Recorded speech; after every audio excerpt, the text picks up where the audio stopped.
Ya sabarlah. Takut. Tuyulnya juga ditahan dah. Tuyulnya kok simpan dulu di gereja tuyulnya. Jadi manusia dulu di sini deh.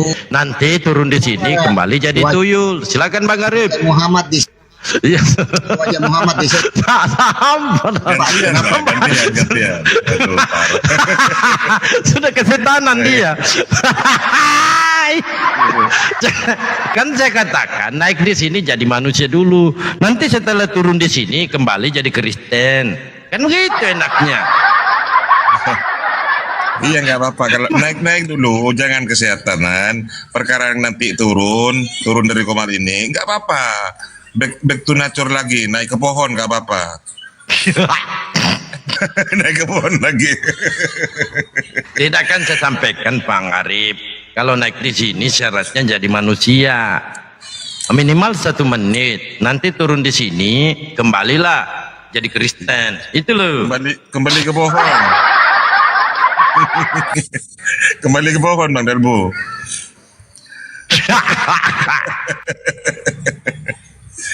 Aduh. Oh, lain lagi dia bahas. Lain lagi. Kenapa wajah Muhammad disensor? Tidak ada, Yesus saja nggak tahu bagaimana wajahnya. Nggak ada yang tahu. Nah, ini mereka menggambarkan Yesus lalu dia hina-hina. Pakai rambut gondrong. Maka di dalam Bible mengatakan, terhinalah laki-laki yang berambut gondrong. Itu. Jadi kalian sendiri loh yang menghinakan Yesus, bukan kami loh. Kenapa wajah Nabi Muhammad tidak boleh digambarkan? Ya takut nasibnya itu sama dengan Nabi Isa. Digambarkan kemudian dituhankan, disembah. Parah ini. Padahal Nabi Yesus itu tidak seperti itu gambarnya, teman-teman. Bukan bule. Nabi Isa itu orang Israel, orang Yahudi. Aduh. Ada yang bule, ada yang versi Afrika. Makanya Nabi Muhammad itu untuk menghindari adanya kemusyrikan itu tidak boleh menggambar Nabi Muhammad, walaupun data historisnya secara fisik arkeolognya itu ada, rambut beliau masih ada, masih tersimpan rapi di museum kan gitu kan. Tapi untuk menghindari adanya pengkultusan terhadap Nabi Muhammad itu memang tidak boleh, dan para nabi itu memang tidak boleh digambarkan. Waduh, parah ini. Lanjut Ibu. Marah deh. Sifat babinya muncul loh Kristen. Ya, syaratnya naik di sini saudara. Jadi manusia, artinya jadi manusia. Ganti yang kita bicara. Ya kan? Nanti setelah turun di sini, silakan Anda kembali ke habitatnya jadi orang Kristen lagi. Ya kan gitu, enak kan? Kalau naik di sini minimal syaratnya jadi manusia dulu, baru turun di sini jadi Kristen. Nah, silakan kita uji dulu yang mana yang buta huruf. Ayo kita diskusi yang baik. Ayo. Yang mana buta huruf? Silakan dibaca. Dibaca kitabnya. Ya, silakan. Saya yang menguji. Kita buktikan di sini. Saya diperbesar dengan si Garuda ini. Saling baca kitab suci masing-masing. Ayo. Siap. Ini Bang Arif. Bang Arif. Sabar. Bang Arif. Ayo. Saya yang menguji. Saya menengahi. Silakan Bang Arif dibaca Al-Qur'an. Terserah Bang Arif yang mana Al-Quran mau dibaca, tetapi jangan terjemahan ya Bang Arif ya. Silakan Bang Arif. Ya. Saya usul baca. Diam dulu kau diam. Ya, agar teman Kristen juga paham, saya juga baca terjemahannya ya. Ali Imran 55 coba. Aduh, gantian dulu. Tadi kan sudah berjanji di bawah. Iya Dalbo, saya mau jadi manusia dulu. Malah jadi Kristen lagi. Nanti dibawa kembali jadi Kristen, saudara. Silakan, Bang Arif, baca Al-Quran. Buktikan umat siapa yang buta huruf ya di sini ya, buktikan. Saya sebagai umat Islam mewakili umatnya Nabi Muhammad akan membacakan kitab suci ayat kursi. saya Al-Quran original ayat kursi. Ayat kursi. Kenapa kursi? A'udzubillahi minasyaitonirrajim. Setan lagi yang kau kepada sebut. Allah dari godaan setan yang terkutuk. Bismillahirrahmanirrahim. Ini bahasa Arab ya, bahasa original teks Al-Quran. Dengan menyebut nama Allah yang Maha Pengasih dan Maha Penyayang. Ya kan? Surah apa Bang Dalbo?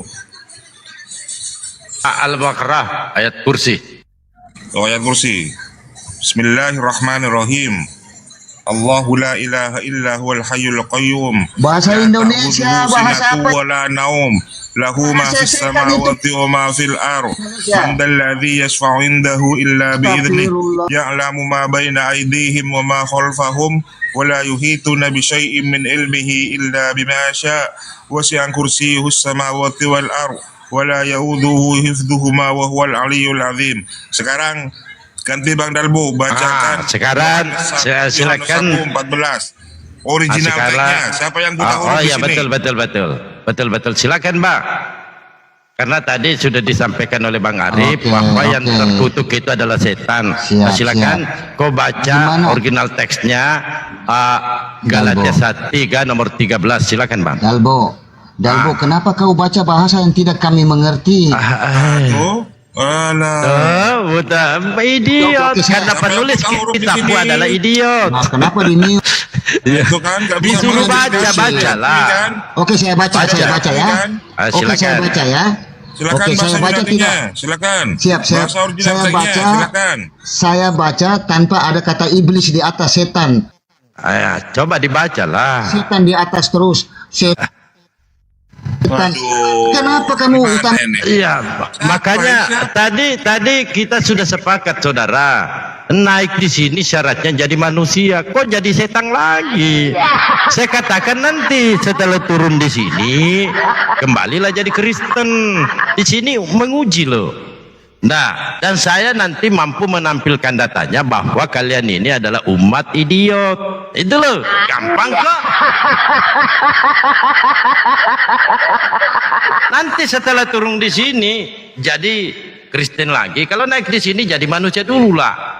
Ustadz Arif saya sampaikan, silakan dibaca Ustadz. Al-Quran dia baca, bahasa aslinya, sumbernya dari mana? Arab. Maka dia baca bahasa Arabnya. Nah sekarang Kristen ini kan dari Yunani. Nah silakan dibaca bahasa Yunaninya, gitu loh. Jadi Kristen ini ya takutlah. Siapa yang tidak takut? Saya takut loh sama iblis. Makanya kalian saja kalau ketemu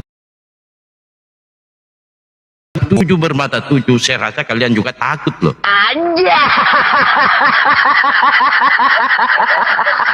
Nah, silakan Kristen yang mau yang bisa jadi manusia dulu sementara, nanti setelah turun di sini baru kembali jadi Kristen. Coba. Jangankan bahasa original teksnya ya teman-teman, mohon maaf. Jangankan bahasa Yunaninya, bahasa Indonesianya aja belepotan. Kalau menurut saya ini nilainya merah. Mosok Tuhan dibilang Tuhan kan gitu kan, parah ya Bang Dalbu. Nah, ini yang menarik Bang Arif. Kenapa saya suruh tadi baca Galatia 3:13? Kan tadi Bang Arif membaca berlindung kepada setan yang terkutuk. Kok bisanya Islam itu apa sih yang terkutuk Bang Arif? Iblis lah. Ya makanya saya berlindung dari godaan iblis sebelum membaca Al-Quran.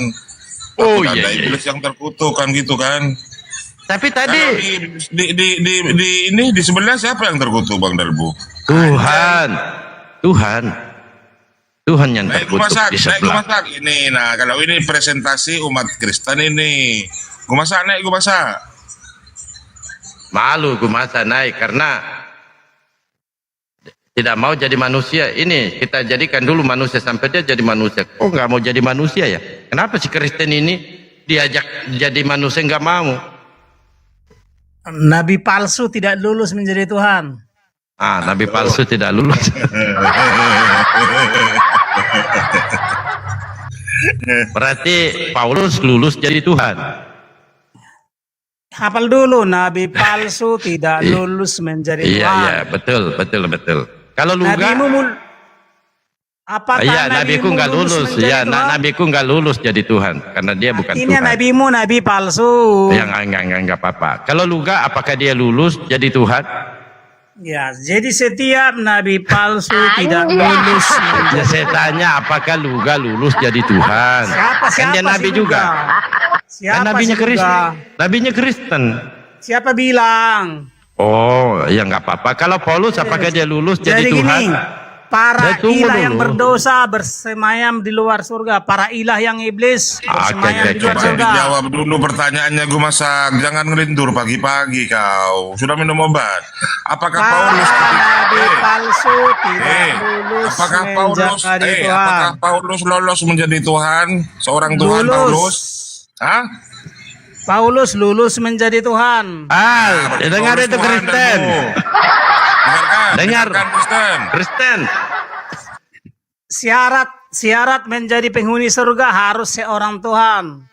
Oh. Berarti Paulus Tuhan juga ya? Paulus salah seorang Tuhan. Ah, tuh dengerin Kristen, dengerin. Monoteis ajaran sesat. Monoteis ajaran sesat, ajaran botol. Oh, iya. Berarti Yesus botol ya. Monoteis Jangan. ajaran sesat, ajaran botol. Berarti Yesus botol kau bilang. Karena Yesus Yesus seorang mengajarkan Allah. monoteis. Yesus Iya, mengajarkan monoteis. Yesus itu mengakui banyak Allah. Oh. Salah satunya Paulus juga diakui Allah. Yesus salah seorang Tuhan. Yesus salah Yesus juga seorang salah Tuhan. Berarti sama dong dengan Paulus. Paulus juga seorang Tuhan. Gimana? Walaupun Paulus seorang Tuhan, Paulus bukan seorang Allah. Oh. Walaupun Paulus seorang Tuhan, Paulus bukan seorang Allah. Tapi yang mengutuk Yesus siapa? Paulus kan? Yang mengutuk Tuhan adalah ilah yang iblis. Oh, berarti Paulus iblis. Wah, kejam kali kau ini. Paulus bukan mengutuk Yesus. Galatia 3:13. Yang Terkutuklah mengutuk orang. Yesus adalah antikristus. Oh, jadi yang tidak terkutuk di tiang bertuhan kayu salib kepada siapa? para penghuni surga. Ya, yang terkutuk di tiang kayu salib siapa? Kata Paulus. Terkutuk Ternyata- artinya hukuman berat. Oh, hukuman berat. Yang mengutuk Paulus Yesus siapa? Yang mengutuk Yesus kayu salib adalah para antikristus, umat iblis. Oh, Paulus ini umat iblis ya? Wih. Tidak. Yang mengutuk Yesus siapa? Paulus tidak pernah menyalibkan Yesus.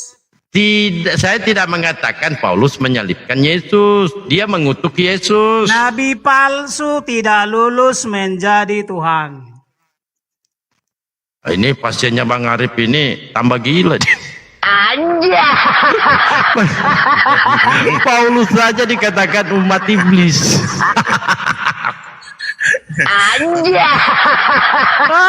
Astagfirullah. Biasanya dia mau naik lagi loh Melbu. Naik lagi loh. Ya itu minta lagi dia, minta lagi. Iya. Ayo, kata. Gue masak. Kan sudah kuakui bahwa Paulus ini adalah umat iblis. Apalagi? Para malaikat adalah para Allah yang tidak beranak. Para Kalau malaikat Yesus beranak berdosa ya. ada- Masalahnya ditanya apa nggak nyambung loh.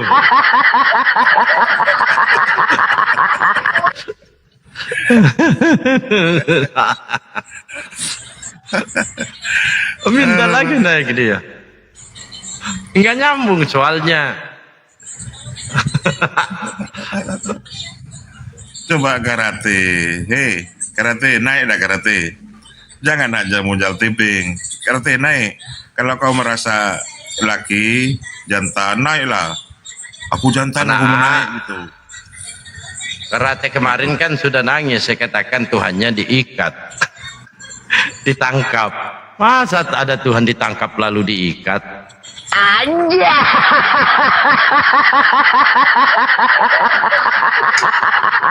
Kalau nggak mau naik, ya sudah ganti aja pakaianmu itu, yang pakai celana ganti rok mini aja, yuk ganti daster. Naik teman-teman. Teman-teman di tap-tap layar dulu, tap-tap layar ya. Di share tap-tap layarnya, dikencangkan dulu tap-tap layar. Kalau ada Kristen mau naik, silakan. Tapi ingat, jangan jadi tuyul dulu, jadi manusia dulu. Oh iya, siap Bang. Ini karate ini kenapa tidak mau naik? Padahal Kristen ini Tuhannya terlihat loh. Tapi mereka ketakutan. Iyalah, harus pede, mestinya harus pede lah. Tuhan saya kelihatan kan gitu kan. Tuhan saya makhluk kan gitu. Harus pede. Ayo gentle, ayo naik. Karate. Itu yang akun yang logonya Allah, lafaz Allah itu diblokir aja Bang Dalbo. Sudah saya besukan. Iya. Sudah. Tapi kita ya namanya juga tuyul. Diajak jadi manusia nggak mau. Tenang kali jadi setan.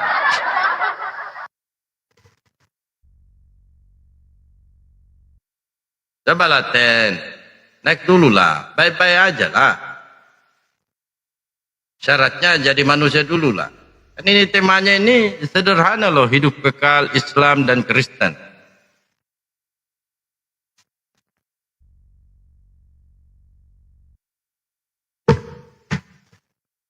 Jadi bantu dulu di tap-tap layar ya.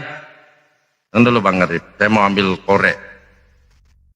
Oke, jadi teman-teman ya, yang dikatakan oleh Yesus, waspadalah terhadap penyesat dan nabi-nabi palsu yang datang kepadamu. Yang datang kepadamu. Artinya Yesus pada waktu itu berbicara kepada pengikutnya pada zaman itu, yang kemudian menyamar sebagai Kristus atau Mesias. Kalau Nabi Muhammad nggak ada hubungannya. Kalau memang dipaksakan bahwa Nabi palsu itu adalah Nabi Muhammad, berarti benar dong bahwa Nabi Muhammad dinubuatkan di Bible. Jangan hanya yang buruk-buruknya saja, yang baik-baiknya juga harus Anda terima bahwa ada nubuatan Nabi Muhammad. Jadi yang disebut Nabi palsu oleh Yesus itu adalah para penyesat. Itu. Ayo teman-teman Kristen naik. Kalau diskusi itu pakai data. Nabi palsu langsung diarahkan ke Nabi Muhammad.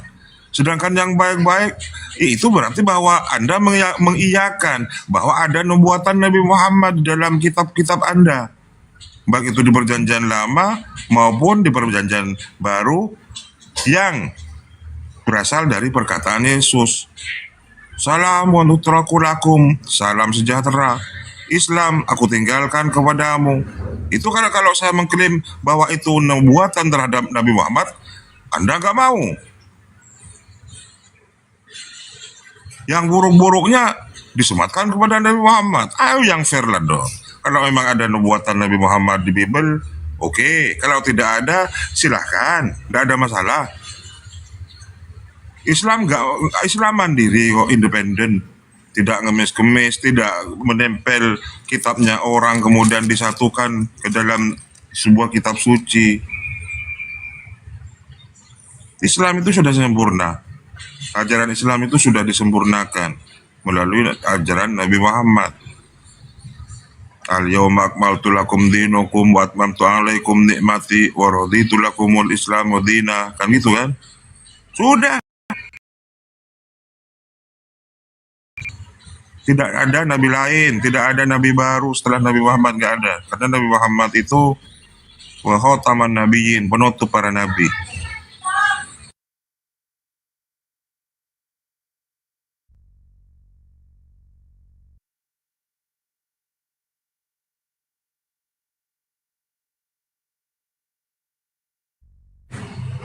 Pelajarannya diambil, istilah-istilah yang diajarkan oleh Nabi Muhammad diambil, Alkitab diambil. Itu ajaran Nabi Muhammad loh. Nggak malu ya? Kata Nabi, kata Rasul, bahkan kata nubuat. Itu bahasa Al-Quran itu. Woi, mukjizat itu kata bahasa Al-Quran itu. Ajaza, imbalan. Kalau diterjemahkan, sesuatu yang istimewa yang kemudian diberikan oleh Tuhan terhadap manusia-manusia terbaik yang kemudian diutus menjadi nabi ataupun rasul. Ajarannya Nabi Muhammad diambil, dicomot-comot, orangnya dihujat, sosoknya dihujat. Mana sih otaknya? Ayo, hoi. Lanjut, Dalbo.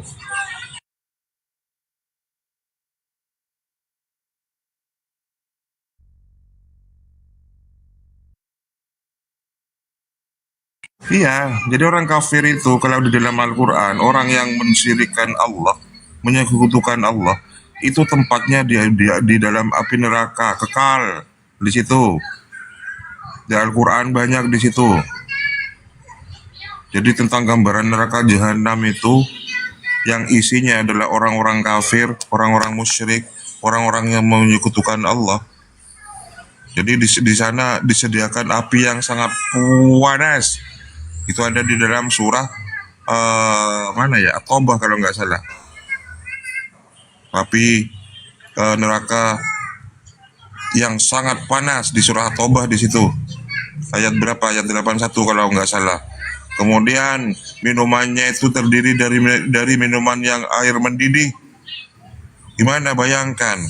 Panasnya minta ampun. Itu di surah Muhammad ayat 15. Samakah mereka dengan orang yang kekal dalam neraka dan diberi minuman dengan air yang sangat mendidih sehingga ususnya terpotong-potong,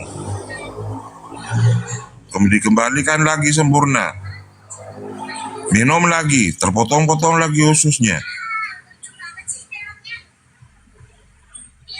Kemudian dari nanah, itu banyak di surah Ibrahim itu.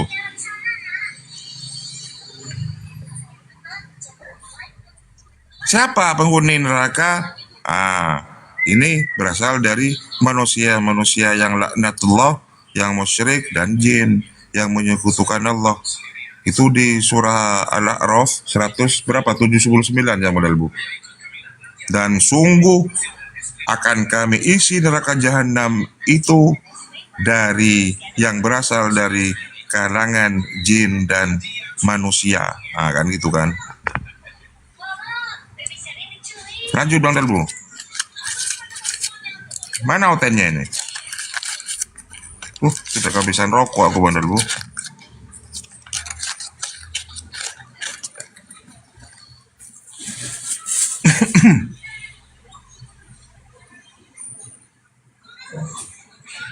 Ayo naik.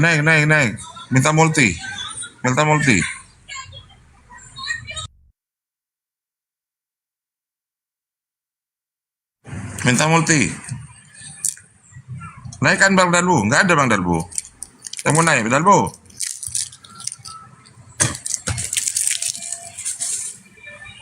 Mana hostnya ini? Aduh. Host.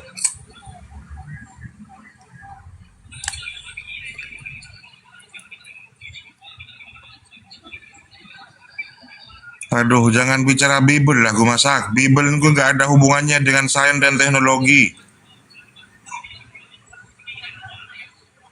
Sains dan teknologi itu acuannya Al-Quran, titik. Kalau Bible gak nyambung, gak ada.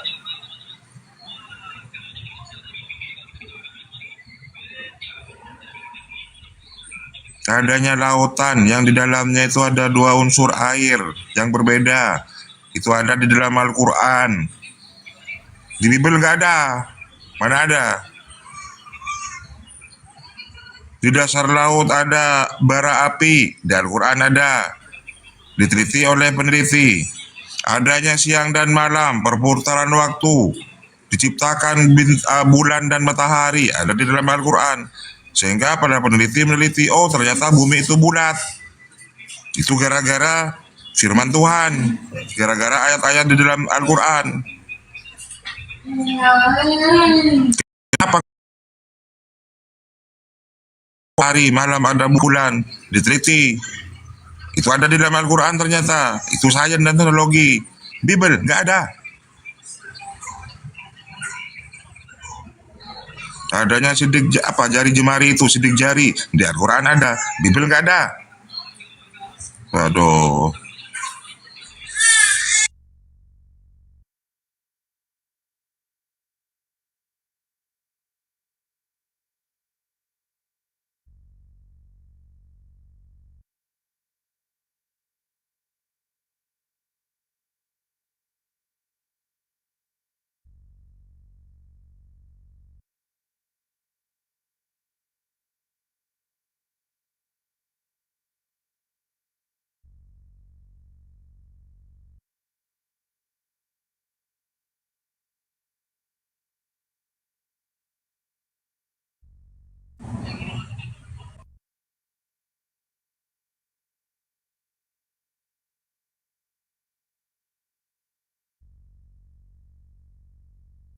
Naik gue masak.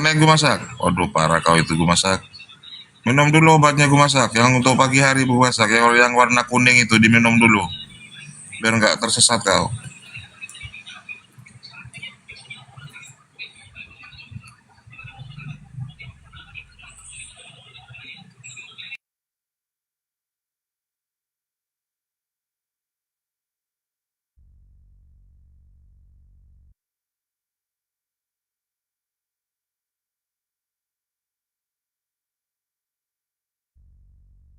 Delbo, ada yang minta naik dari masak kepada Delbo. Mana ini hostnya? Saya bukan moderator.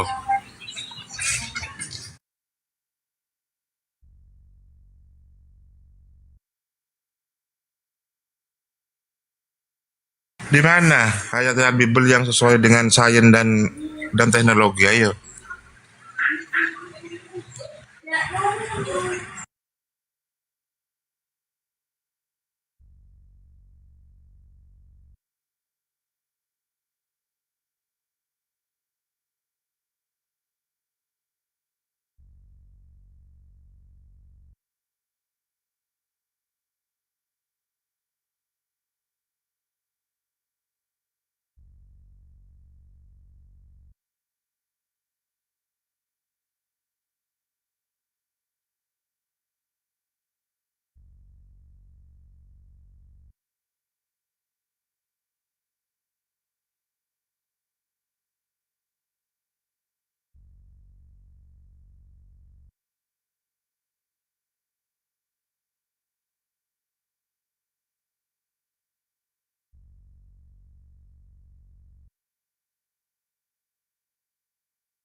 Apa kau gue masak, gue masak. Itu aja kau gue masak. Coba Naila. Dalbo. Bang Dalbo, mana Bang Dalbo?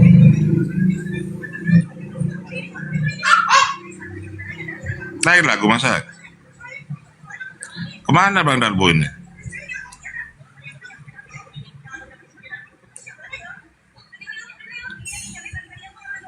Di mana ada tidak lulus menjadi Tuhan? Bahidra, syukuran apa?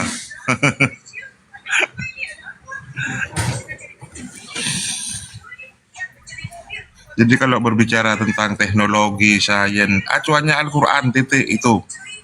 Baik itu oleh yang diteliti oleh orang-orang kafir, itu acuannya Al-Quran. Ataupun orang ateis. Makanya di Al-Quran di surah Az-Zumar itu kan, kemudian yang menjadi objek peneliti, oh ternyata bumi itu bulat. Karena di dalam Al-Quran dijelaskan, di Az-Zumar, itu apa bahasa Arabnya itu? Az-Zumar ayat 5 itu. Khalaqas samawati wal ardh bil haqq.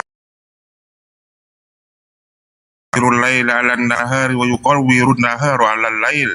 Wa sahhara asy-syamsa wal qamar kullu yajri li ajalin musamma illa huwal azizul ghafar, kan gitu kan.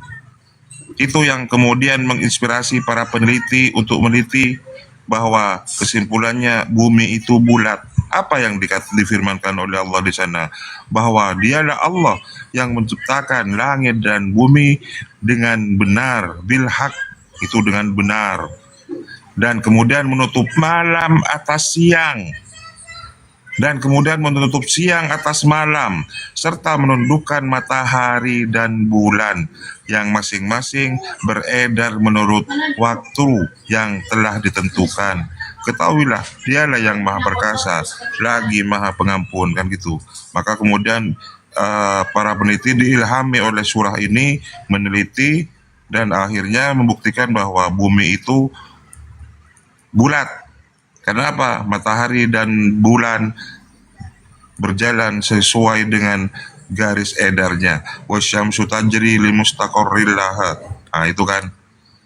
Kemudian matahari berjalan sesuai dengan garis edarnya di surah Yasin. Nah, itu membuktikan bahwa Al-Quran itu sesuai dengan sains. Bible, no. Kalau Bible nggak ada. Kita buktikan. Ayo gue masak, naik. Saya bukan moderator di sini. Dalbo. Siap. Itu. Saya lagi makan. Coba di Bible apa yang berkaitan dengan sains dan teknologi, masa? Oke. Kalaulah Allah yang menciptakan manusia, tolong jelaskan caranya menciptakan manusia. Innama amruhu idza arada syai'an ay yaqula lahu kun fayakun. Ketika Allah berkehendak cukup berkata kun. Jadi tidak ada bahan bakunya gue masak, ngawur kau. Parah kau itu. Artinya Allahmu dongeng. Coba saya hanya ingin buktikan kalau di Bible itu sesuai dengan sains dan bagaimana teknologi. cara membuat benda? Coba jelaskan.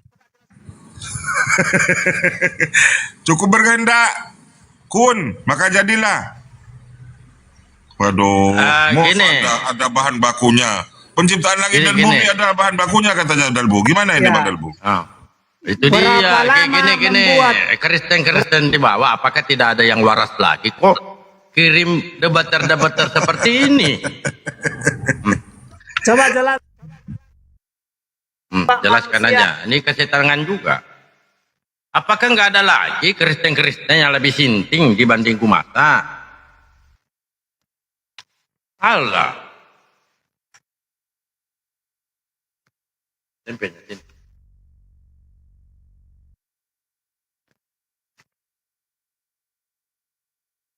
Aneh-aneh pertanyaan.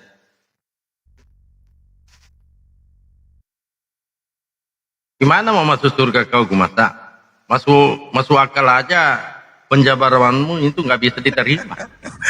Masuk akal kagak. Mau masuk surga. Andanya masuk angin, Dalbo.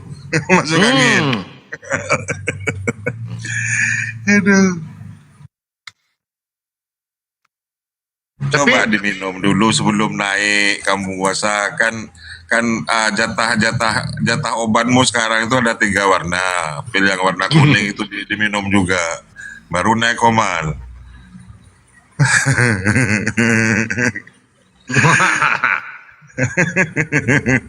Naikkan lagi Dalbo. Naik lagi bentar lah. Oke, ilah yang iblis pasti tidak pernah mengutus seorang Tuhan. Berarti Paulus Tuhan. Ilah yang iblis pasti tidak pernah Jawab mengutus dulu. seorang Tuhan. Berarti Paulus Tuhan. Paulus pasti seorang Tuhan. Nah tuh sudah jelas teman-teman yang di bawah ya. Jadi Paulus juga Tuhan. Diterangkan dulu, baru nanti kita naikkan lagi. Diterangkan dulu. Beri penjelasan kepada Oten bahwa Paulus itu Tuhannya. Ya, jadi teman-teman Oten, teman-teman Kristen yang ada di bawah, itu sudah gamblang gue masa menjelaskan bahwa Paulus itu adalah bagian dari Tuhan juga katanya kan. Jadi Bukan bagian, Tuhan juga. Tuhannya gue masak banyak. Tuhannya gue masak itu politeism.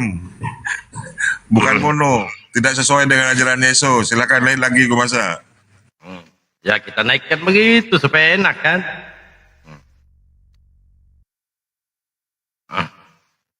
Pak Yulis.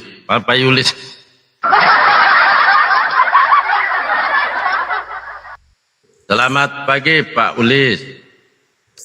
Gimana nih Pak Ulis? Ada yang Kristen mengaku Paulus Tuhan juga, Pak. Besarin Pak Ulis. Papankan beliau. Besarin Pak Talgo. Ya. Pusing abang kalau Paulus Tuhan lagi. Silakan dijawab gue masa. Pengakuan Kristen, Bang. Bang Dalbo, aku mumet pikirin udah. Kemarin saya masuk di room sebelah. Di TV Tuhannya Oten. Sampai di sini Paulus Tuhan. Aku pusing Bang Dalbo. Ini gumasa, Bang. Coba gumasa. Buka dulu mute-nya. Buka mute-nya gue masak. Ya Paulus Tuhan. Seorang Tuhan artinya seorang yang tidak berdosa. Aduh. Paulus Tuhan ya. Ya, jadi semua penulis-penulis atau nabi-nabi di Bible adalah orang-orang yang Tuhan, orang-orang yang tidak berdosa. Tambah pusing Tuhan, itu, Bang. pusing. Jadi Tuhan artinya orang-orang yang tidak berdosa. Jadi umat iblis tidak bertuhan kepada penghuni surga. Gantian dulu gue masak gantian Paulus sekarang gantian.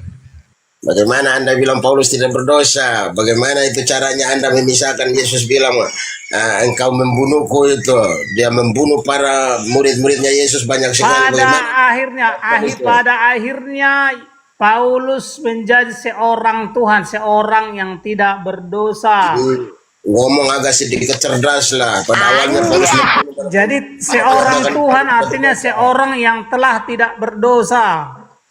agak sedikit cerdas ngomongnya. Iya, otakmu botol. Cerdas, gue masak. Masalahnya kalau orang baik, orang nggak berdosa, matinya itu juga baik, tidak dipenggal gue masak.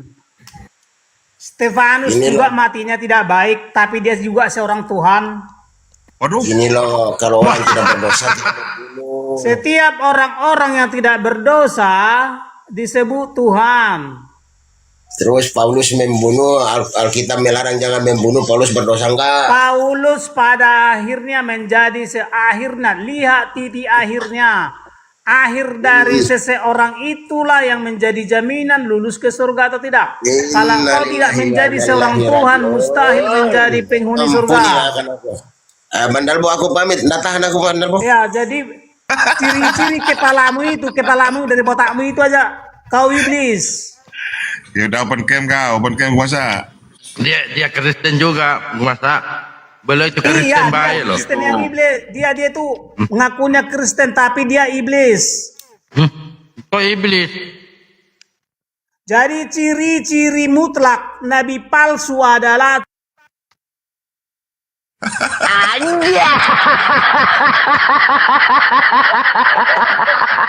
Jadi Paulus itu apa yang dia sampaikan beliau itu sesuai catatan di Bible.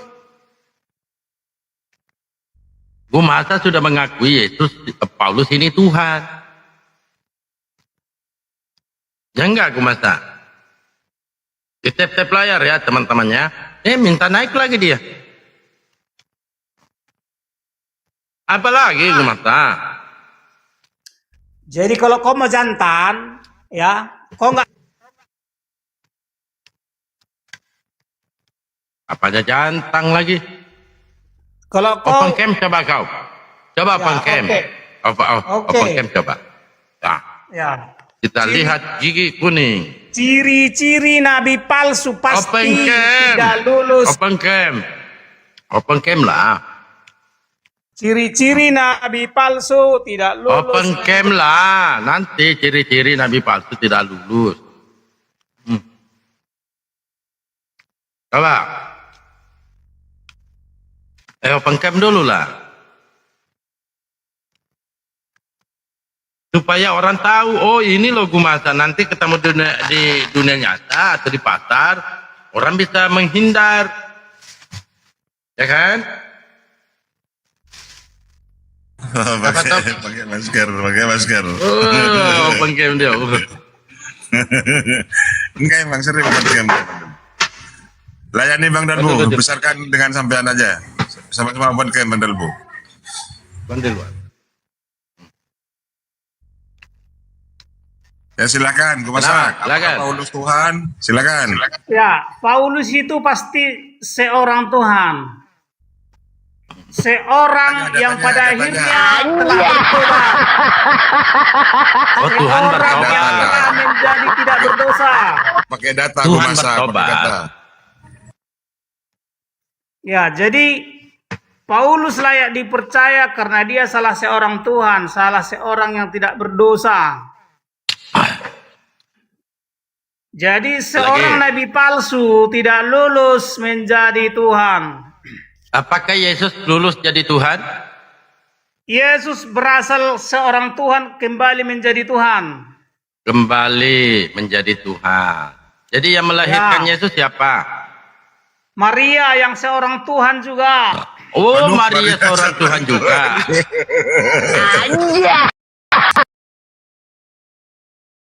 Yang melahirkan Yesus Tuhan, seorang Oh, yang jadi tidak yang melahirkan berdosa. Yesus Tuhan juga. Iya, Maria yang seorang Tuhan, yang seorang tidak berdosa, melahirkan Yesus yang tidak berdosa, Berarti seorang Tuhan. artinya Kristen ini ada Tuhannya perempuan juga. Semua yang tidak berdosa disebut Tuhan. Datanya di mana datanya? Jangan congor, Data. datanya. Jangan minta data lah. Jadi segala yang tidak Tuhan, yang berdosa diusir dari surga. Oh. Ternyata Makanya- ada juga cewek Tuhannya. Masa Apa? ada Tuhan juga cewek perempuan ada berarti Tuhan. ya? Tuhan cewek. Jadi segala sesuatu yang bersemayam di surga disebut Tuhan. Dan hanya penghuni surga lah yang layak disebut Tuhan. Oh, Jadi iya. para ilah-ilah yang berdosa, para ilah yang tidak Tuhan diusir dari surga. Tunggu dulu. Jadi ceritanya ini Maria adalah Tuhan juga. Iya, Maria itu pasti seorang Tuhan, seorang Seorang yang Tuhan. tidak berdosa. Kalau pendeta, Pendeta yang mana? Karena banyak pendeta Biasa. yang iblis. oh banyak pendeta yang iblis. Yang pendetamu lah pendetamu. Oh, pendetaku. Ya, Pendetaku pasti seorang Tuhan. Tuhan juga. Wah. Dicatat ya teman-teman Kristennya, pendeta Jadi itu adalah ada Tuhan banyak, juga. ada dua golongan pendeta, pendeta yang Tuhan dan pendeta yang iblis. Kalau pendeta Ada dua iblis, golongan, iya. ada dua Kalau golongan pendeta, ilah. ya, kalau pendeta iblis bagaimana ciri-cirinya? Jadi pendeta yang Tuhan adalah pendeta yang suci. Artinya cukur bulu. Jadi nabi palsu maka disebut Bukan nabi yang palsunya iblis. dulu. Bukan nabi palsunya dulu. Ini pendeta yang iblis. Kamu kan mengatakan ada dua golongan pendeta. Nah kalau Sama bombong dengan gimana? ada dua Bombong. golongan nabi. Ya kalau bombong gimana? Pendeta apa bombong Ada ini? dua golongan nabi. Nabi yang Ya iblis, saya nggak nabi yang nanya Tuhan. nabi. Saya nggak nanya nabi. Saya nanya pendeta. Kamu kan mengatakan Sama tadi saja, ada dua sama golongan. saja. Pendeta sama nabi sama saja. Oh, pendeta dengan nabi sama saja. Kalau bom gimana? Pendeta ilah dia atau gimana? Apakah nabi bom adalah pendeta yang Tuhan? Kau yang jawab, bukan nanya ke Jawab, saya. kalau dia bukan pendeta yang Tuhan, maka dia pendeta yang iblis.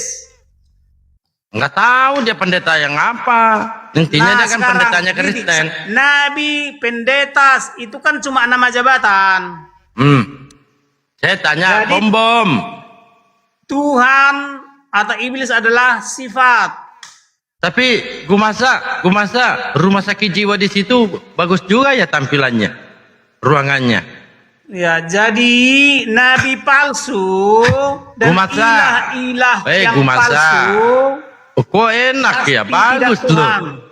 Ruangan rumah sakit jiwa di sana enak ya. Ya, Masih ini Pak Purnomo ini, ilah Bang yang Albo. palsu, ilah yang iblis adalah ilah-ilah yang bersemayam di luar surga. Kalau Edis, apakah Jadi dia ilah yang palsu. ilah iblis atau gimana? Edis. Ilah yang palsu adalah ilah yang bersemayam di luar surga. Kalau Edis Ilah gimana? yang iblis adalah ilah yang tidak beranak, yang tidak mau diperanakkan Yahweh. Diajak sinting kita.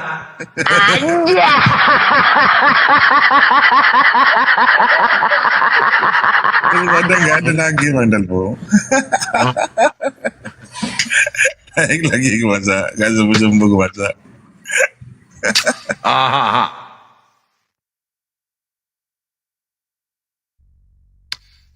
Gak mau lagi naik dia.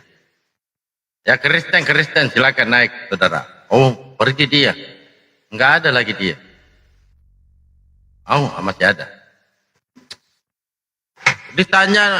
Kalau ditanya ya nyambung lah. Gumasa. Open cam lagi Kita Gumasa. bahas dulu. Apakah Dan aku tanya. ilah yang iblis atau ilah yang Bukan. Kami nggak menyembah iblis. Yang saya tanya dulu ilahmu apakah sekarang ilah yang bersemayam? ini siapa sih punya keluarga yang gini? Kristen. Mungkin kalian keluargamu Gumasa.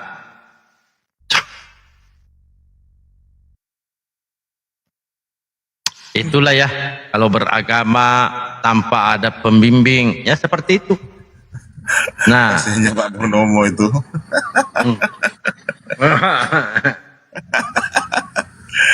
Aduh. karena apa ya? Yesus memang perkara untuk memisahkan, untuk membawa pertentangan. Nah, itu mereka. Kalau Nabi Muhammad meninggalkan dua perkara, Al-Quran dan hadis. Itu pegangan kami. Mereka nggak ada pegangannya. Yang ketika diminta, siapa yang kamu ikuti? Yesus. Yesus yang dia ikuti, begitu ditanya, data-datanya, data-data Paulus yang dia kasih. Padahal Tuhannya Yesus jelas menyampaikan, inilah anakku kukasihi, kepadanya aku berkenan. Dengarkanlah dia.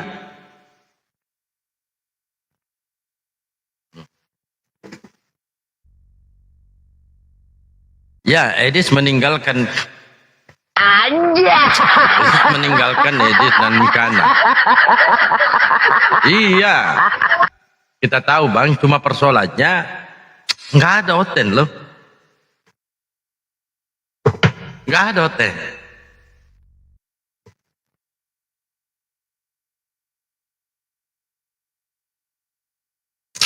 Ayat 10, yang mau naik ketik angka 3 ya. Ketik angka 3 kalau mau naik.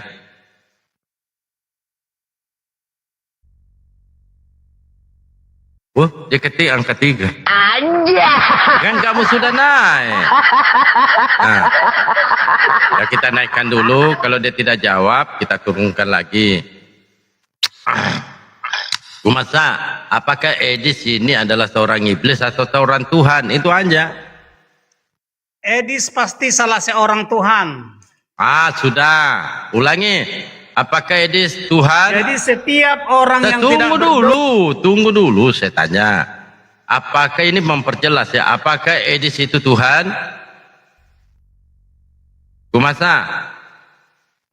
Buka dulu. Apakah Edis itu Tuhan?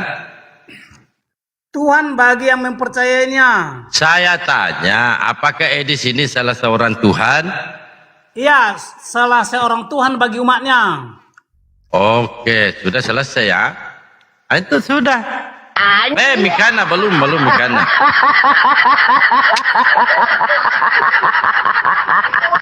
Ada pesan di bawah ini. Kalau Mikana, apakah dia seorang Tuhan juga? Jadi saya adalah salah seorang Tuhan dan salah seorang Kalau Mikana, apakah dia seorang Tuhan cewek? Karena iblis juga adalah Tuhan. Saya nggak nanya iblis. Iblis adalah Tuhan Mikana yang bagi. aku tanya, apakah Mikana itu seorang Tuhan juga? Jadi iblis adalah Tuhan bagi umat iblis. Tunggu dulu, sabar dulu. Ada Erik ini. Erik, selamat Iblis pagi. Pagi, Sabar. Mas Baal. Ya, itu Mas Baal lagi makan dia. Ini gimana ini, Bang? Iblis. Kok Tuhannya Kristen ini banyak kali? Edis, Mikana, Paulus. Banyak. Itu bukan Tuhan. Itu gimana itu Tuhan? Jadi Tuhan Erik. Erik nanti jadi Tuhan lagi dong. Kalau kayak gitu. Diluruskan dulu lah dia ini. Mungkin halu dia. Itu Dia adalah nggak kuat persepsi. ya dalam dunia apa ini. Kamu katanya aku masa halu-halu. Jadi Tuhan itu persepsi, bukan mutlak. Masa Yang Tuhan? mutlak itu Tuhan adalah para penghuni Kalau surga. Tuhan juga. Jadi iblis itu para umat iblis bertuhan kepada iblis, yaitu ilah yang di luar surga. Gumasak. Tapi ini Pak Erik ini nggak terima loh. Edis Tuhan, Paulus Tuhan, Masa? Maria Tuhan. Ini Orang kau tuaku adalah Tuhanku. kasih pencerahan lah buat orang ini biar jangan tersesat.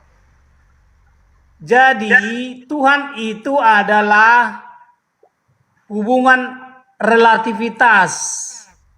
Iblis, umat iblis pasti bertuhan kepada iblis. Dengar? Umat iblis kepada iblis, ilah yang di luar surga. Berarti Mikana juga Tuhan, Kumasa. Mikana. Tuhan bagi umatnya. Mikana Tuhan juga bagi umat Kristen. Ya, bukan bagi Kristen, bagi umatnya. Loh, Mikana kan Kristen. Siapa bilang dia Kristen? Loh, terus Mikana agamanya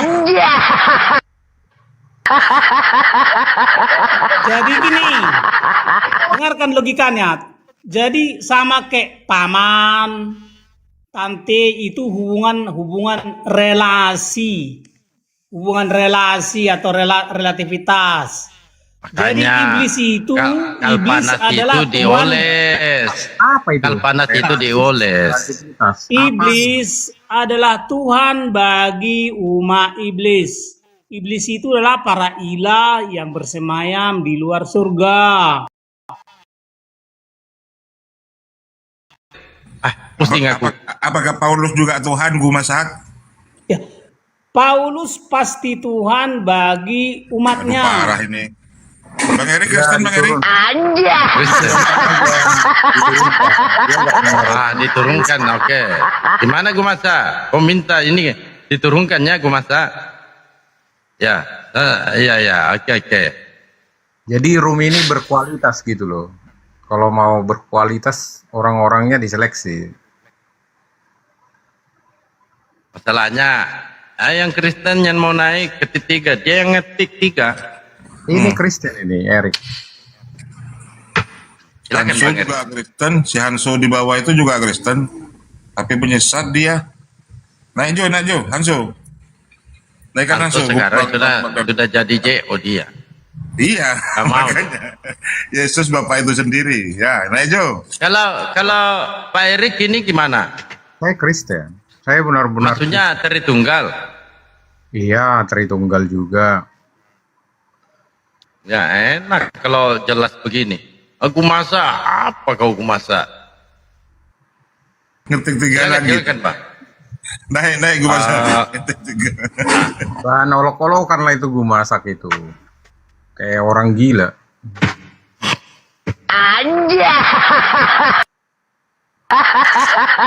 Kira-kira pendapat abang mengenai gue masak gimana ini? Ya udah itu. Banyak kali Tuhan. Udah lari lah ampernya itu.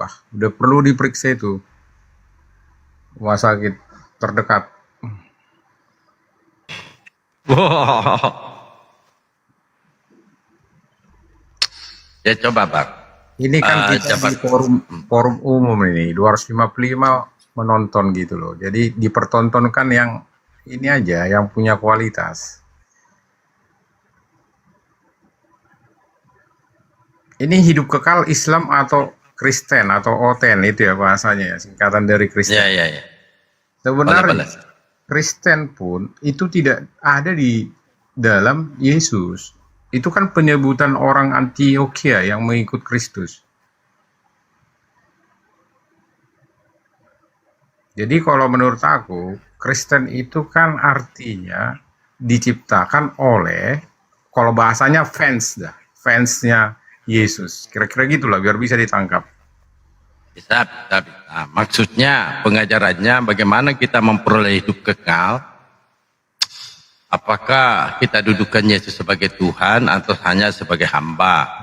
Dia jalan Bukan kebenaran. Nah, gini. Jadi kalau pemahaman saya, agar kita sampai ke hidup kekal, kita harus benar-benar meneladani dia, karena dialah jalan satu-satunya kebenaran itu. Gitu. Agar nyampe ke hidup kekal, hanya melalui dia, seolah-olah dia jembatan satu-satunya gitu loh, penghubung. Betul. Karena semua nabi-nabi itu mengajarkan hidup kekal. Mereka semua adalah jalan. Nah, Nabi Muhammad juga dalam Al-Quran dikatakan dia adalah jalan.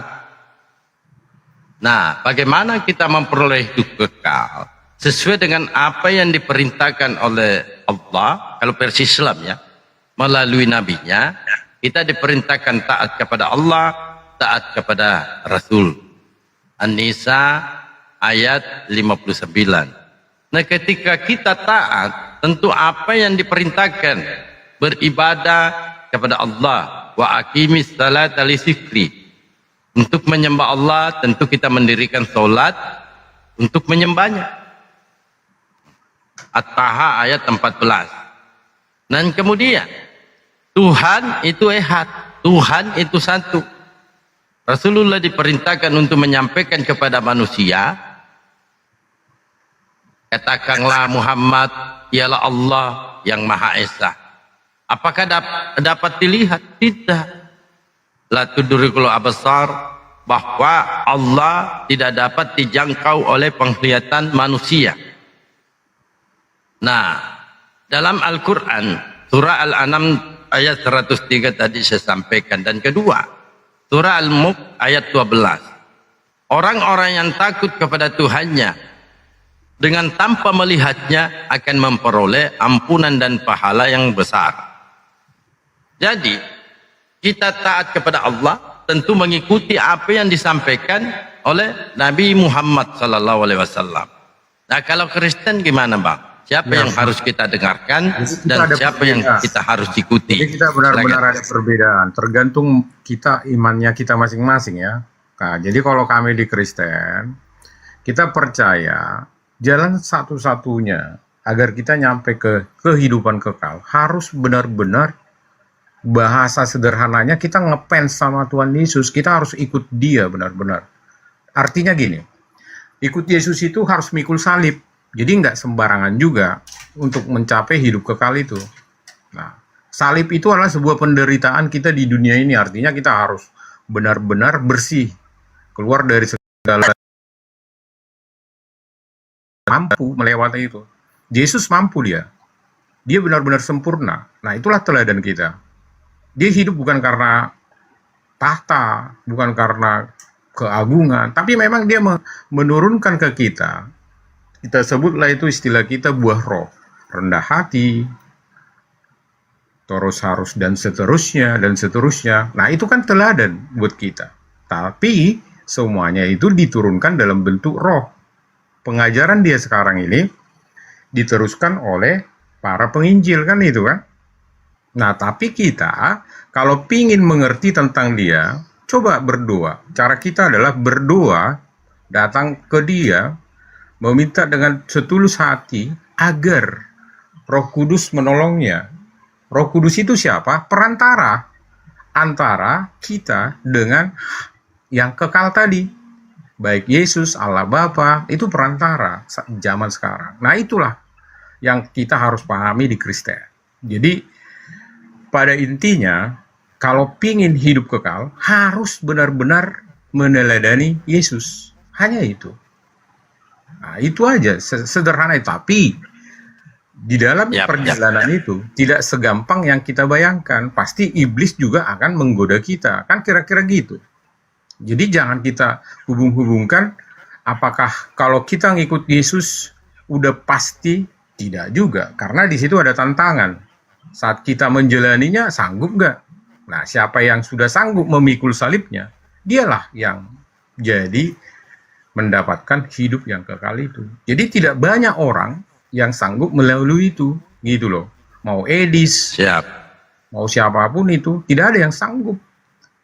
Tidak segampang yang dipikirkan Edis. Sekalipun Edis tahu isi Alkitab, tahu isi apapun, tapi Yesus tahu hati dia. Yesus tahu hati dia. Apakah itu karena uang? Apakah Yesus tidak bisa dibohongi? Roh Kudus nggak bisa dibohongi. Mau disembunyikan sekalipun, pasti ketahuan. Jadi yang untuk hidup kekal ini tidak gampang, karena kita masih berada di dunia ini. Di dunia ini sangat banyak tantangannya. Itu kan? Nah, itulah ajaran Kristen. Bukan Kristen, menurut saya ajaran Injil. Yesus. Oke. Kalau saya tadi kan menyampaikan, Pak, dasarnya Al-Quran. Belum saya masuk ke Bible. Yang pertama, ada satu riwayat ya. Dalam hadis Bukhari menyampaikan sabda Nabi, semua umatku akan masuk surga kecuali orang yang enggan. Nah, para sahabat bertanya, siapakah yang enggan masuk surga ya Rasulullah? Beliau menjawab, mereka itulah orang-orang yang tidak menerima ajaranku. Mereka itulah yang menolak syariatku. Mereka itulah yang menolak kenabianku. Itu dalam hadis. Nah, kenapa dikatakan semua umatku? Karena manusia yang ada di muka bumi ini adalah umatnya Nabi Muhammad SAW. Nah, dalam Al-Quran surat Saba ayat 28, wa ma arsalnaka illa kafatan linnas. Nabi Muhammad diutus untuk manusia. Nah, sehingga ketika kita mempercayai apa yang disampaikan Nabi Muhammad murni datangnya dari Allah, surah An-Najm ayat 3-4. Beliau menyampaikan sesuai dengan apa yang diperintahkan, bukan didasarkan dengan hawa nafsu. Itu kalau Islam, Bang.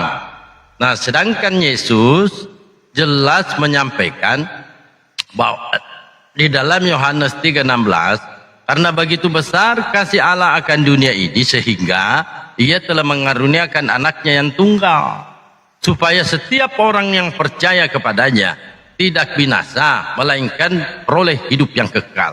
Sebab Allah mengutus anaknya ke dalam dunia. Jadi Yesus ini murni utusan dari Tuhan. menerima firman dari Tuhan, menyampaikan firman kepada manusia. Karena kata Yesus, Bapa yang mengutus aku, dialah yang bersaksi tentang aku, kamu tidak dapat melihat rupanya, suaranya tidak dapat kamu dengar. Jadi melalui Yesus ini firman bisa tersampaikan kepada manusia. Nah, Yohanes 17:8, sebab segala firman yang engkau sampaikan kepadaku telah kusampaikan kepada mereka, dan mereka telah menerimanya. Mereka tahu benar-benar bahwa aku datang daripadamu, dan mereka percaya bahwa engkaulah yang telah mengutus aku. Artinya Yesus jelas-jelas mengaku utusan kalau dasarnya dari Bible. Maka di dalam Yohanes 5:24, aku berkata kepadamu, sesungguhnya barang siapa mendengarkan ucapanku dan percaya kepada dia yang mengutus aku, ia mempunyai hidup yang kekal. Yohanes 5:24. Lalu Yohanes 5:12-50, dan aku tahu bahwa perintahnya itu adalah hidup yang kekal. Jadi apa yang aku katakan, aku menyampaikannya sebagaimana yang difirmankan oleh Bapa kepada aku. Yohanes 7 kali itu bahwa mereka mengenal engkau satu-satunya Allah yang benar, dan mengenal Yesus Kristus yang telah engkau utus. Jadi menurut Yesus, memperoleh hidup kekal, kita harus mengakui Yesus sebagai utusan dari Tuhan, Bang. Silakan. Iya, itu bisa jadi sama. Jadi Yesus itu banyak versinya. Versi seperti itu juga boleh. Ada juga yang bilang dari sisi pengobatan dia tabib, boleh. Karena Yesus menyembuhkan juga orang-orang sakit. Dan itu fakta. Jadi banyak tugas Yesus ini. Tapi tujuan akhir dia sebenarnya adalah menolong umat manusia ini agar tidak binasa. Itu aja. Coba bayangkan kambing. Kalau dia udah mati dikubur, udah selesai. Coba bayangkan seperti itu manusia. Kita mati, dikubur, selesai. Nah, ini enak nih. Jadi Yesus menawarkan hal yang enak. Kamu udah mati kedagingan, tapi masih hidup. Masih bisa hidup. Tapi dengan catatan, kamu harus itu dong. Tanda percaya itu kan dengan perbuatan. Bukan hanya dengan, saya percaya Tuhan Yesus, saya percaya Yesus. Bukan begitu ya. Itu dalam pembicaranya. Kalau bicara teologi itu luar biasa. Kalau bahasa percaya itu. Nah, begitu dia. Jadi kalau kita banding-bandingkan agama saat ini, ya sebenarnya siapa yang kekal? Ya tergantung iman masing-masing kan. Judulnya itu aja. Jadi kalau kalian iriskan Yesus seperti ini seperti itu, hak kalian itu. Karena Yesus pun dikhianati oleh muridnya sendiri kok. Udah muridnya sendiri. Apalagi orang yang bukan bagian dari dirinya. Pasti banyak yang mencemooh itu kan. Ya nggak apa-apa juga. Yesus akan terima itu. Dan itu bagian dari perjalanan hidup. Karena di tengah-tengah ini ada iblis. Kan itu kan. Nah itu tantangannya. Wah, luar. Tidak boleh harus benar-benar teladani Tuhan Yesus. Barulah kamu dapat hidup kekal. Dan itu tidak gampang. Di masa-masa itu, murid-muridnya aja yang udah benar-benar Roh Kudus datang, pasti kena aniaya. Karena masa-masa mereka itu agama itu sangat dilarang. Kalau zaman sekarang agama ya udah dilindungi negara. Coba bayangkan zaman raja-raja, kalau kita berkhotbah begini, udah mati kita, udah dibunuh kita. Mereka siap untuk itu sampai segitunya. Abangku yang kita bahas di sini kan pengajaran. Nah, ketika ada orang mengaku pengikut Yesus, tentu dia sandarkan dengan dalil. Nah, kami umat Islam mengaku umatnya Nabi Muhammad SAW, kita dasarnya dalil. Nah, mengenai orang yang mati dikuburkan di Islam itu sudah ada, Pak. Iya, nggak apa-apa. Nah, nanti di dalam Al-Quran, sabar. Di dalam Al-Quran surah Al-Imran ayat 169. Janganlah kamu mengira bahwa orang-orang yang gugur atau yang mati di jalan Allah itu adalah mati. Sebenarnya mereka itu hidup di sisi Allah. Itu sama.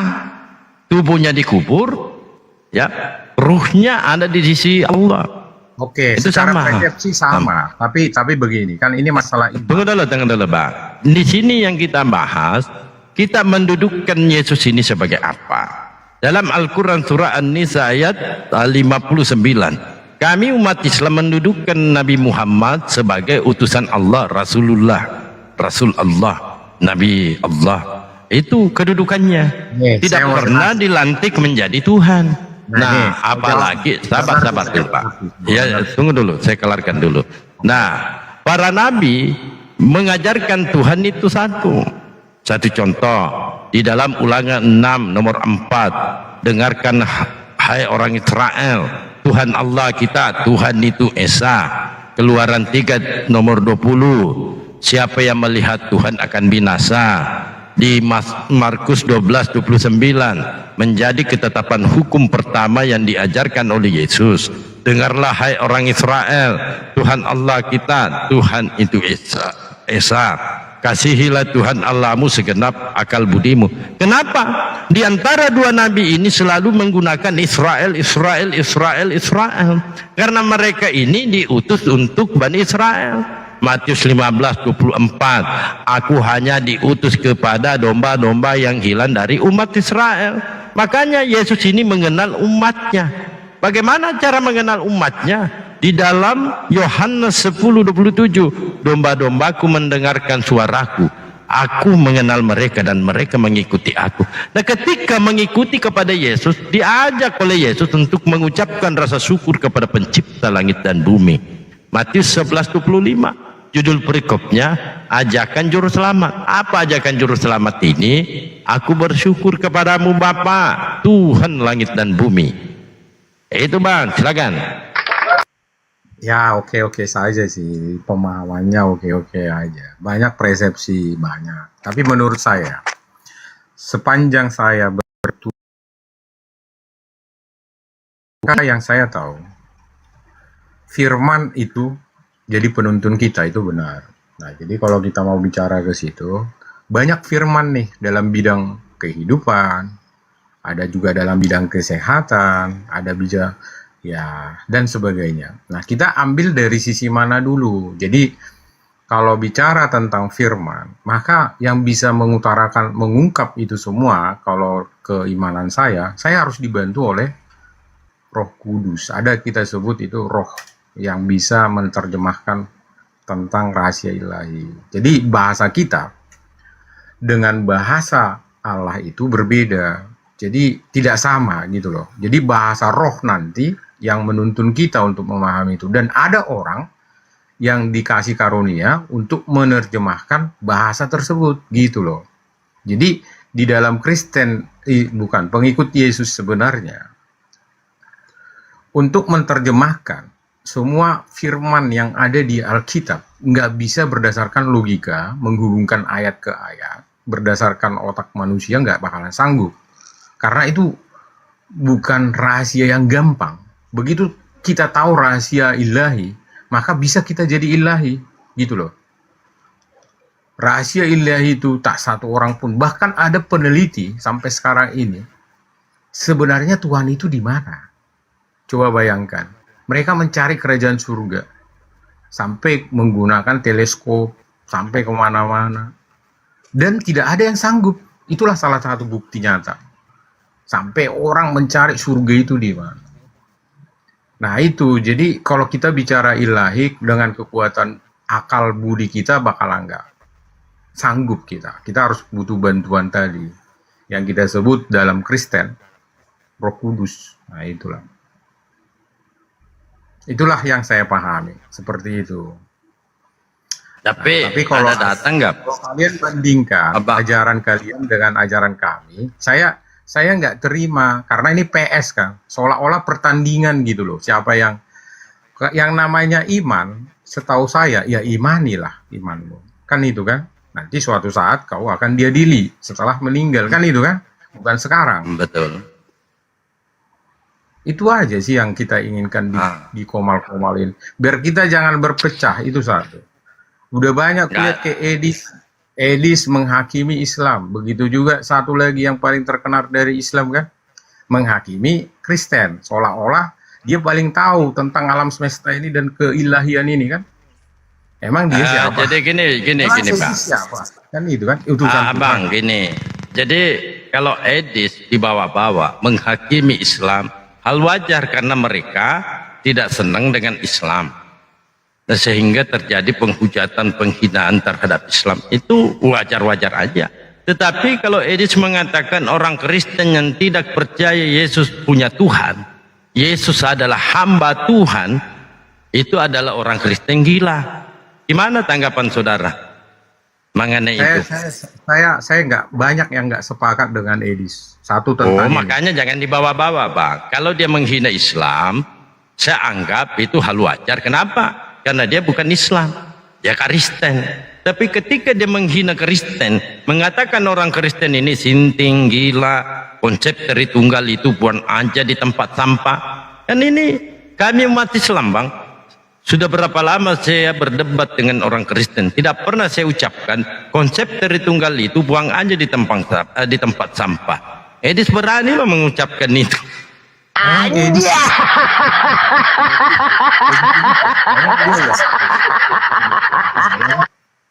Dia itu hanya memanfaatkan YouTube ini mencari duit kalau menurut saya, karena hartanya udah banyak dia. Itu aja sih. Yang kasih kan yang kasih mereka itu gini Bang, yang kasih Abang, yang kasih Edis dana kan orang Kristen sendiri, Bang. Ya banyak yang seperti itu. Kita nggak bisa sangka. Orang Kristen sendiri. Jadi saya bisa buktikan bahwa Kristen ini betul-betul agak-agak kagak waras ya. Dihina oleh Edis, dikasih dana. Gini. Yang benar-benar dia tidak memikirkan duit. Dia cukup makan sekali sehari atau 3 kali sehari udah cukup. Dia nggak memikirkan tempat tinggalnya, enggak. Itulah kalau yang benar-benar mengikuti Yesus. Karena Yesus juga nggak punya rumah. Yesus nggak ada rumah. Iya. Ini Bang, untuk memperoleh hidup kekal. Tadi saya kan jabarkan panjang kali lebar, lengkap dengan dalil. Karena di Islam ini Bang, kita nggak boleh sesuai pemikiran kita. Kita harus dalilkan. Dan saya ketika menampilkan dalil, menyebutkan dalil, saya nggak mau mengada-ngada. Saya nggak mau juga. Artinya untuk menyenangkan pendengar. Suka tidak suka, mau tidak mau, ini data, dalil. Islam ketika menyembah kepada Allah, wa aqimis salata li dzikri, diperintahkan untuk mendirikan salat untuk menyembah kepada Allah. Surat Taha ayat 14. Nah kalau Yesus kan dia menyembah juga. Ada data di dalam. Kamu menyembah apa yang kamu tidak ketahui, dan kami menyembah apa yang kami ketahui. Artinya Yesus ini mengenal siapa yang dia sembah. Nah sedangkan Kristen mendudukan Yesus sebagai Tuhan, sesembahan. Yesus sendiri menyembah kepada Tuhan. Makanya ketika dicoba oleh iblis, apa ucapan Yesus? Engkau harus menyembah kepada Tuhan Allahmu. Matius 4 nomor 10. Nah begitu juga tadi saya sampaikan, orang Saduki bertanya kepada Yesus mengenai hukum pertama. Apa jawab Yesus? Hukum utama. Dengarlah hai orang Israel, Tuhan Allah kita, Tuhan itu Esa. Kasihilah Tuhan Allahmu segenap akalmu, segenap jiwamu, segenap kekuatanmu. Itu yang diajarkan oleh Yesus. Nah ini utama Bang. Di dalam Yohanes 14 nomor 1. Janganlah gelisah hatimu. Percayalah kepada Allah, percaya juga kepada aku. Artinya ada 2 kali mau dipercaya. Kira-kira untuk mendapatkan rumah Bapa atau mendapatkan surga, peroleh hidup kekal, kita harus percaya Allah sebagai apa dan Yesus sebagai apa. Silakan Bang. Baik. Nah ini memang mendalam ini kalau begini. Saya cukup apresiasi lah mau membaca Alkitab. Tapi Alkitab itu tidak segampang yang kita pikirkan, itu aja. Jadi dalam kitab suci kita kalau mau membaca itu secara mengerti, kita harus minta pertolongan dulu, berdoa dulu, agar Roh Kudus membukakan hati dan pikiran kita. Agar kita, ayat ini mengenai apa. Kadang ayat ini banyak versinya, bisa dibawa ke ranah ke Tuhan, bisa dibawa ranah ke penyiaran, bisa banyak versinya. Jadi kalau seperti yang Bapak bilang tadi, versi seperti itu ya nggak salah juga. Tapi ingat bahwa intinya adalah bahwa agama Kristen, Abangku, kalau kau mau coba abangku izin sejenak. Abangku supaya abang ada pertolongan, coba berdoa dulu bang. Diberikan pertolongan kepada Roh Kudus. Lalu Gini, narasikan lagi. Gini, kalau aku mau cerita di sini hal sakral yang benar-benar sakral, jangan di tempat umum seperti ini. Jadi benar-benar sakral bagi kita itu. Jadi ada istilah kita, kalau zaman dahulu ada itu tempat yang kudus banget. Siapa yang punya dosa masuk ke situ meninggal. Jadi nggak boleh sembarangan, itu maksud saya. Jadi ini kan hanya sebentar. Kalau mau secara mendetail kita ambil satu tempat, jangan komal-komal yang nggak ya merendahkan Tuhan lah. Bahasa kita ini udah merendahkan Tuhan, seolah-olah kita ngerti tentang Gini abangku, metode apa yang kita harus gunakan membaca Bible ini? kalau di kita. Ya. Apakah setelah ada Roh Kudus ingatan kita ini hilang?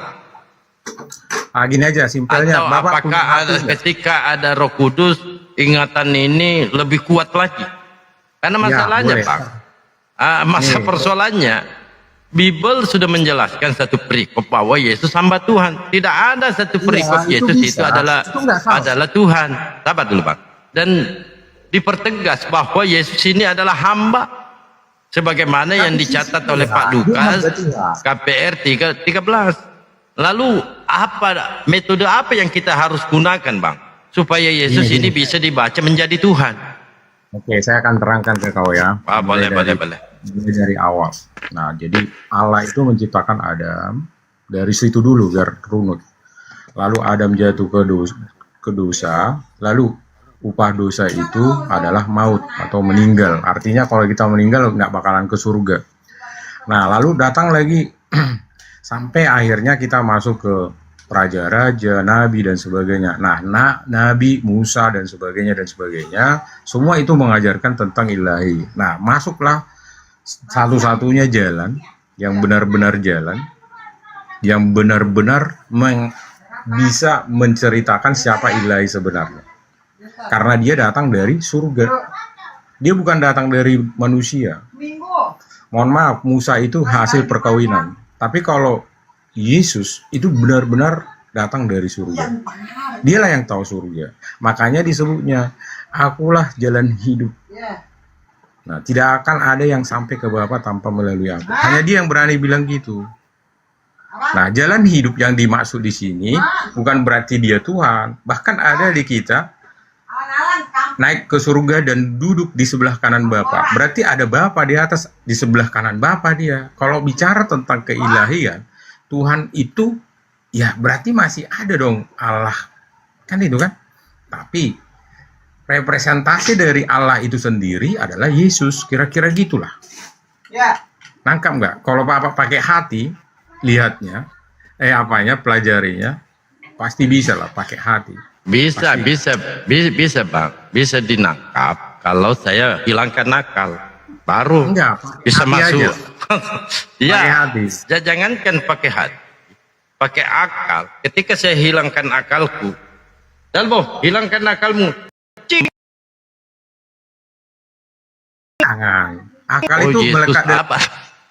Sabar dulu. Nah, ketika saya menggunakan akal, nggak perlu ada Roh Kudus, saya gunakan aja akal.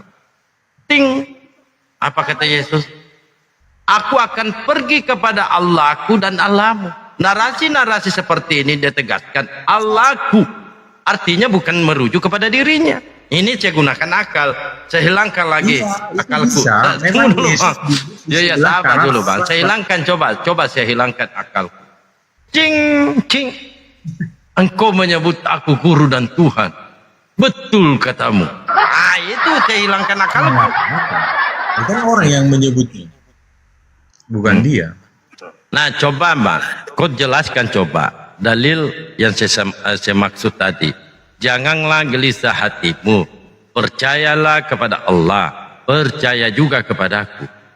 Nah, kira-kira untuk memperoleh hidup kekal kita harus percaya Yesus sebagai apa, Allah sebagai apa. Itu loh. Ini Ini orang Paris yang nanya pada saat itu gini. Emang kau dari mana asalmu katanya? Sebelum Abraham ada, aku udah ada kata dia. Lah, umurmu masih 35 tahun, Abraham, nenek moyang kami udah meninggal. Tidak, Yohanes 14, Bang. Yohanes 14. Ini ucapan Yesus tuh. Iya, ini Janganlah ucapan Yesus gelisah ya. hatimu. Ini Percayalah, aja jawabannya. sabar dulu. Percayalah. Ini ada 2 kali, percayalah kepada Allah. Percaya juga kepada aku. Artinya bahasa ini ada 2 yang mau dipercaya supaya kita memperoleh hidup kekal. Iya benar, itu ada versi begini lagi biar Bapak ngerti ya, banyak versi. Jadi ada orang Parisi nanya, emang kau siapa? Kau Tuhan katanya. Lah, sebelum Abraham ada, aku sudah ada katanya. Bah, Abraham itu nenek moyang kami udah meninggal, masa umurmu 35 tahun? Karena kau tidak mengenal aku datang bukan dari dunia ini, aku datang dari atas. Atas itu maksudnya surga. Dia datang dari atas, keluar dari bawah. Dia datang dari surga, jangan diprediksikan dengan logika atas bawah. Saya nggak, persoalannya saya nggak ke situ, Bang. Yohanes 14. Nah, ini kadangkala teman-teman Kristen disesatkan oleh pendeta. Kenapa? Langsung ke 14, itu pun 14 nomor kan aneh-aneh. Padahal jelas di situ. Akulah jalan kebenaran dan hidup. Tidak ada yang sampai kepada Bapa kalau tidak melalui aku. Artinya ada sarana, ada tujuan. Nah, tujuannya ini siapa? Nah, jalannya ini siapa? Itu perlu kita pahami. Kan jelas di nomor 1-nya mengatakan, janganlah gelisah hatimu. Percayalah kepada Allah. Percaya juga kepadaku. Di rumah Bapakku banyak tempat tinggal. Artinya ada 2 kan mau dipercaya supaya kita peroleh hidup kekal. Kan Yesus itu representasi dari Allah. Nah itu dia bahasa aku tadi. Gimana Allah mau menampakkan dirinya karena dia nggak bisa dilihat manusia kan. Jadi datanglah utusan itu. Ya itulah Yesus untuk memperkenalkan kerajaan surga. Tidak akan ada yang sampai ke Bapa kalau tidak melalui aku. Ajaran dia lah yang benar. Gitu. Iya, saya nggak salahkan ajaran itu, Bang. Nah, yang aku tanyakan di sini, kita harus percaya Yesus sebagai apa? Itu loh. Ya sebagai utusan. Boleh, sebagai utusan juga boleh. Berarti bukan Tuhan dia, Bang. Karena syarat untuk mendapatkan hidup kekal jelas Yesus Inilah kalau sampaikan. pakai akal dan pikiran, berarti arti dari semua yang kau maksud apa artinya saya harus buang akal gitu. Kalau saya buang akalku, Bang, Pak Tarno bisa jadi Tuhan, Bang. Kalau saya buang akal. Oh, berarti udah beda lah. Kalau begitu udah beda. Jadi yang dimaksud sebenarnya gini abangku. Ajaran Yesus itu dengan nabiku nggak beda. Cuman ajaran Kristen yang berbeda dengan ajaran Yesus. Karena Yesus itu memperkenalkan satu Tuhan, kalian mengimani 3 Tuhan. Tuh. Bukan Yesus tidak pernah mengajarkan kepada manusia. Sabar, Bang. Yesus tidak pernah. Dengar dulu, Pak. Yesus tidak pernah mengajarkan manusia berdoa kepada Roh Kudus, enggak ada. Melainkan Yesus mengajarkan kepada manusia berdoa kepada Bapa. Itu Matius 6 nomor 9 dan seterusnya. Dan kedua, di dalam Matius 6, ya sabar, Pak. Bukan berdoa ke Roh Kudus, mintalah Roh Kudus. Ada enggak dalilnya seperti itu?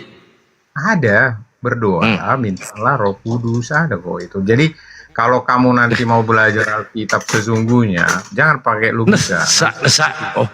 Jadi saya harus buang logika. Ya, jangan logika lah. Nanti stres. Teman-teman yang dibawa ya mohon maaf. Sahabat-sahabat Kristen juga. Kalau mau belajar ya sabar dulu, Pak. Artinya kalau mau sabar dulu, Pak. Kalau mau belajar Kristen atau mau belajar Bible, ya sabar dulu, Pak. Iya, Pak. Sabar dulu. Di bawah ini mau dengar loh. Jadi teman-teman logika sabar dulu, Pak. Sabar dulu, Pak. Oke. Iya. Jadi dicatat ya. Kalau mau belajar Kristen atau mau belajar Bible. 6 orang kau sesatkan. Kok saya yang sesatkan? Itu Ya, Asam. teman-teman kalau mau belajar Kristen atau mau belajar Bible, kata jangan kau Pak sesatkan. Erik, janganlah menggunakan akal logikamu, buanglah Ini akal aku- kalian. Apa bang? Roommu ini jangan kau sesatkan 348 orang. Itu nanti Siapa yang menyesatkan siapa? Abang sendiri loh yang mengatakan tadi, janganlah pakai akal, janganlah menggunakan logika kalau mau belajar Kristen. Maka saya mempertegas ajakan abang, teman-teman, kalau mau belajar Kristen atau mau belajar Bible, kata beliau Pak Erik ya, jangan menggunakan akal, jangan Ya. menggunakan logika, kan Jangan begitu ya bang? melaga ayat. Nah, jangan. Jangan pakai akal ya teman-temannya. Ya. Juga jangan melaga-laga ayat, Oh ini jangan melaga-laga ayat. Artinya ini yang paling utama. Jangan pakai akal, begitu kah? Kamu langsung senang banget karena manusia ini Nggak senang aku. Justru aku sedih loh. Karena Yesus sendiri mengajarkan bang, kasihilah, sabar bang, kasihilah Tuhanmu segenap akal budimu. Itu kata Yesus.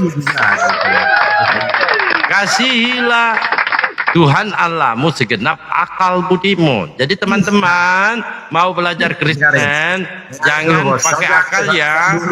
Jangan plesetkan dulu. Oh, Jangan kau apa plesetkan lagi, dulu Pak? bahasa-bahasaku. Kau Apa itu, menarik Pak? kesimpulan dari premismu yang kau buat salah. Gimana itu, Dalbo? 378 yang Yang nonton bilang di rumah. abang loh. Saya hanya bantu abang. Premismu. Kau buat sendiri kesimpulanmu, kau buat sendiri. Jadi nama aku Coba, Bang. Kalau mau belajar Bible, pakai akal kita. Pakai tidak logika cukup kita. dengan logika. Kan saya bilang, Tidak. kan jangan pakai logika itu artinya kamu mengandalkan logika untuk memahami itu stres. Bang, gini bang. Kebenaran itu tolak ukurnya dari akal. Matematika. Itu oke, akal yang sabar dulu bang, sabar. Jadi kebenaran itu sabar bang. Kita bisa memahami yang mana yang baik, yang mana yang buruk itu sumbernya dari akal.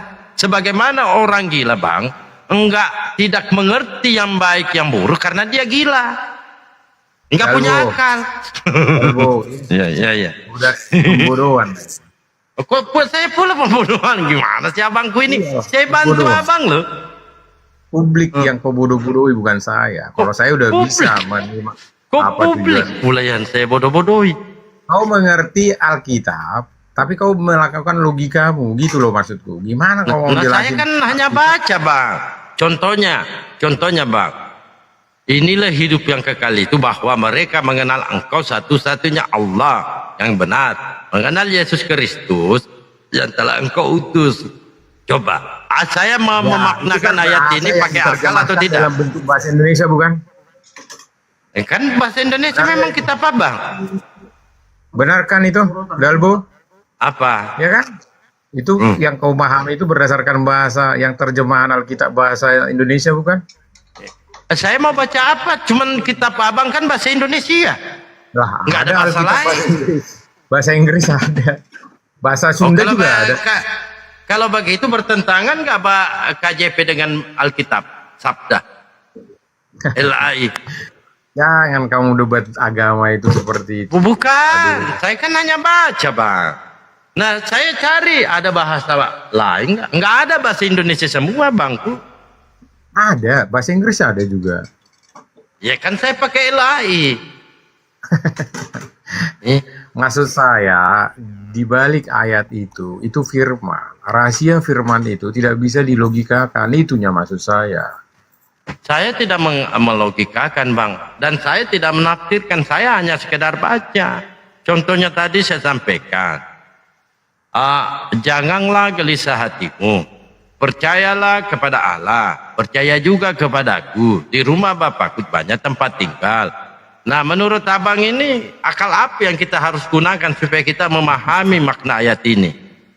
Firman tidak akan pernah bisa berlogika, itu firman. Namanya juga firman. Bagaimana Firman menciptakan alam semesta pakai logika? Nggak mungkin. Pada mulanya Allah menciptakan hanya dengan ngomongan kok. Manusia diciptakan dengan firman, hanya dengan hembusan. Kalau berlogika Jadi manusia, maksud saya Bang, gini Bang, logika apa yang kita gunakan atau nggak perlu pakai logika? kalau kau ingin memahami firman ya, tahu kan firman apa? Firman itu Allah. Nah, nggak sanggup logika manusia. Kalau menurut Yesus Bang, firman itu apa Bang? Itu adalah Allah. Yesus. Ucapannya Yesus karena Bapaknya Yesus atau Tuhannya Yesus memberikan satu wasiat. Inilah anakku yang kukasihi. Kepadanya aku berkenan. Dengarkanlah dia. Nah, ketika kita mendengarkan anak ini, menurut anak ini, firman itu apa? Nah, kalau saya baca Bible, Bang, Ini menurut pertanyaannya, kamu Yesus, mengarahkan jawaban saya mengarahkan ke kamu gitu loh. Coba dulu. karena menurut Yesus firman itu ucapan dari Tuhan, Bang. Menurut Ya, Yesus. bertanya itu jangan membuat jawaban gitu. Enggak, saya bertanya kepada abang. Abang kan mengatakan firman itu adalah Allah. Nah, menurut Yesus apa firman itu? Ya Tuhan. Tuhan. Kau mau memang pingin masuk Kristen, biar saya kasih ilmunya.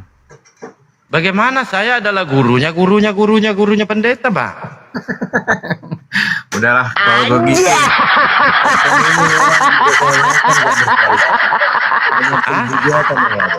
Penghujatan. Di mana pula aku menghujat, Bang? Bagaimana kau bilang kau gurunya pendeta? Dari mana? Abang mau mengajak saya jadi Kristen, sedangkan abang sendiri nggak ngerti Bible. Gimana sih? Nah, Gini saya aja. ini Bang bukan baru kemarin, saya sering kali berdebat Kalau dengan logika saya yang saya pendeta-pendeta. gunakan, kalau logika saya yang saya gunakan, saya bakal nggak ngerti Bible. Alkitab nggak saya ngerti. Kalau logika Nah, saya. itu dia Bang, karena abang ini nggak mengikuti apa yang diperintahkan oleh Yesus. Yesus kan jelas menyampaikan apa ya emang di dalam arti dari Bible bahasa- saudara Markus bahasa 12:29 firman itu 30. Sabarlah dulu Bang, sabarlah. Di Markus Yesus menyampaikan, kasihilah Tuhanmu segenap akalmu. Nah, kita Dengarin. diperintahkan untuk menggunakan dengarin, akal. saya buat. Kasihi itu kata kerja atau kata dogma? Kasihilah. Kasihi kata kerja. Udah, berarti kamu harus berbuat dong dengan akal dan Iya betul, harus berbuat. Apa yang Dengan kita akal dan- perbuatkan? Sabar Bang. Apa yang kita harus perbuatkan? Sebagaimana Yesus ini berbuat juga menyembah kepada Tuhannya. Nah, kita harus mengikuti karena Yesus adalah jalan. Kita mengaku pengikut Yesus. Apa yang dilakukan Yesus ketika dia menyembah kepada Tuhannya, itu pula yang kita harus lakukan. Karena Yesus ini kau katakan suri teladan. Yesus dalam Matius 26:39 dia maju sedikit sujud menyembah kepada Tuhan, maka kita harus sujud menyembah kepada Tuhannya Yesus kita juga. nggak usah Begitu jauh-jauh Bang. gini. Itu logika, kita main logika. Kasihi itu hanya sebatas perkataan atau kata kerja. Kata kerja. Dalam segala lini kan, itu dalam Iya segala aspek. betul. Karena di situ Dalam ada segala dua yang dikatakan kalau Islam habluminallah, habluminannas. Artinya Ya ini udah. tidak akan bisa putus. Ini kan Sabar dulu. logika. Kita Ini masuk ke sabar logika. dulu, Bang. Jangan Ini berlaku sepanjang hidup sampai mati kita Pakai berlakunya itu. logika, kamu putar balik. Kan? Oh, Abang punya logika lagi? Kan kau bilang tadi logika. Nah sekarang kita telah Oh. satu-satu. Kasihi itu tidak segampang Iya. yang kau sebutkan. Oh. Saya pikir Kasihi. tadi Abang mengajak saya nggak perlu pakai logika. Nih kan udah kacau kau bos. Turun lagu ya, udah saya- pusing kau. Kok pas saya pusing? Pusing saya mau. Abang tadi mengajak saya jangan pakai Putar akal balik. lalu Bu. Kalau istilahnya kita berdebat, ya arahnya putar balik. Ini Ya, abangku, saya di sini abang, saya tidak mengajak abang berdebat. Saya berupaya bagaimana upaya saya mendamaikan Kristen ini dengan Yesus. Itulah upaya aku bang. Gak ada kekuatanmu mendamaikan itu. Jangan sosok jadi pendamai kamu tentang ini. Karena gini bang, setiap kali orang Kristen memberikan narasi, Bible pasang badang loh, bertolak belakang dengan Bible. Maka di sini Dalbo berupaya bagaimana upayaku mendamaikan Kristen dengan Bible. Itu loh yang aku maksud. Mau nggak didamaikan dengan? Emang kamu siapa? Saya adalah juru damai. Bagaimana upayaku mendamaikan orang-orang Kristen ini sama Bible? Gak ada kekuatanmu di situ. Emang kamu siapa? Memangnya harus pakai kekuatan, nggak perlu pakai sesuai dengan apa yang diajarkan oleh Yesus. Dengar. Karena Tuhannya Yesus memberikan satu wasiat. Dengarkan ya. Apa wasiatnya? Inilah anakku yang kukasihi, kepadanya aku berkenan, dengarkanlah dia. Dan ketika kita mendengarkan anak ini, dia mengenal pengikutnya, dia kenal kaumnya. Yohanes 10:27, domba-dombaku mendengarkan suaraku, aku mengenal mereka, mereka mengikuti aku. Nah ketika domba itu binatang. Bukan hewan. Bukan, itu kan diberikan gelar kepada Bani Yakub. Perumpamaan ya? Bukan itu domba-domba. Perumpamaan. Ya udah. Karena dia liar, dia bercerai-berai. Nah, tetapi walaupun apapun itu domba kan itu adalah Bani Yakub, bukan Bani Oten. Apalagi Bani Yakub. Jadi seolah Israel. Betul, bukan kataku. Di dalam Matius 15:24, di Yeremia 50:17. Bani Israel ini adalah domba yang bercerai-berai. Nah, Matius 15:24, apa kata Yesus? Aku hanya diutus kepada domba-domba yang hilang dari umat Israel. Nah, kalau sabar dulu supaya paham ya, tahu. Ya, jadi domba-domba ini adalah Bani Israel. Kalau orang Kristen itu bang, tukang ngadu domba, itu Kristen, tukang ngadu domba, bukan orang Kristen domba. Jadi Kristen ini bang, bukan ngadu domba. Nggak berkualitas. Sampah serius, ini sampah ini. Jadi Yesus ini Musa, pengikut-pengikutnya, mereka itu adalah Muslim semua bang. Karena Muslim semua, karena Muslim itu sabar dulu lah bang. Tidak mau menjengkalimu ya, banyaklah dulu kau belajar ya. Sabar sih bang. Karena kenapa saya katakan Yesus ini adalah Muslim, pengikut-pengikutnya juga Muslim, karena murid-murid Yesus ini berserah diri kepada Tuhannya, bukan kepada Yesus. Sedangkan orang yang percaya Tuhan tergantung di dinding itu musyrik. Itu perlu kita pahami. Jadi yang dimaksud tadi itu domba-domba bahwa Bani Israel atau Bani Yakub. Kalau Kristen ini bukan, mereka itu adalah tukang adu domba. Itu loh, paham ya?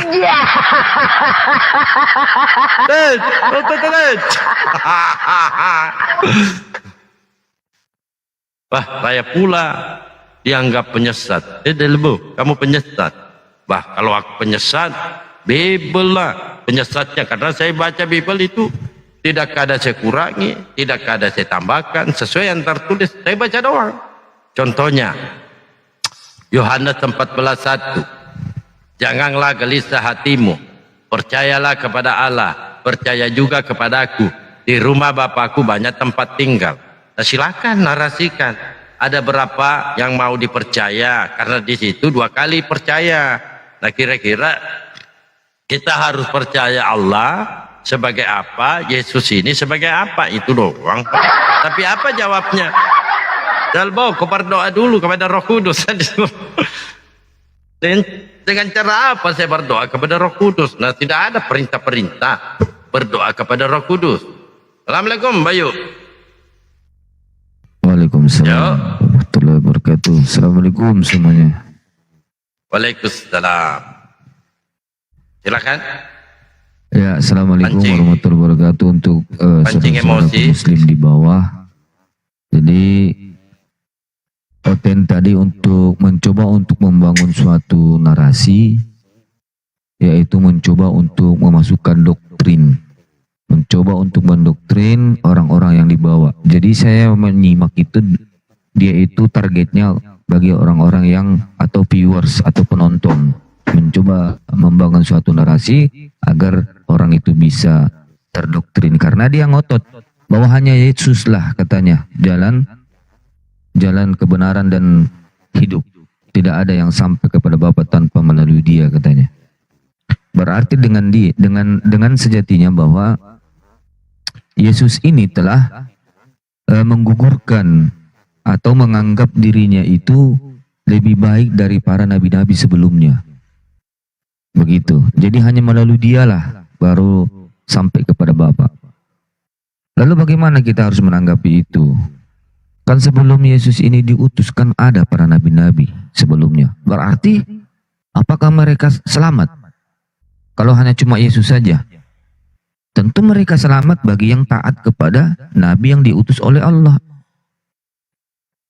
Adapun perkataan Yesus seperti itu berlaku hanya kepada satu kaum, bukan kepada seluruh umat manusia. Ya itu. Jadi jangan ada yang mau terdoktrin oleh gara-gara itu. Karena Yesus mengatakan, aku diutus hanya kepada Bani Israel. Iya kan? Bukan kepada Bani Batak, atau Bani Manado, atau Bani Jawa, atau Bani Bugis, enggak. Hanya kepada Bani Israel. Dan Yesus melarang agar tidak menyimpang kepada bangsa lain atau ke kota Samaria. Begitu ya teman-teman ya. Nah, Nabi Muhammad itu diutus kepada seluruh umat manusia. Bagi yang menolak itu harus dipertanyakan, apakah kalian itu manusia atau bukan? Begitu ya.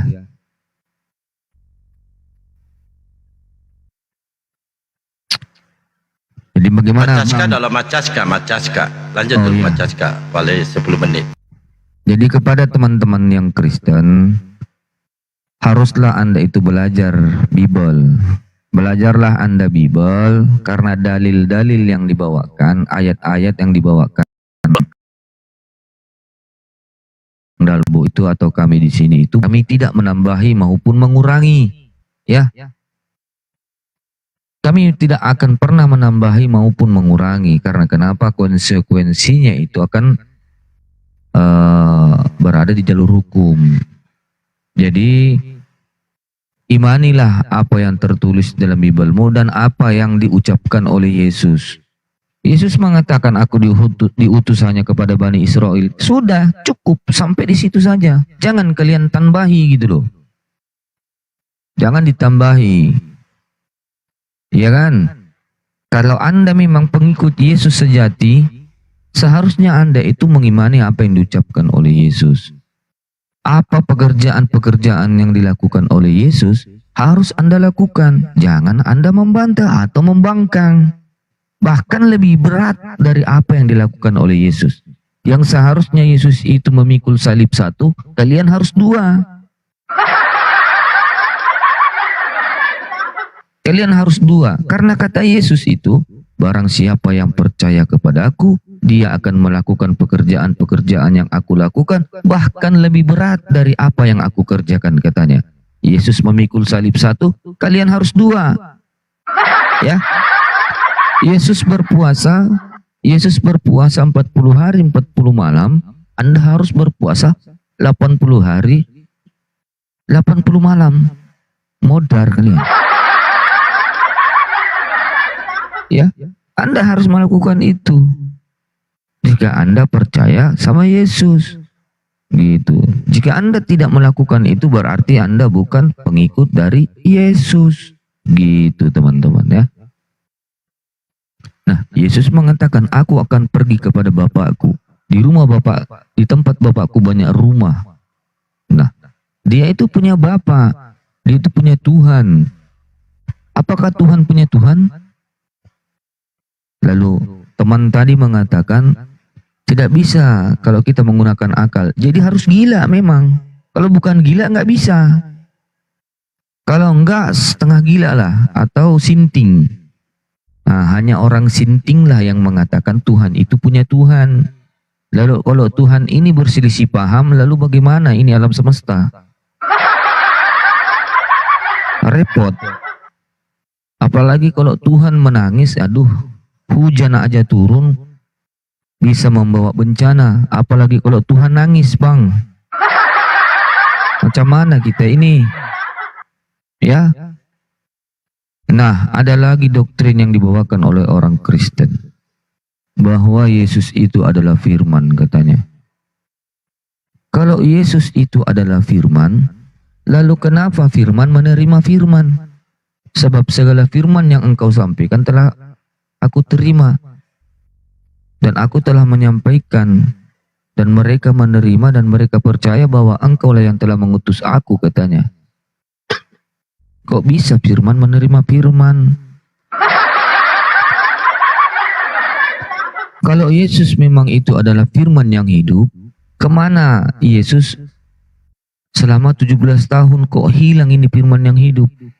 Diambil apa? Diambil tuyul kali ya?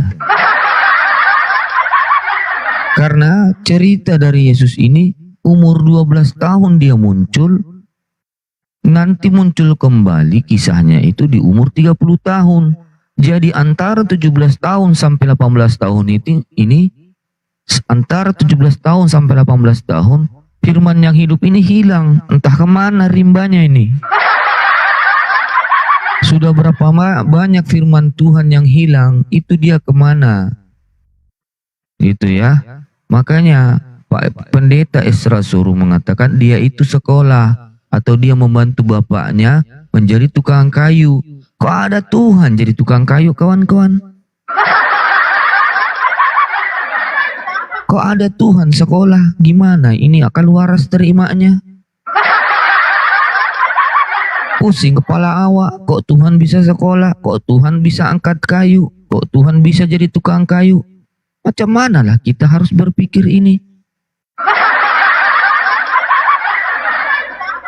Saya tidak bisa memikirkan kalau Tuhan itu sekolah. Sewaktu dia itu masih beranjak TK atau SD, datang gurunya mengatakan, "Sus, iya guru. 1 tambah 1 berapa? 2 guru. Ayo kamu eja ini huruf A tambah A. A tambah B. A B guru. Ma tambah A. Mama guru." Kan gila. Apalagi kalau terlambat sekolah. Kita dulu sekolah itu sering dicubit atau ditokok kepalanya. Memang tersiksa Yesus ini.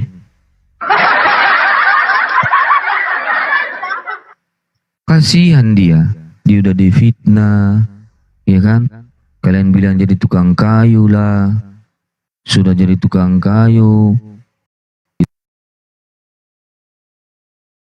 mamanya nggak pernah Yesus itu malah memperlakukan mamanya itu dengan baik loh teman-teman. Coba teman-teman Kristen di bawah, coba berikan kepada kami, tunjukkan kepada kami di mana perbuatan Yesus itu pernah berbuat baik kepada mamanya. Ada tidak? Ada tidak yang bisa kita teladani? Nggak ada. Bahkan dia tidak memberikan suatu teladan. Dia tidak menunjukkan bahwa itu bisa diteladani. Kepada murid-muridnya saja itu dia tidak menunjukkannya. Karena ada orang tua dari seorang murid meninggal, lalu dia minta izin kepada Yesus ini yang kalian katakan Tuhan. Bahkan dia melarang agar muridnya ini tidak pulang untuk menguburkan orang tuanya. Coba. Ini Tuhan macam apa? Tuhan macam apa, teman-teman? Cek. Tuhan macam apa kayak gitu? Dia tidak memberikan atau dia tidak menunjukkan bahwa dia itu harus diteladani. Biarkanlah orang-orang mati mereka menguburkan orang-orang mati mereka. Macam mana pula lah orang-orang mati menguburkan orang mati? Masa orang mati harus bangkit dulu menguburkan orang mati? Memang Bible ini kadang kita itu kalau baca harus sinting memang dulu. Kalau nggak sinting nggak bisa kita nangkepnya. Karena kalau kita sinting, ya, pertama banyak menghayal, banyak halu, banyak berimajinasi, modal jingkrak-jingkrak, mengharapkan masuk surga. Kan itu yang dihayalkan oleh mereka itu. Iya kan? Itu yang mereka hayalkan karena sudah rada-rada sinting. Makanya harus sinting dulu, baru bisa. Karena kalau orang sinting pasti banyak menghayal, modal jingkrak-jingkrak, mengharap masuk surga, mengharap dihapus dosa. Padahal Yesus nangis-nangis di tiang salib, mereka ketawa-ketawa, teman-teman. Coba, Yesus itu nangis-nangis. Eli, Eli, Eli, kenapa kau tinggalkan aku, Eli? Oh, Eli, nangis Yesusnya, teman-teman, nangis Tuhan. Tapi mereka nikmati itu. Mereka katakan itu penebusan dosa. Lalu mereka jingkrak-jingkrak di depan pendeta, pakai rok mini pula. Anak gadis pergi gereja pakai rok mini, buka dikit kelihatan celana dalam. Udah kelihatan celana dalam, duduk paling depan lagi. Aduh. Ada yang ketiga di bawah, Bang. Lalu mereka mengatakan berharap masuk surga. Udah di jalan itu injak tai, masuk gereja bawa sendal, ikutlah tainya beribadah. Jingkrak-jingkrak, teman-teman. Yesusnya padahal nangis-nangis. Eli, Eli, Eli, kenapa kau tinggalkan aku? Itu katanya. Nangis Yesusnya, teman-teman. Kasihan dia. Lalu mereka tumbalkan, korbankan Yesus untuk menebus dosa manusia. Apa salahnya anak Maria ini? Kok dia yang harus ditumbalkan? Ya.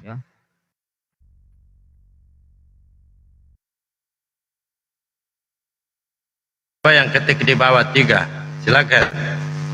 Salah ketik katanya. Oh, Ustaz. Jadi teman-teman, sembari ya sudah ada Bapak Ustadz andalan gua ini. Masya Allah. Assalamualaikum Pak Ustadz. Waalaikumsalam. Assalamualaikum Ustaz. Waalaikumsalam. Lanjut. Lanjut. Pak Ustadz Bayu. Dikit lagi Pak Ustadz. Belum klimaks saya mengenai Yesus ini. Jadi teman-temanku yang Kristen, ya, janganlah kalian selalu bersenang-senang di atas penderitaan orang. Itu hal yang tidak baik. Itu hal yang tidak baik. Yesus ini dicambuk loh, diludahi, lalu kalian jingkrak-jingkrak di gereja. Di mana hati nuranimu? Di mana rasa kemanusiaanmu? Di mana moralmu? Apakah salib ini menunjukkan moral yang baik? Tidak, teman-teman, tidak. Bahkan ini lebih kejam dari sejarah kehidupan. Manusia ini disalib loh, dipaku tangannya, lalu kau senang-senang jingkrak-jingkrak di gereja.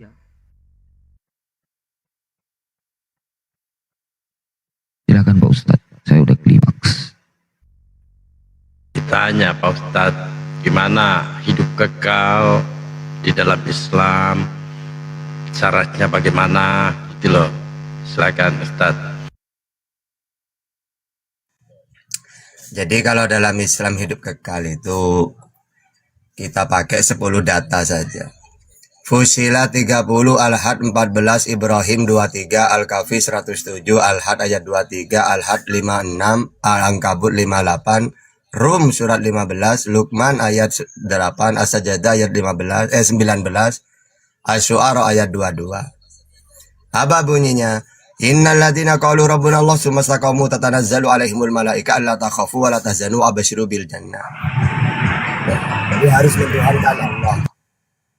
Atau innallaha yudkhilul ladzina amanu wa amilus solihati jannatin tajri min tahtiha al-anhar. Sungguh Allah akan memasukkan orang-orang yang beriman dan mengajarkan kebajikan ke dalam surga-surga.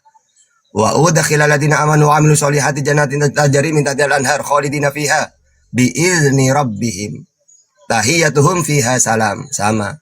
Yang beriman kepada Allah. Begitu juga kepada menurut Yesus. Matius 19, 16, Yohanes 5:24, Yohanes 17:3 harus mentuhankan Allah. Gitu. Oke, silakan. Ini ada Paulus ini. Paulus. Selamat pagi, Pak Paulus.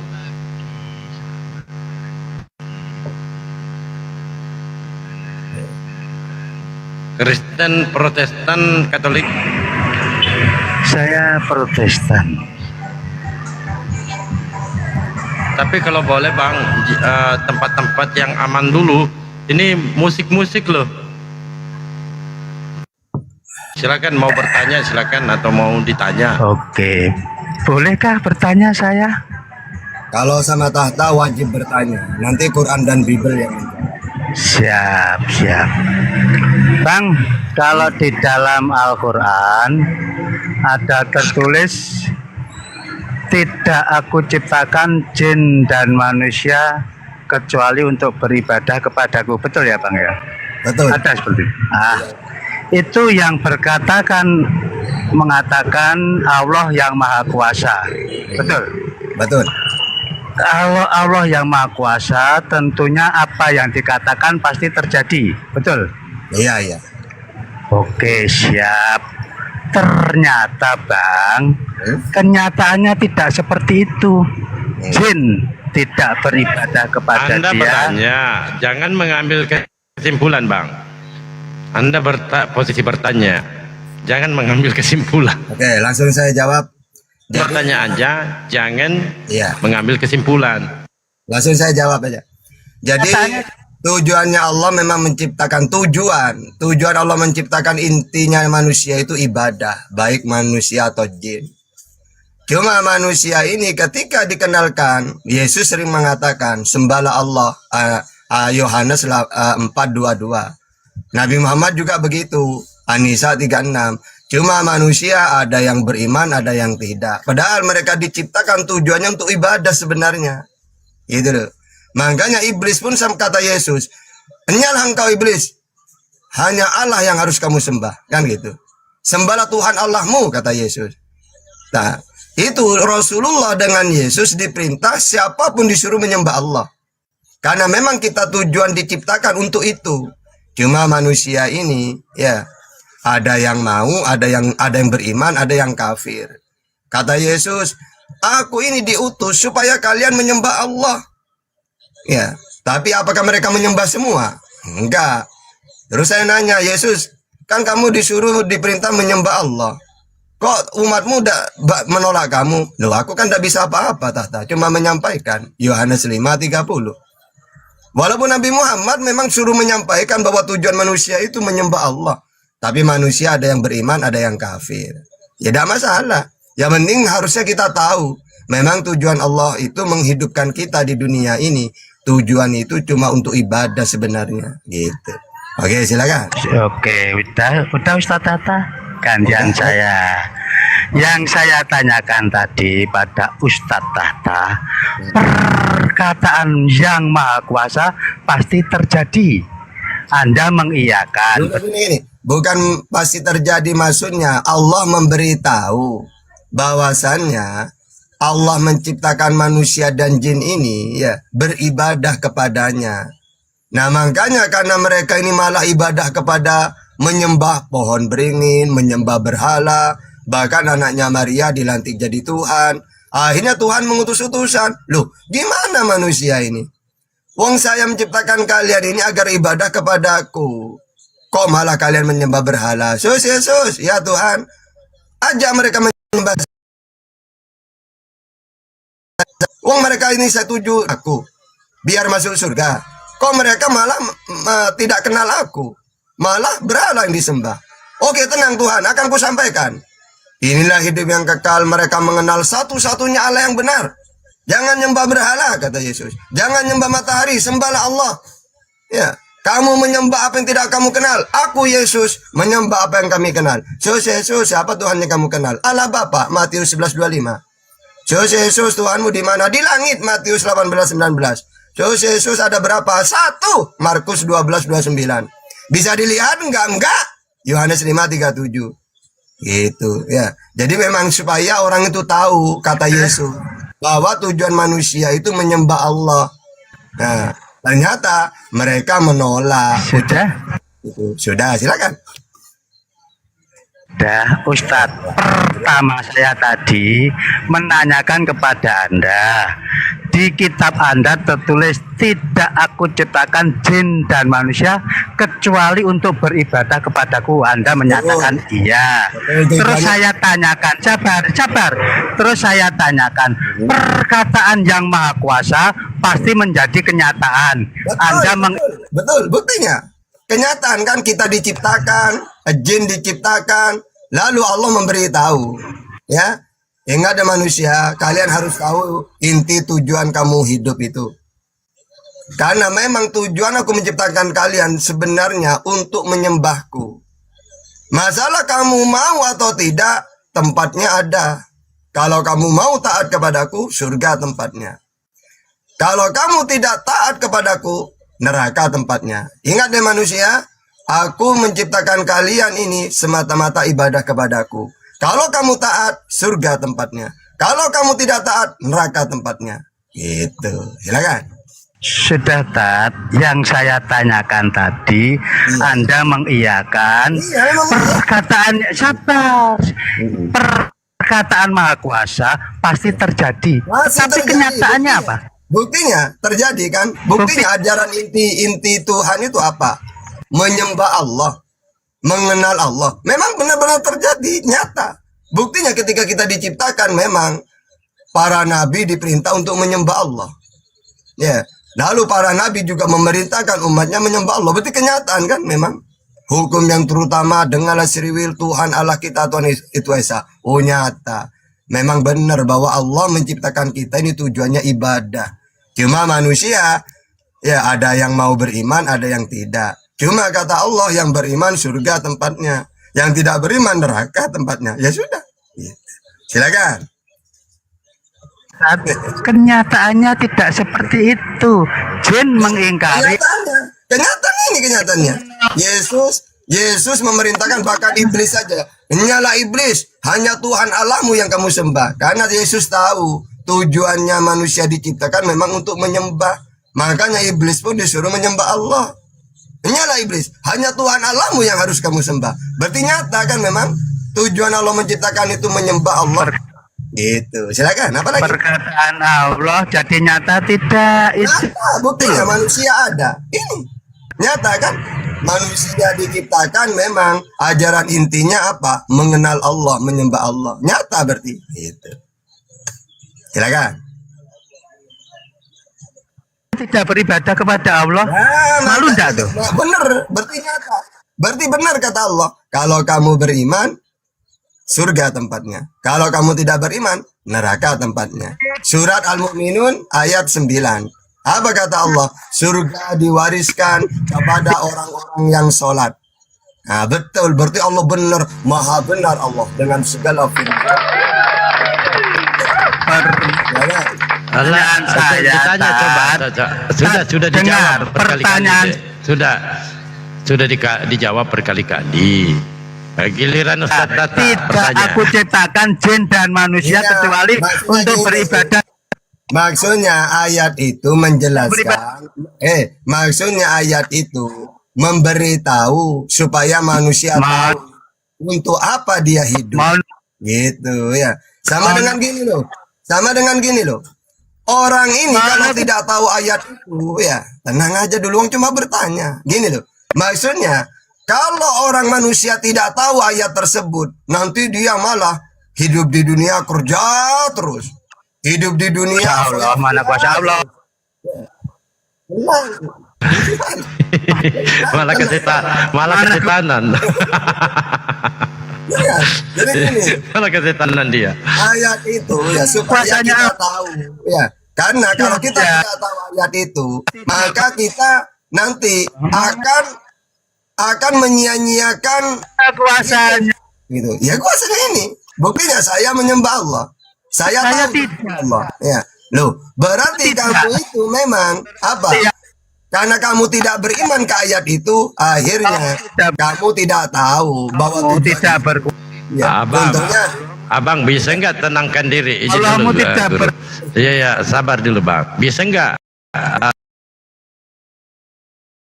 Jangan dulu dibawa-bawa bang. Bisa jadi manusia sejenak saja. Iya, karena di situ sudah kesetanan. Malah bertanya aja kesetanan loh.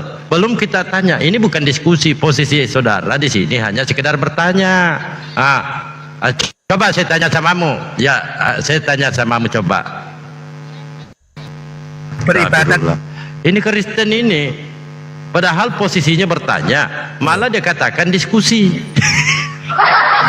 Kalian itu bertanya aja tuh. ya sekarang gini ya, saya jelaskan gini loh.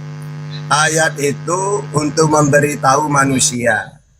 Karena manusia itu kalau tidak diberitahu kayak gitu, pasti hidupnya itu untuk kerja melulu.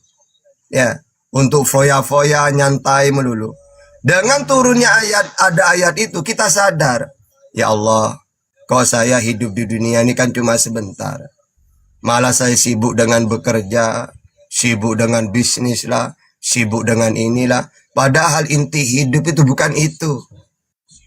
Allah menciptakan kita ini, yang utama adalah ibadah. Ya boleh harus kita kerja, tapi ingat kerja juga diniatkan ibadah. Bukan untuk memperbanyak harta gitu, enggak. Ya. Nah, biar kita sadar gitu loh. Bukan berarti wong ayat ini Allah menciptakan manusia untuk ibadah. Bohong Allah, buktinya manusia tidak ibadah. Bukan gitu. Ya, tapi memang tujuan inti hidup itu memang ibadah sebenarnya. Makanya Yesus ini ahli ibadah. Orang soleh dia. Ibrani 5 ayat 7.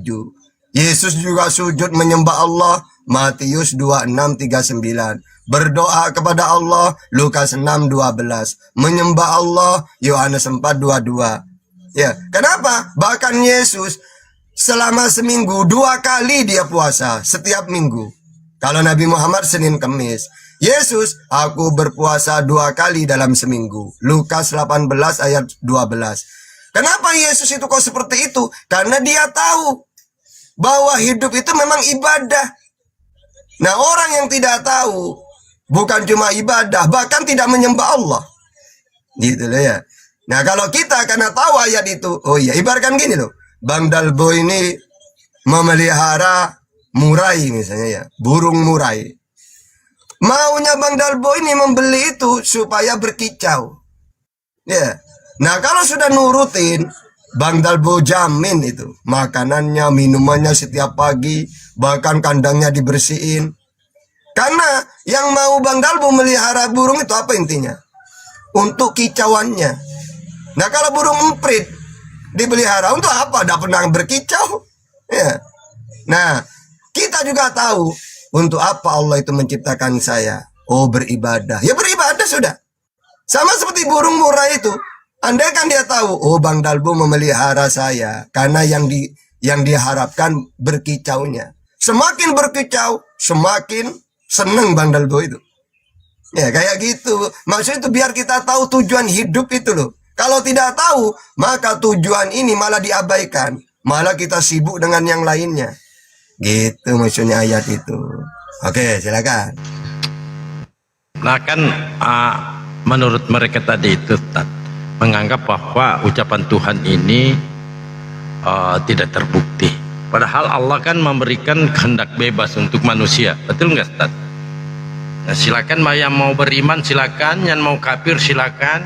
Nanti konsekuensinya nanti pada mahsyar nanti kau diketeter. Kan begitu. Nah, Kristen ini posisi saudara bertanya loh. Bertanya jangan kesetanan. Ya. Ya, kita diberikan free will, kehendak bebas. Surah Al-Kahfi ayat 29. Itu free will. Sama Anda tadi naik di sini sama. Yesus mengajak kalian menyembah kepada Allah, Allah Bapa yang di surga. Malah kalian menyembah Yesus. Enggak ya? Itu gampang kok.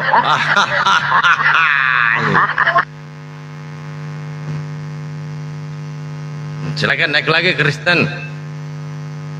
Yang bertanya Kristen naiklah. Jangan naik kesetanan. Bagaimana mau ditanya Ustaz? Bertanya aja kesetanan. Lanjut. Assalamualaikum Al-Hidayah. Bang Al. Lanjut. Waalaikumsalam. Masya Allah. Gimana kabarnya, Dinda? Sehat? Kabar alhamdulillah baik, sehat. Semoga semua sehat. Amin, amin. Tuan Villa semuanya, assalamualaikum ya. Bang Al, jarang ke udara. Bentar Bang Dalbo, aku mau pakai anu dulu. Naik aja Pak Mau Luap. pakai daster dulu. Oke. Ayo oke. Kalau mau pakai daster. Pak Hendra. Selamat pagi. Kan bertanya. Apa ini? Silakan nanti Kita naik ya. biar kita sama-sama aktif. Yang mau bertanya biar saya yang menghadapi karena saya penjaga gawang. Yang mau dialog ada Bang Al, ada Bang Baal Sombong, ada Bang Bayu Satari. Dipilih sudah. Tapi kalau hanya mau bertanya biar saya, karena saya itu orangnya paling suka ditanya si sombong. Itu kata Bang Baal. Nanti kalau dialog ada abangku ini, Bang Al ini ya. Silakan naik. Jangan takut bertanya, mumpung bertanya itu tidak dosa. Silakan.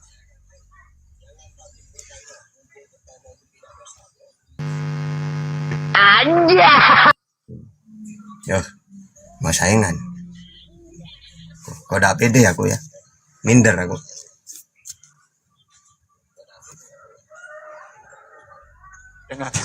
Jangan gitu lah, Dinda.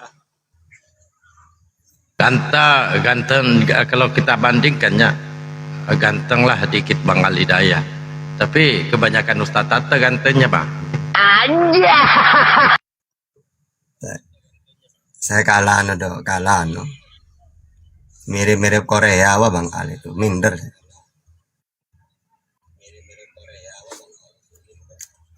Silakan, ayo. Jangan takut bertanya, takut diskusi aja. Jadi orang Kristen ini gini kawan. Kadang-kadang, kenapa kalian takut ditanya? Di komal-komal bahas Bible melulu. Kapan bahas Islamnya? Nah, nanti dikasih komal, ya, dikasih kesempatan bertanya takut. Tapi kalau tidak disuruh bertanya, keluar-keluar. Islam takut ditanya gitu. Ya. Padahal tak suruh bertanya takut mereka itu. Begitu bertanya kesetanan.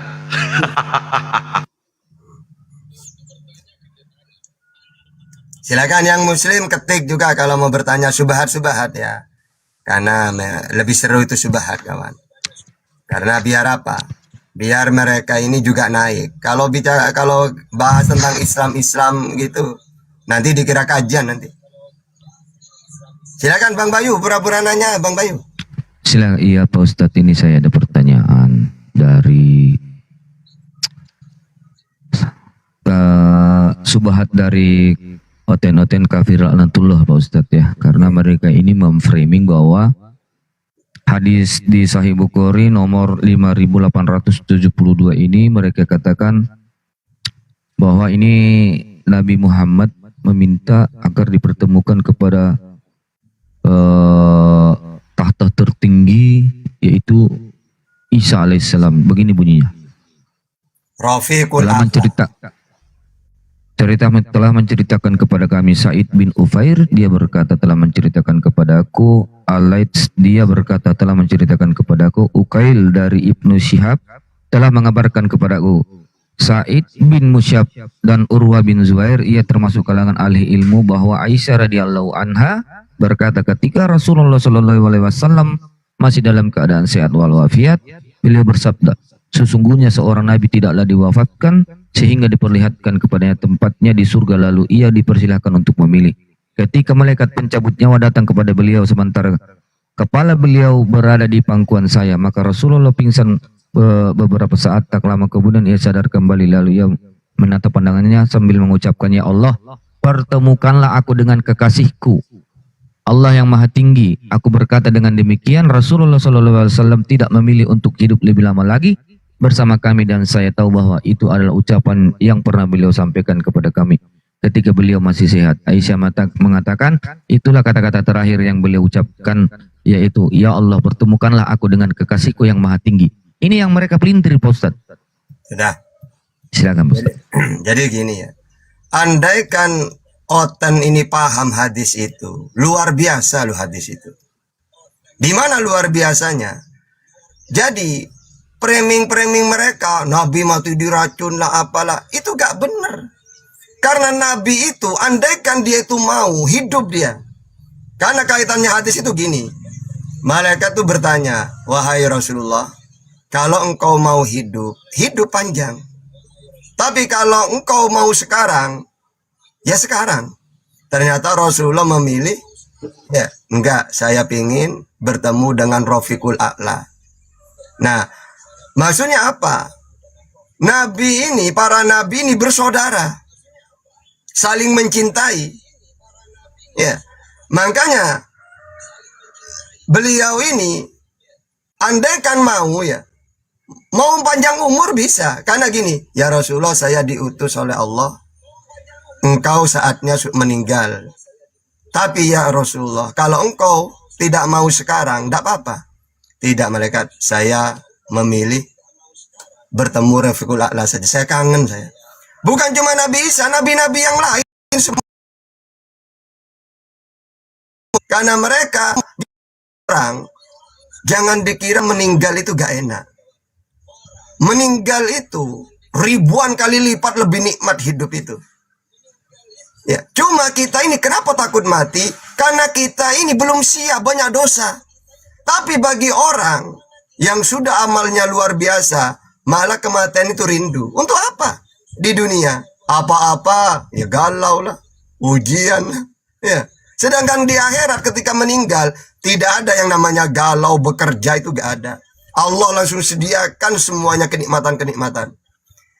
Begitu juga orang yang banyak maksiat, apalagi non-muslim, yang mengenaskan meninggal itu memang. Karena mereka akan menerima siksaan. Makanya ada ya suatu ulama siapa itu? Ya, ketika, pokoknya terkenal banget ulama ini. Ketika dia itu mau meninggal, santri-santrinya nangis. Kenapa kalian menangis? Ya, justru saya ini akan bahagia. Ngapain ditangisin? Mendingan nangisan kalian aja yang masih hidup ini. Gitu loh. Ya. Jadi jangan dikira meninggal itu sengsara, enggak. Justru jutaan, mungkin miliaran kali lebih enak, lebih nikmat daripada hidup. Cuma siapkan diri kita. Makanya Rasulullah, wahai Rasulullah, engkau mau sekarang atau nanti? Enggak, milih sekarang gitu. Nah, sama dengan Nabi Ibrahim. Nabi Ibrahim itu ketika mau dicabut nyawanya, wahai Ibrahim, engkau sudah waktunya meninggal. Tidak mau dia. Ya. Lalu malaikat bilang, ya Allah, Nabi Ibrahim tidak mau. Tanyakan, kenapa tidak mau? Ya. Turun lagi malaikat, wahai Ibrahim, kata Allah, kenapa engkau tidak mau meninggal sekarang? Ya, katanya saya kekasihnya Allah. Kan dia diberi julukan Khalilullah. Masa kekasihnya tega mematikan saya? Oh, itu alasannya. Oke, naik lagi, ya Allah, kata Ibrahim, masa Allah kan kasih ke Ibrahim, masa mau diambil nyawanya? Bilang malaikat, masa yang dikasihi tidak mau berjumpa dengan yang dikasihi, yang mengasihi? Akhirnya, wahai Ibrahim, kata Allah, masa yang dikasihi tidak mau berjumpa dengan yang mengasihi. Oh iya. Silakan cabut saya sekarang. Gitu ya. Nah, maksudnya seperti Nabi tadi itu. Ya, beliau itu lebih rindu Rafiqul A'la. Karena memang di akhirat itu indah, nikmat, seneng ya. Daripada di dunia banyak ujian. Gitu. Maksudnya gitu hadis itu. Tapi yang keren di hadis itu gini. Orang mempremi, Nabimu aja mati diracun. Oh enggak, Nabi saya ditawarin malaikat, ya andaikan pun mau hidup terus, beliau mau, andaikan beliau mau. Tapi beliau memilih apa? Karena apa? Memilih Rafiqul A'la.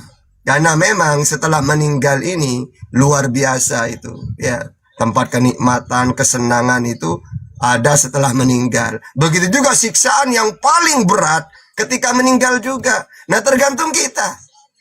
Ya, makanya orang kalau sudah amalnya baik, tersenyum dia meninggal itu. Ya, kan ada kadang-kadang kayak tersenyum gitu ulama-ulama itu. Ya, gitu ya. Jadi hadis itu sebenarnya kalau kita dalami luar biasa hadis itu. Gitu. Oke.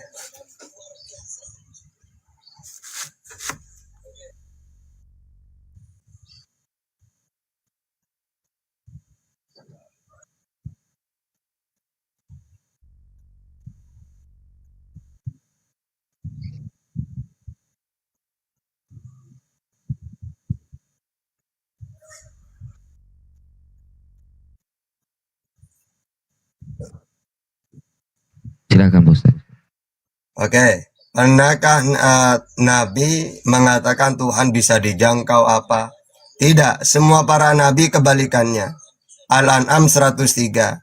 La tudrikuhul absar. Tuhan itu tidak bisa kamu lihat. Begitu juga Musa, Keluaran 33:20. Begitu juga Yesus, Yohanes 5:37. Dan Tuhan tidak serupa dengan apapun, Keluaran 9:14, Yesaya 40:18. Makanya setiap para nabi yaitu menyampaikan, kalau Tuhan itu bisa dijangkau, nanti pagan, ya, patung dibuat, lalu disembah, minta-minta ke patung. Bukan cuma bisa dijangkau, kamu tampar misalnya, wahai berhala, saya minta jodoh, dapat 1 bulan tidak dapat. Berhala, kamu itu pelit, tampar sudah. Karena bisa dijangkau. Jadi kalau minta ke berhala ya, udah kalau tidak bisa dikasih, tampar aja. Atau cekek, ayo cepat, kasih. Ayo cepat, saya minta rezeki gitu. Kalau enggak, tak cekek. Nah itu kalau Tuhan bisa dijangkau ya kayak gitu. Ya misal manusia Tuhannya, Tuhan saya lapar, saya aja mulai dari kemarin juga belum makan. Nah, gimana coba? Ya kayak gitulah kalau Tuhan bisa dijangkau menjadi manusia berupa makhluk ya kayak gitu. Ya, misalnya dia begituin nanti. Ya, jadi yang namanya Tuhan itu memang kata Musa, Yesus, Nabi Muhammad, ya, tidak bisa kamu lihat, tidak mau turun ke dunia, tidak serupa dengan apapun. Ya, terus ada di mana tahta? Ada usah ada di mana, bukan makhluk. Ya, Al-Baqarah 186. Wa idza sa'alaka ibadi anni fa inni qarib. Katakan Muhammad, kalau ada hambaku bertanya tentang aku, udah usah dicari ada di mana. Aku ini dekat. Uji budak wa tadda'i idadaan. Dan aku akan mengabulkan semua apa yang mereka minta. Seperti apa dekatnya ya Allah? Surat Qaf ayat 16. Wa nahnu aqrabu ilaihi min hablil warid. Ya. Lebih dekat daripada urat nadi. Berarti di mana intinya ya Allah? Wa huwa ma'akum aina ma kuntum. Allah itu bersamamu dimanapun kamu berada. Innallaha ma'ana. Allah bersama kita. Sama seperti Yesus. Oleh Bapa yang ada pada diri saya. Wa huwa ma'akum aina ma kuntum. Ar-Rahmanu alal arsyistawa. Menguasai aras. Atau kata Yesus. Matius 18:19. Matius 23 ayat 9. Oleh Bapakku yang di langit. Ya gitu. Jadi gitu para nabi itu menyampaikan Tuhan itu. Sama semuanya para nabi itu. Tentang ketuhanan. Tentang Allah. Gitu. Silakan. Kenapa tuyul-tuyul gereja kesetanan semua dibawa? Naik aja Pak. Orang di sini membahas tentang fitnah Berarti kalian terhadap Islam. tidak ada para nabi itu pernah mengucapkan bahwa Tuhan itu akan menjadi bangke ya Pak Ustadz ya. Terima kasih Pak Ustadz. Ini karena bangkai itu meninggal, berarti mati berarti. Jadi tubuh ini wadah, jasad ini wadah. Kita mulia karena ada roh. Coba rohnya Allah lepas, bangkai dia. Ya, sama dengan gini. Dulu kalau kalian tahu waktu kita masih kecil, iklannya Estrajos itu apa? Ini biangnya. Buat apa botolnya? Jadi botol ini berharga karena ada isinya. Coba isinya buang. Beli keratin deng, buang isinya. Untuk apa botolnya itu sudah? Nggak berharga. Tubuh ini berharga karena ada roh. Coba rohnya pergi. Mau secantik apapun tidak mau orang. Wong udah bangkit. Nah Tuhan tidak mau seperti itu. Makanya Tuhan tidak mau jadi manusia. Karena nanti sifat-sifat ketuhanannya itu hilang. Awalnya Tuhan itu tidak pernah mati. Dengan dia jadi manusia, mati dia nanti. Awalnya Tuhan itu kuasa. Dengan dia jadi manusia, akhirnya beda lagi omongnya. Aku tidak bisa berbuat apa-apa dari diriku sendiri. Siapa suruh jadi manusia? Itu makanya Tuhan tidak mau. Karena kalau jadi manusia yang awalnya mulia, raja di atas raja, malah ditempeleng. Kan tidak mau Tuhan kayak gitu. Ya, jadi jangan kita itu terjebak. Tata Tuhanku kuasa, Tuhanmu kuasa tata. Iya. Berarti mampu dong jadi manusia. Nah, inilah yang kalian tidak tahu. Sifat kudratnya Allah tidak bertakluk kepada sesuatu yang mustahilat. Apa sesuatu mustahilat itu? Misal saya nanya, Otan, Tuhanmu bisa jadi apa? Bisa tata. Jadi kotorannya kuda, kucing mau. Tata jangan gitu, Tata. Kok marah? Katanya bisa jadi apa saja. Ya udah, tapi jangan gitu juga lah, Tata. Loh, makanya itu sesuatu yang mustahilat. Ya, memang Allah itu sifat kudrat, maha kuasa. Dan kudratnya Allah tidak bertakluk kepada sesuatu yang mustahilat. Contohnya kamu saya tes. Tata, Tuhan saya bisa jadi apa saja. Guguk. Tata, jangan gitu, jangan. Omonganmu, ingat ya. Omonganmu, tahan, Tata, jangan tahan. Loh. Katanya bisa jadi apa saja. Ya, tapi jangan ke situ juga lah, Tata. Loh, makanya itulah kata Islam. Kudratnya Allah tidak bertakluk kepada sesuatu yang mustahilat. Contohnya kotoran kucing. Kamu sendiri gak mau kan? Tuhanmu digituin? Iya, ya makanya. Ya. Kalau kamu kan enggak. Pertamanya pede. Tuhan saya tata maha kuasa. Makanya dia bisa jadi apa saja. Nah ketika dites gak mau. Gitu ya. Jadi Islam itu luar biasa. Dalam ilmu ketuhanannya, tauhidnya. Dijelasin semuanya. Gitu.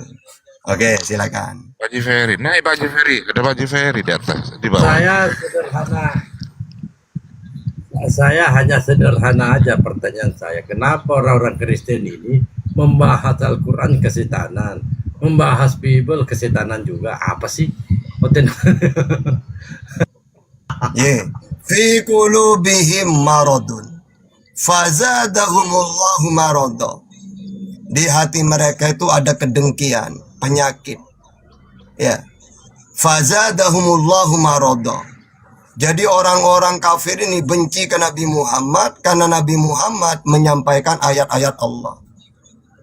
Setiap ayat-ayat itu diberitakan, penyakit hati mereka, benci banget. Tapi Allah tambahkan penyakit mereka dengan cara Al-Quran terus datang. Nah kayak kita sekarang ini nyaotan marot. Fazadahumullahu maradun. Coba Bang Al, Bang Dalbo, Bang Bayu, Bang Baal semuanya, Bang Juma. Ketika menjelaskan mereka apa? Pasti mereka itu jangan didengarkan Al itu dak waras dia itu, jangan didengarkan. Nah, disitulah fi qulubihim marad. Di dalam hati mereka terdapat penyakit. Tapi apakah Bang Al ini berhenti berdakwah? Tidak. Malah ditambah sama Bang Al itu. Tidak berhenti dia dakwah, tambah sakit mereka. Ya sama seperti dulu di zamannya Nabi Muhammad. Orang kafir ketika dibacakan ayat-ayat Allah, fi qulubihim maradun, sakit hati mereka. Udah Muhammad, hentikan, kamu itu bukan Nabi, udah hentikan, tidak usah nyampaikan, tidak usah dakwah. Tapi Nabi Muhammad tetap dapat wahyu.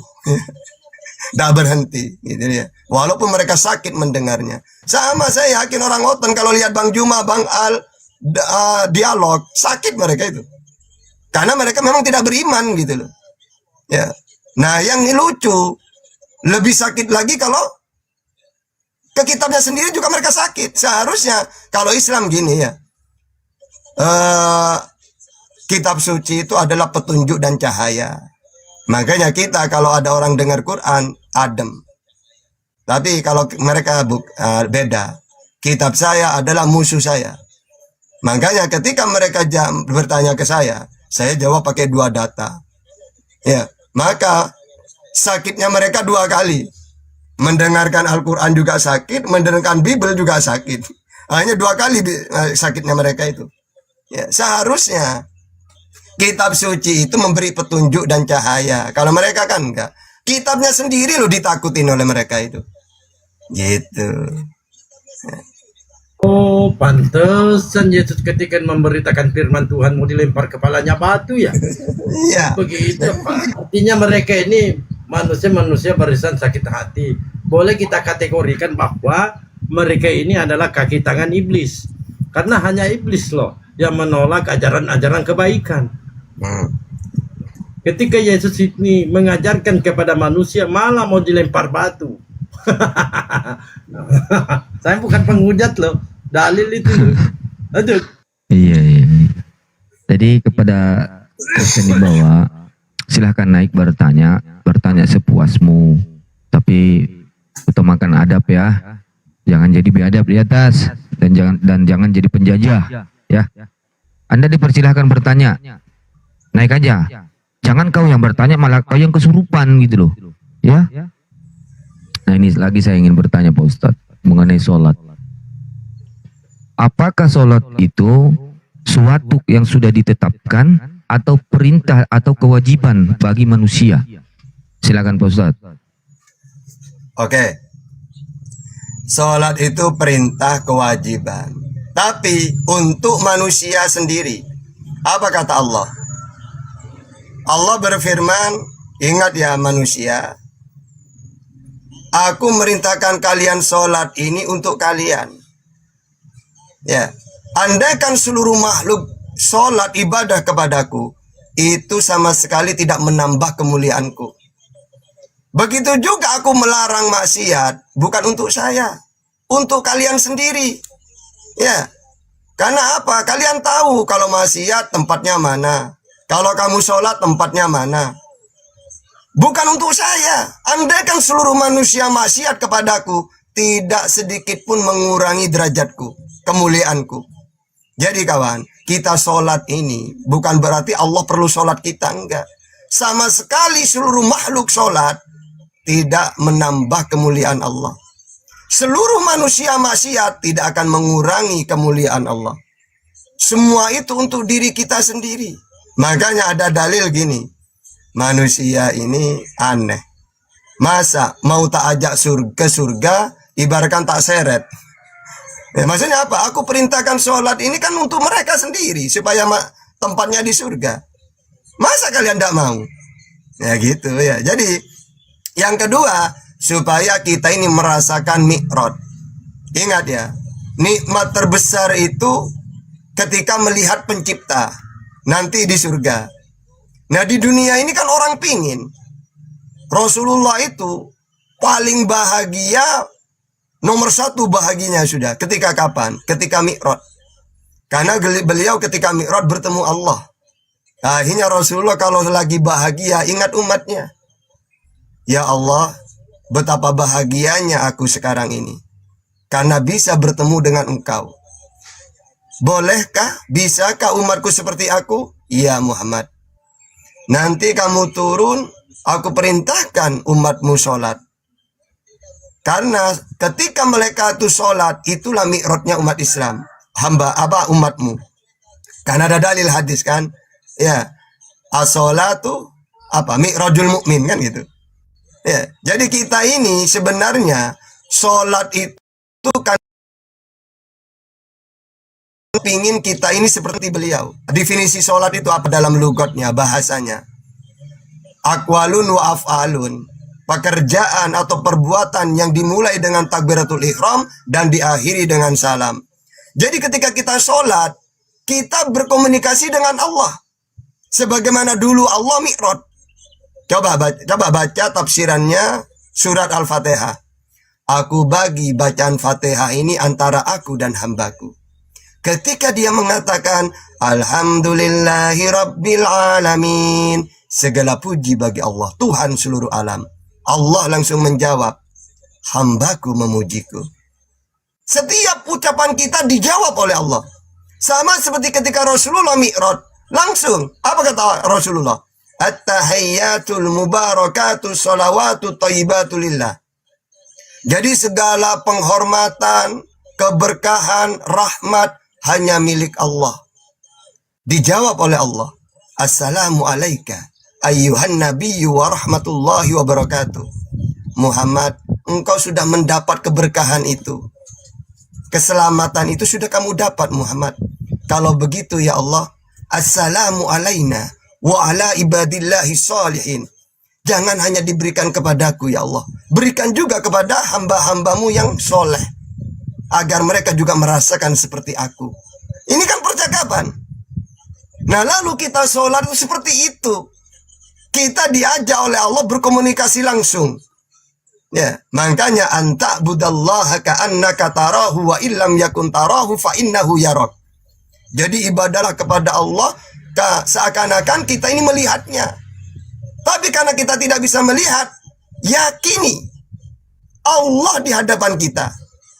Dan Allah akan menjawab semua bacaan kita. Gitu ya. Jadi kenapa orang itu malas sholat? Kenapa tidak khusyuk? Karena mereka tidak tahu apa tujuan sholat itu. Nah, secara simpel, wong Rasulullah ketika mi'raj paling bahagia, gak bisa terukur udah bahagianya. Kenapa bahagia? Karena berkomunikasi dengan Allah. Kok bisa kita berkomunikasi setiap sholat itu malas? Ya. Nah, karena tidak tahu inti sholat, tidak tahu hikmahnya sholat, tidak tahu sejarahnya sholat, akhirnya kita biasa saja kayaknya. Gitu ya. Oke.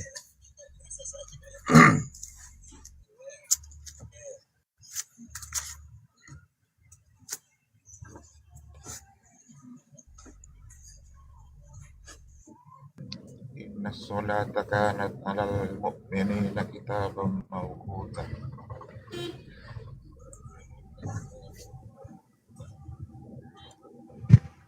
Baik, terima kasih Pak Ustadz.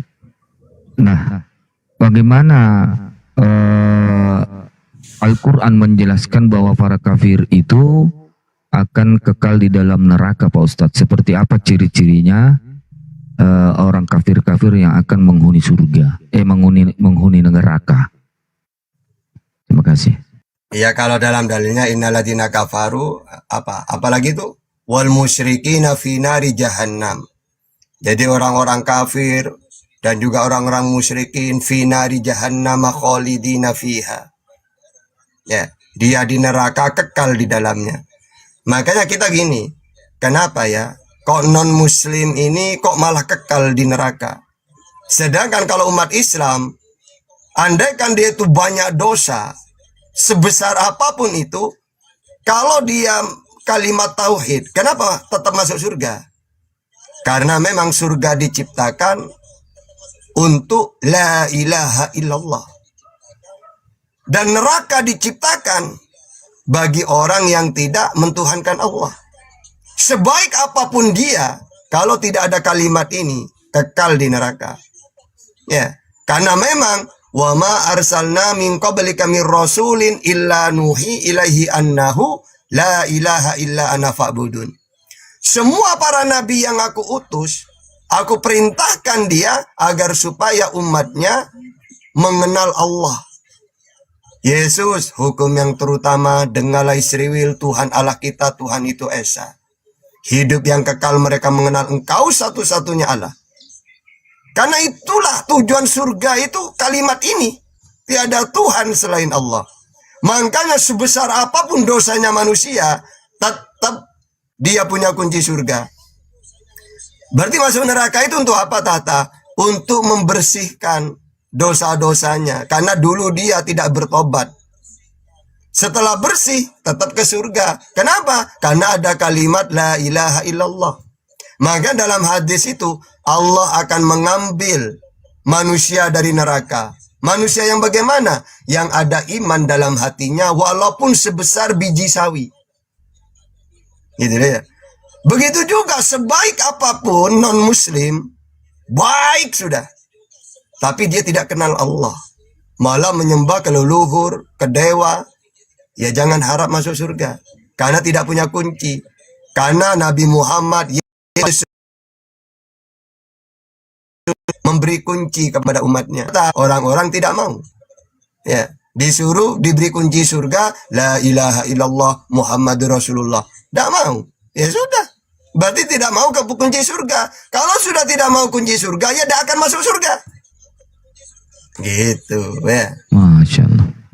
Nah, Untung ini Bayu. Pak Ustadz. Bayu, untung kamu tuh. Untung saya, hampir saya Pak Ustadz. Bang Al lagi ya, jangan senyum-senyum. Kamu juga Bang Al, untung.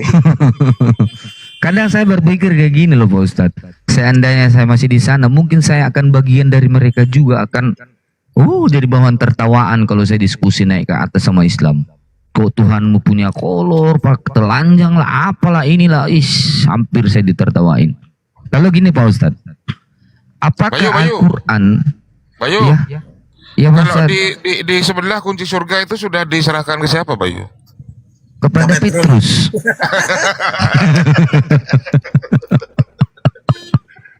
Belum dikembaliin kunci surganya Pak Ustadz. Nah, begini juga Pak Ustadzku. Apakah Al-Quran telah memberikan pandangan atau memberikan jaminan kepada orang Kristen ini, apakah mereka akan dimasukkan ke dalam neraka atau ke dalam surga? Apakah Allah telah memberikan di Al-Quran pandangan atau mereka akan ditempatkan kemana? Lalu apa yang membuat mereka itu akan dimasukkan ke neraka? Silakan Pak Ustadz. Oke. Mereka ini bisa masuk surga. Bahkan lebih mudah kalau mau. Ya, syaratnya apa? Syaratnya ya ayyuhalladzina kafaru iyantahu yufar lahum ma qad salaf. Wahai orang-orang kafir, kalau kamu berhenti dari kekafiran mu'allaf, yufar lahum ma qad salaf. Dimaafkan semua dosa-dosamu. Langsung ahli surga mereka kalau mau. Tapi mereka kan tidak mau. Ya, udah dikatakan oleh Allah, ya, bahwasanya kalau engkau berhenti dari kekafiran, kamu menerima Islam, yufar lahum ma qad salaf. Ya kamu dimaafkan semua dosa-dosamu. Umurmu 100 tahun kafir. Dengan kalimat la ilaha illallah, tidak berarti 100 tahun itu langsung kalian tidak punya dosa sama sekali. Walaupun 100 tahun itu kamu nyembah anaknya orang, nyembah pohon beringin, apa kayak. Allah maafkan semua itu. Dengan satu kalimat. Itu. Makanya luar biasa kalimat ini. Karena kalimat ini dibawa oleh semua para nabi. Inilah hidup yang kekal, mereka mengenal satu-satunya Allah. Dengarlah siriwil Tuhan Allah kita, Tuhan itu Esa. Jadi dahsyat kalimat ini. Ada orang kafir 100 tahun dengan kalimat ini musnah semua dosa-dosanya. Gitu ya. Jadi mereka itu bisa masuk surga kalau mau. Nah karena mereka tidak mau ya sudah. Mau gimana? Fi nari jahannam khalidina fiha. Dalam api neraka khalidina fiha, kekal di dalamnya. Gitu. Atau kata Nabi Isa dalam Al-Quran. Ya.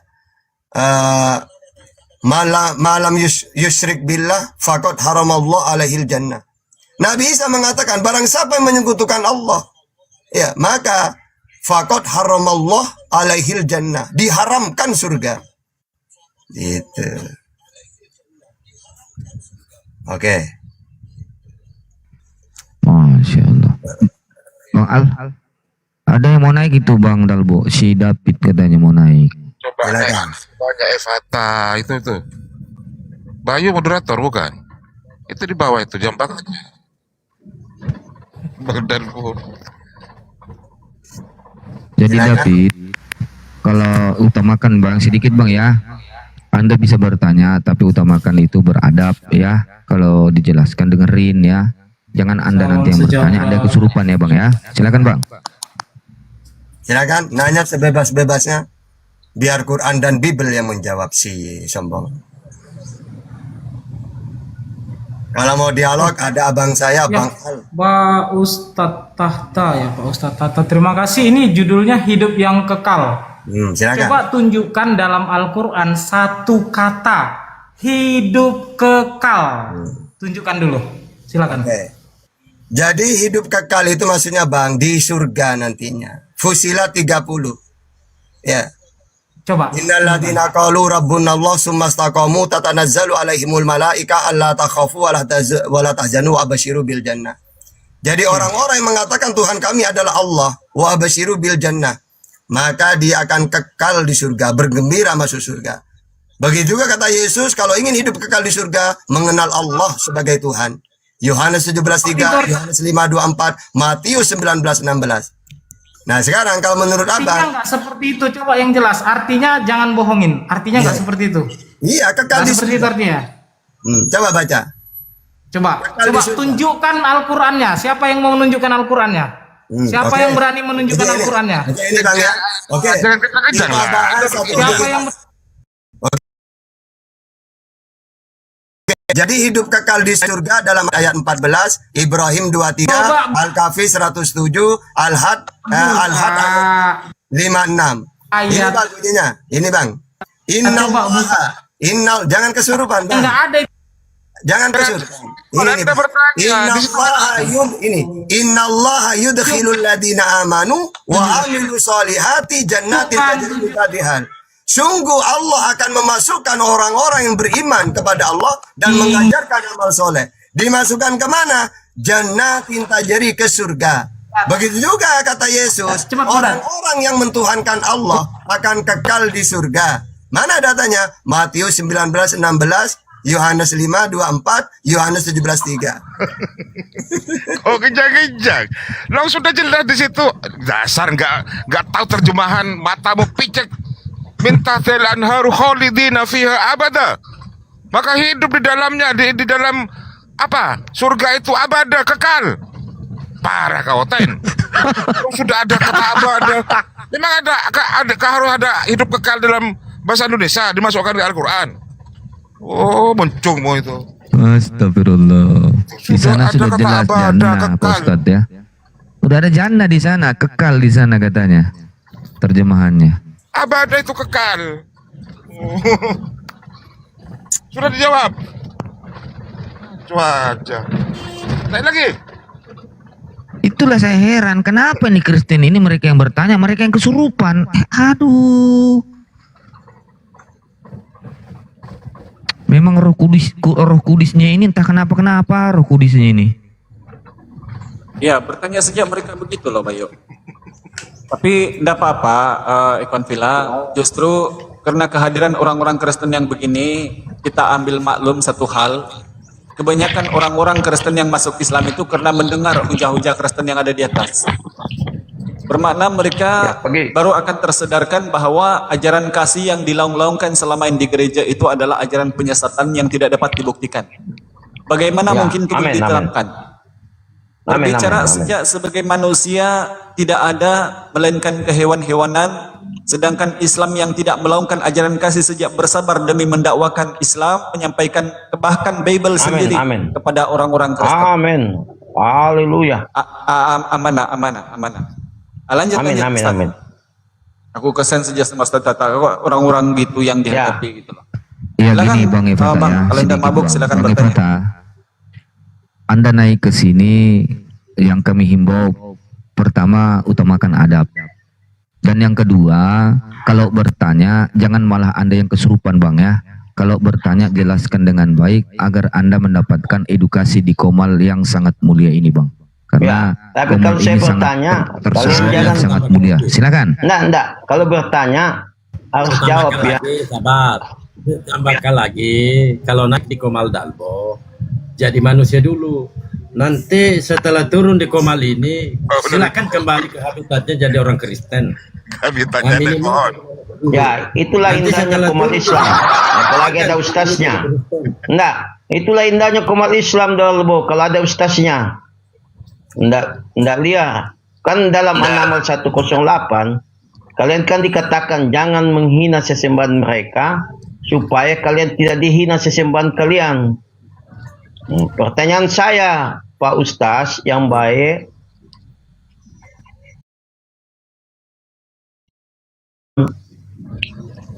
orang Islam. Oke. Alhamdulillahirabbil alamin, segala puji bagi Allah Tuhan seluruh alam. Jadi Allah itu Tuhan seluruh alam. Gitu. Silakan. Apa lagi? Begitu juga Tuhannya Yesus. Ya, yaitu Allah langit bumi. Aku bersyukur kepadamu Bapa Tuhan langit dan bumi, gitu. Nah, pergi kepada Bapakku dan Bapakmu, Allahku dan Allahmu. Yohanes 20 ayat 17. Jadi sama Tuhanku dengan Tuhannya Yesus.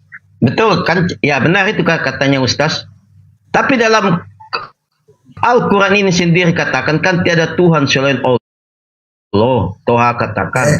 Oke. Tapi kenapa dalam Yunus 90 dan An-Naml 91 dikatakan dalam Yunus 90 tiada Tuhan selain Tuhan Bani Israel.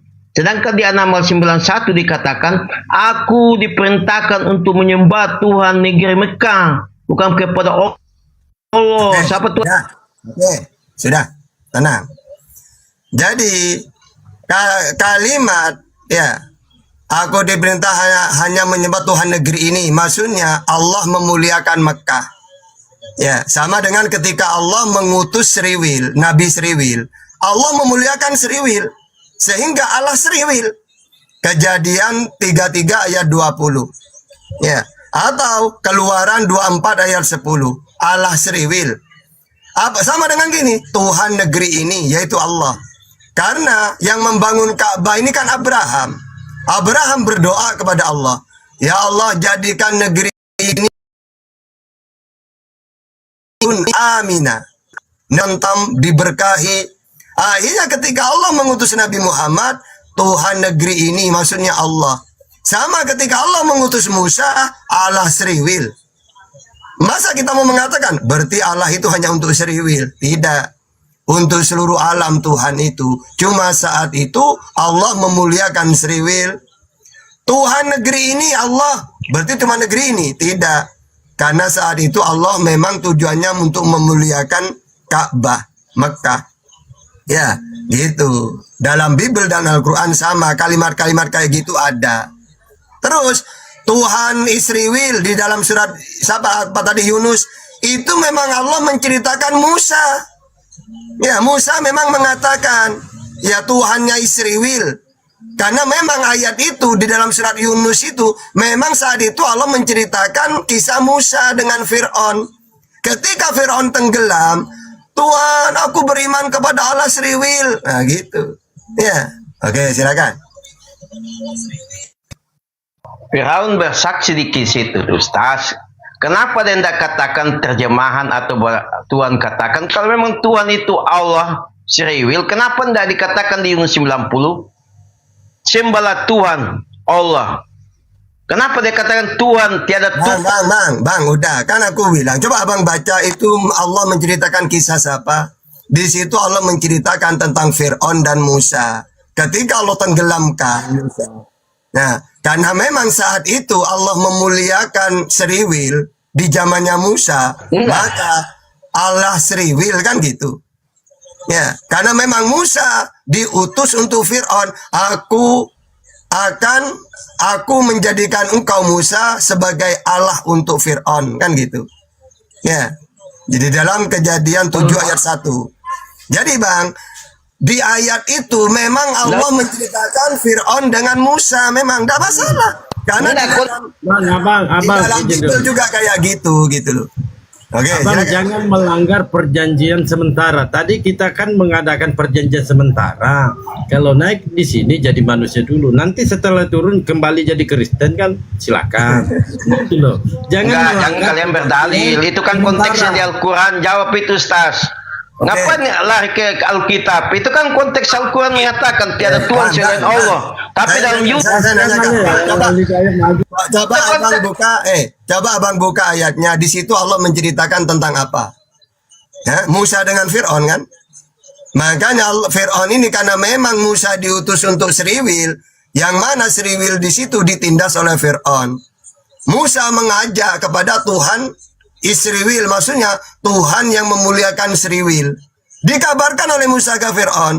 Fir'aun tidak mau menerima, bahkan ingin membunuh Musa. Akhirnya pas Allah tenggelamkan, apa kata dia? Ya udah, saya akan menyembah Tuhan Seriwil. Gitu, karena memang Musa diutus oleh Allah untuk Seriwil. Gitu loh. Allah Seriwil gitu. Ya. Oke, lanjut, silakan.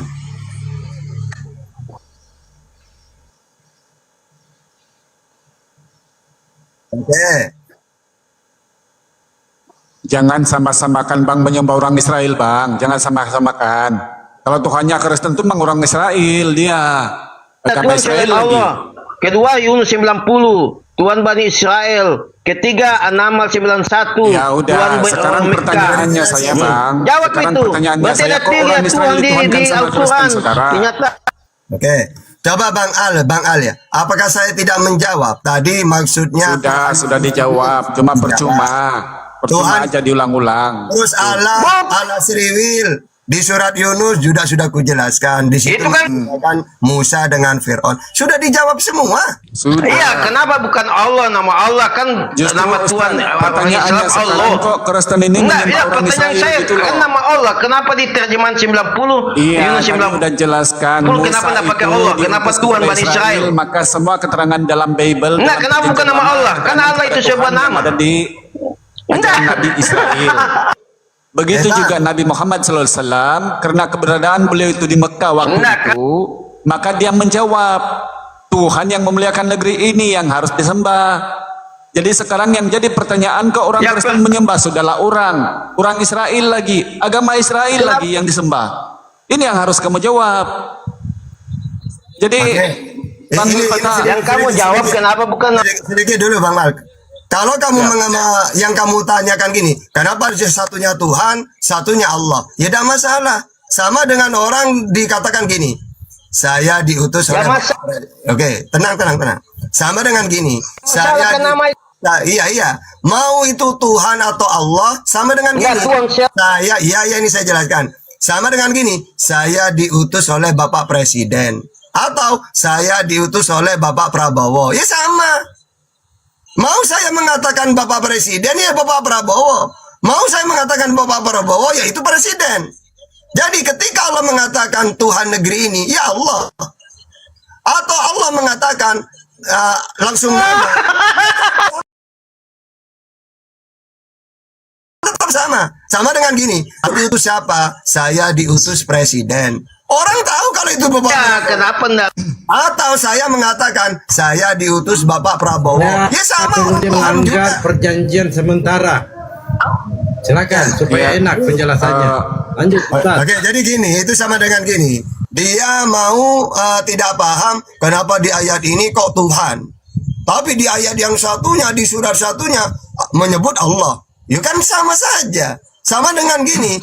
Saya diperintah oleh Bapak Presiden. Orang tahu bahwa Presiden itu Bapak Prabowo. Atau saya mengatakan saya diperintah oleh Bapak Prabowo. Ya orang tahu bahwa Bapak Prabowo itu ya Presiden. Sama aja mau pakai gelarnya atau pakai namanya ada masalah. Kan orang tahu ketika menyebut Presiden ya Bapak Prabowo. Ketika menyebut nama langsung Bapak Prabowo ya Bapak Prabowo ya Presiden. Ya ada masalah gitu ya. Oke, Bang Al, silakan. Ya. Jadi teman-teman typing di bawah katanya Oten tidak sampai, bukan Bang. Oten itu bukan tidak sampai berpikirnya, bukan. Sebab mereka juga manusia yang diciptakan oleh Allah sebaik-baik makhluk yang punya otak. Tapi ada dua hal, ini aku mau sharing ya. Kenapa Kristen itu terkesannya pertanyaan mereka walaupun dijawab ulang-ulang buat tidak tahu. Alasannya pertama itu ketika takut dipulangkan pertanyaan itu kepada mereka. Sebab ingat, yang namanya Kristen itu bertanya bukan ingin cari tahu kebenaran, tetapi ingin membanggakan dirinya dengan kesombongannya, dengan kekafirannya, seakan-akan dia itu yang paling pandai. Itu satu. Kedua, alasannya kenapa Kristen ini apabila dijawab muter-muter berulang-ulang.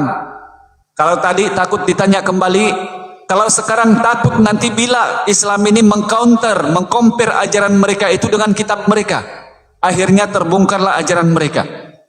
Contoh misal yang Bang Al bilang tadi, yang dipermasalahkan di sini semua orang Islam tahu. Quran itu ada di Malaysia sekarang. Tuhan di Quran siapa? Allah. Sedangkan ayat itu dalam Quran itu di Mekah adanya waktu itu. Tapi Tuhan saya di Malaysia ini Allah. Simple kok itu. Seperti juga Abraham yang dalam Bible mereka, Ulangan 4:39. Apakah Abraham ini orang Israel? Tidak. Dia orang Mesopotamia, Irak. Tapi dia menyembah Allah yang kemudian menurunkan Taurat kepada Musa di Bani Israel. Sama itu. Nah, Oten ini takut ditanya kembali, di dalam Bible mereka aku diutus hanya kepada orang Israel yang hilang, malah dituhankan sama mereka.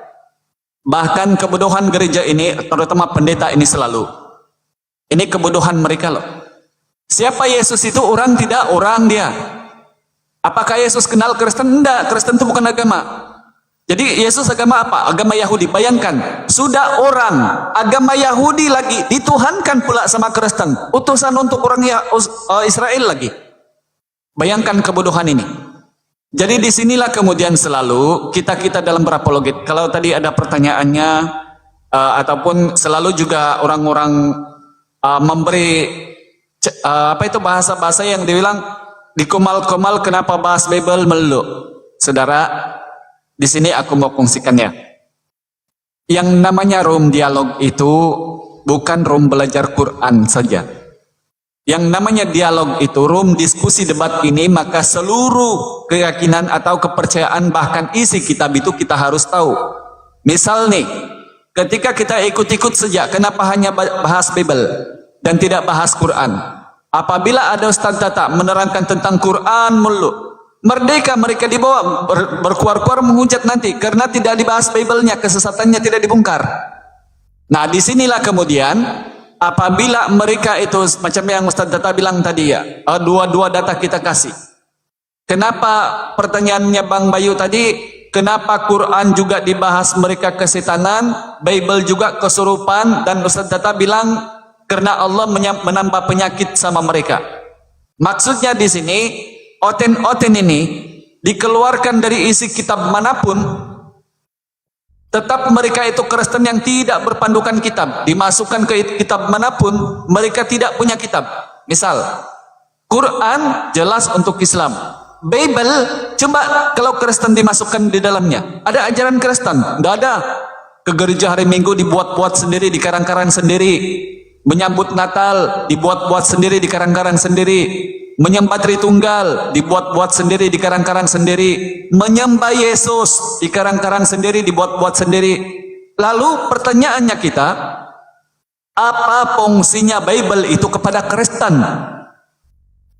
Jadi ini sekaligus menjawab. Kalau tadi dibilang bahas Bible mulu, kenapa kita bahas? Karena itu bukan kitabnya Kristen. Itu hanya ditempelkan, diketikkan sama mereka supaya terlihat kira-kiranya supaya mereka ini punya kitab.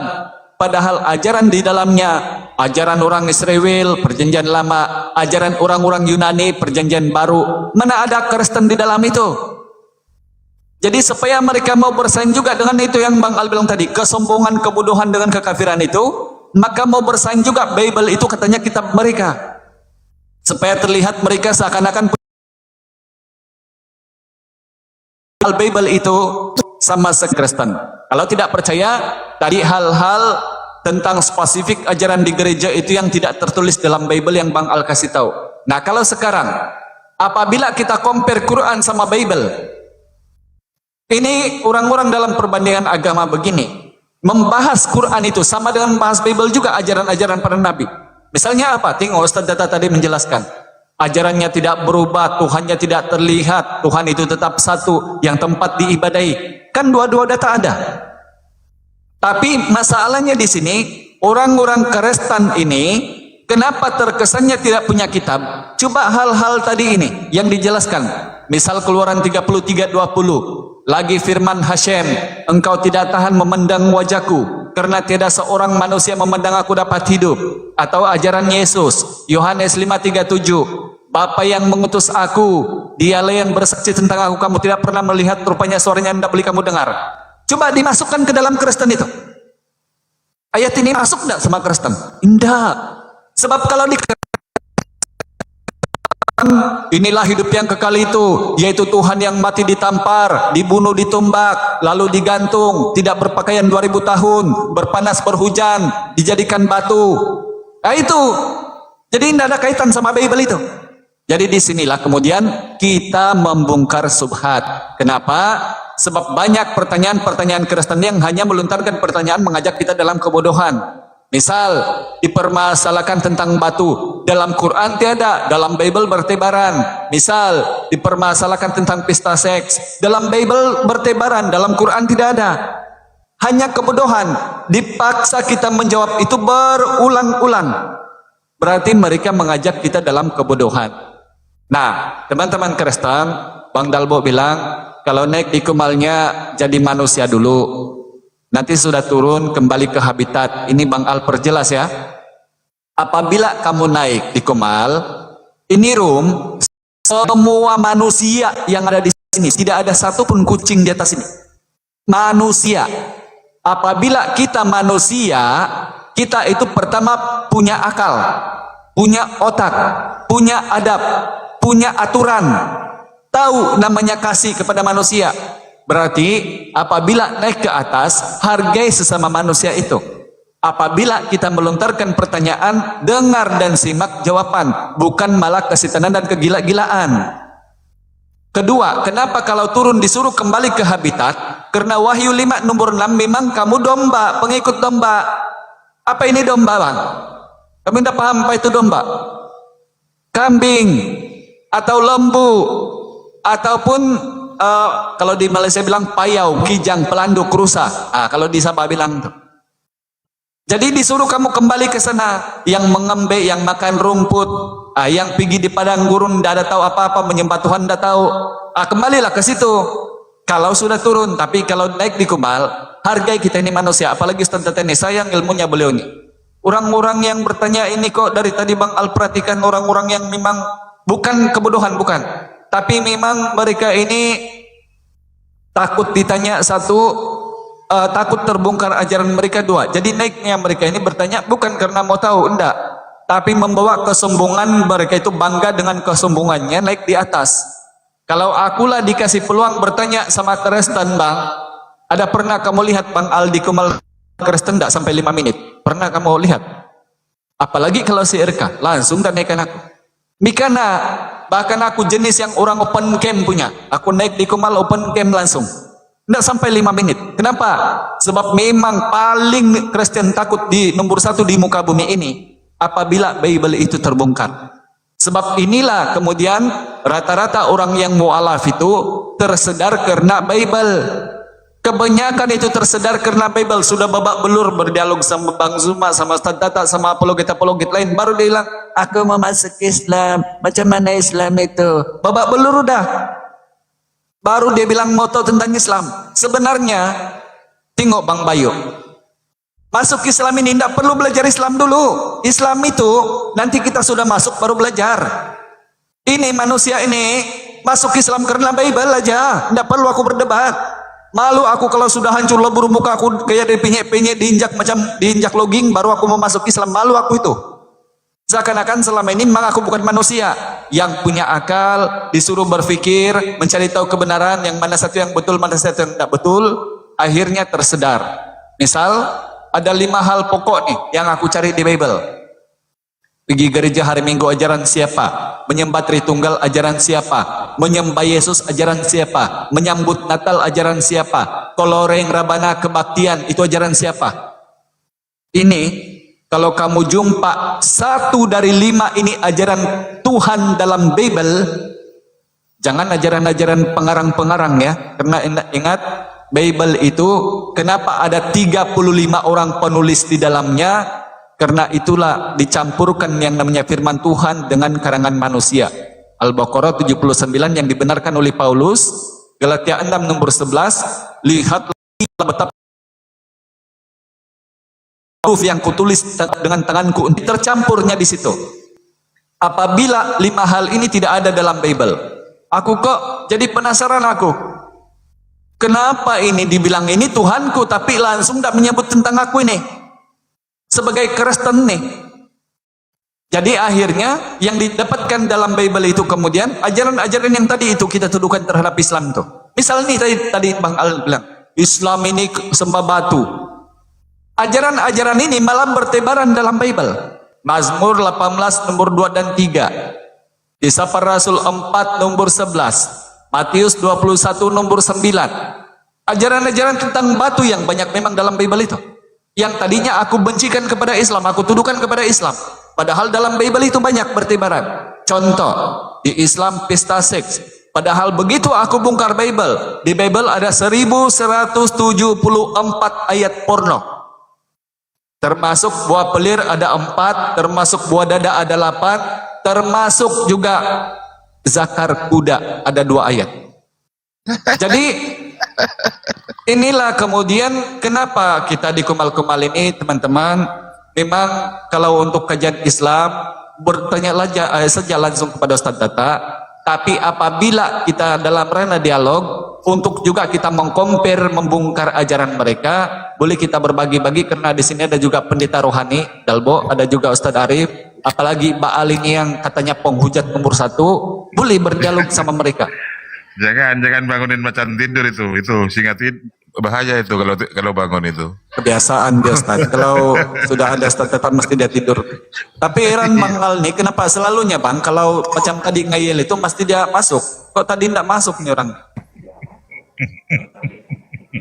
Betul tiduran yang ada bersama. buah pelir memang di Bible ya. Bang Hidayah. Oh ada lah Ustaz, Keluaran 23 nomor 1 itu ada. Iya. Kalau buah lainnya ada Pak. Badan itu tidur kau tidur janganlah Ustaz nanti rusak kita nanti kalau terbongkar. Tapi kalau mudah ada teman-teman ya banyak Ustaz. Oh banyak juga Yeskiel 23 nomor 4 ada. Jadi sebut aja kalau ayat-ayat yang begitu. Jadi sebab itulah dikemal-kemalkan macam kita kesian loh ilmunya Ustaz Tata ini luar biasa loh beliau ini. Beliau ini ya jujur demi Allah aku anggap guru dari TikTok ini. Dari Zoom dulu. Beliau ini karena dulu di Zoom ada setiap malam Jumat. Minggu ini bertanya tentang Islam mulu, minggu depan bertanya sama Kristen mulu. Begitu Dinda ya dulu ya di Zoom ya. Jadi narasumbernya itu beliau ini sama Bang Zuma. Nah salah satu dari penanya mereka ini manusia ini penanya sama Oten nih. Dan aku salut ada satu Oten itu Dinda kalau masih ingat si Adirion. Salut aku sama Adirion tuh jujur kalau menjawab. Aku bilang Rion, Kristen ini ada ndak disebut oleh Yesus? Ndak ada.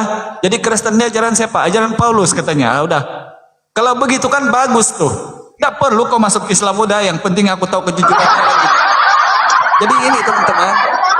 Berdialog seadanya di sini bukan kamu dimasukkan ke Islam, bukan juga kami mau masuk Kristen, tapi kita berdialog pertama untuk memberi edukasi kepada teman-teman di bawah Ikhwan Fillah, yang kedua untuk penambahan ilmu bekalan di akhirat kelak, yang ketiga untuk membantah subhat, keempat supaya ada binting akidah umat generasi yang akan datang. Jadi hargailah teman-teman macam guru kita Ustaz Tata ketika ada di Kumal, sebab beliau ini luar biasa ilmunya, jangan disia-siakan. Itu longor-longor itu Bang Dalbo, kalau Bang Dalbo aja yang live boleh lah. Yang longor-longor kalau tidak dibuang aja langsung lah kalau tidak mau dialog gitu.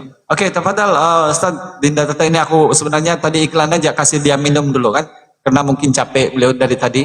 Sekarang sudah boleh Dinda ya, sudah boleh dilanjut teman-teman. Mohon maaf kalau ada salah-salah kata. Allahu a'lam bishawab. Lanjut. Sebenarnya Oten di bawah banyak Bang Dalbo, nggak dinaikin. Itu ada Ustadz IHCH itu, naiklah. nggak mau naik,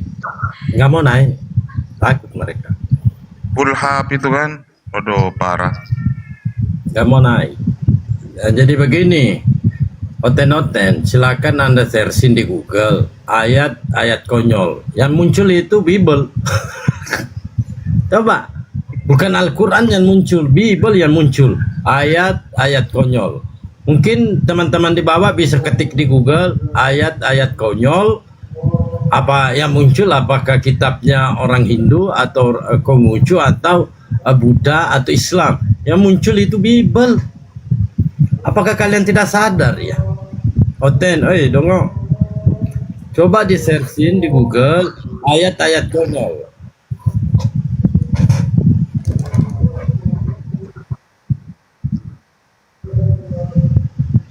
Coba Kristen-Kristen yang mau naik silakan. Kalau takut naik, typing aja, ketik ya. Saya mau ya, ketik. Karena Anda belum ditanya, bertanya aja kesetanan. Ya, lanjut dulu di sini sudah apa ya? Mau sholat dulu. Lanjut ya.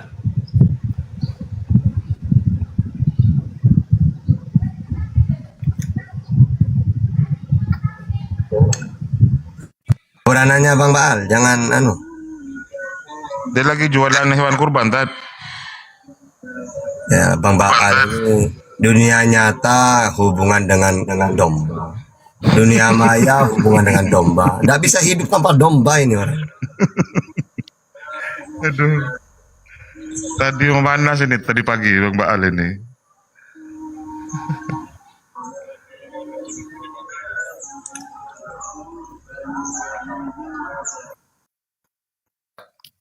Di dalam Al-Quran batas istri itu hanya 4. Kenapa nabimu malah sampai 11 katanya Ustaz?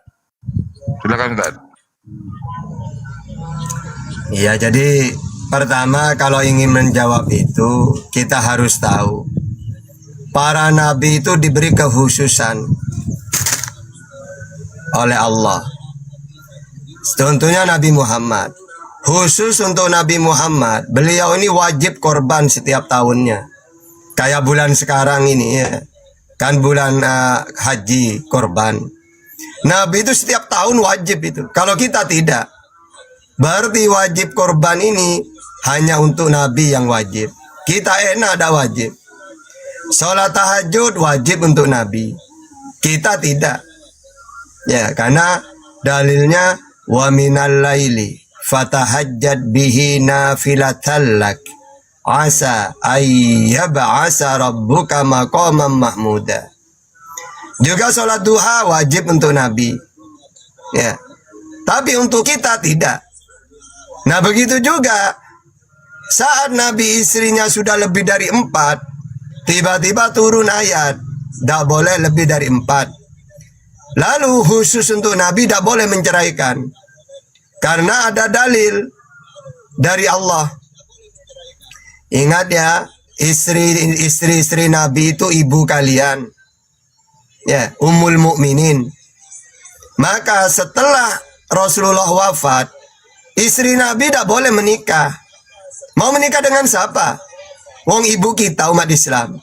Ibaratkan ada seorang anak mau menikahin ibunya, kan tidak mungkin, tidak boleh. Maka khusus untuk Nabi tidak boleh cerai. Karena kalau dicerai, maka nanti tidak bisa menikah. Nah, itu kekhususan. Nah, kalau ditanya, enak banget tata nabimu punya kekhususan. Lu kan banyak. Termasuk sholat tahajud wajib untuk beliau. Kita umatnya tidak wajib. Sholat duha wajib untuk beliau. Kita tidak. Korban setiap tahun khusus untuk beliau wajib. Untuk kita tidak. Itu. Jadi kalian ini ketika Nabi istri 11, ya, kalian protes. Salomo yang istrinya 1.700, 300 gundir 1.000. 1 Raja-Raja 11 ayat 3. Kalian tidak protes. Daud Nabi istrinya 100, 2 Samuel 25, 43. 1 Samuel 27 ayat 3, 1 Samuel 30 ayat 5, 2 Samuel 3 ayat 1, dan seterusnya. 100 istrinya. Kalian biasa-biasa saja. Yakub juga istrinya banyak. Lea, Rahel, Bilha, dan Silpa. Ya, bukan Silpa Seti. Ya, Silpa. Ya. Bukan Rani Makarji, bukan Preti Sinta. Silpa, Rea, Rahel, Bilha. Kejadian 29:31, Kejadian 30:34, Kejadian 30:39. Musa juga istrinya banyak, poligami. Ya. Di dalam Keluaran 18 ayat 2, Bilangan 12 ayat 1.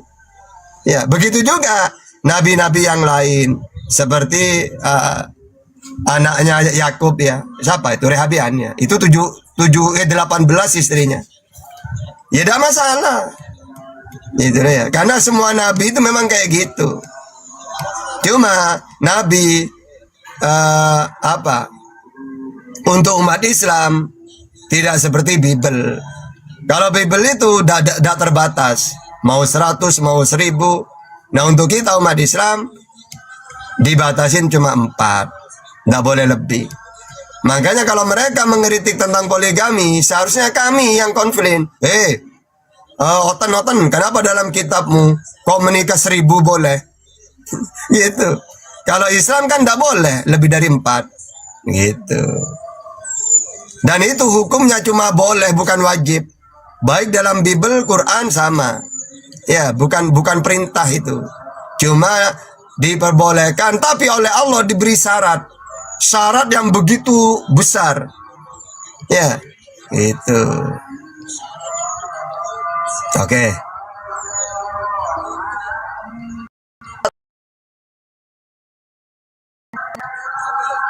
So, gini kayak, kalau orang kayak gue masak ini, kita harus pelihara. Pokoknya Luga, gue masak, Masaha, siapa lagi itu? Pak Denny, itu harus kita pelihara. Di badai.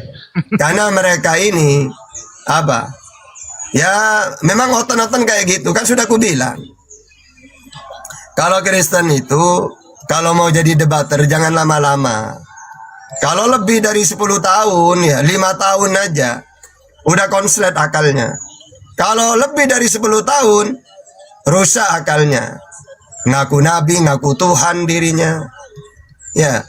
Atau mereka akan semakin banyak denom. Jadi ingat ya, Kristen kalau mau debat cukup 5 tahun. Kalau lebih dari 5 tahun, akalnya akan rusak. Bisa ngaku nabi, nanti ngaku malaikat, gitu. Ngaku Tuhan, ngaku Rasul. Itu kalau sudah 7 tahun ke atas. Kalau cuma 5 tahun berhenti, ya itu selamat mereka masih, belum nggak sampai gila nanti. Atau dipertahankan terus, minimal kalau tidak gila ngaku nabi atau ngaku Tuhan, kalau tidak minimal mereka ini akan perang sesama denom, beda-beda denom nanti. Karena lawan kita dengan Bang Al dulu, Bang Juma, mereka ini sekarang ada yang pensiun, ada yang bertahan, tapi bertengkar cakar-cakaran sesama Kristennya. Ya, gitu. Nah, kenapa?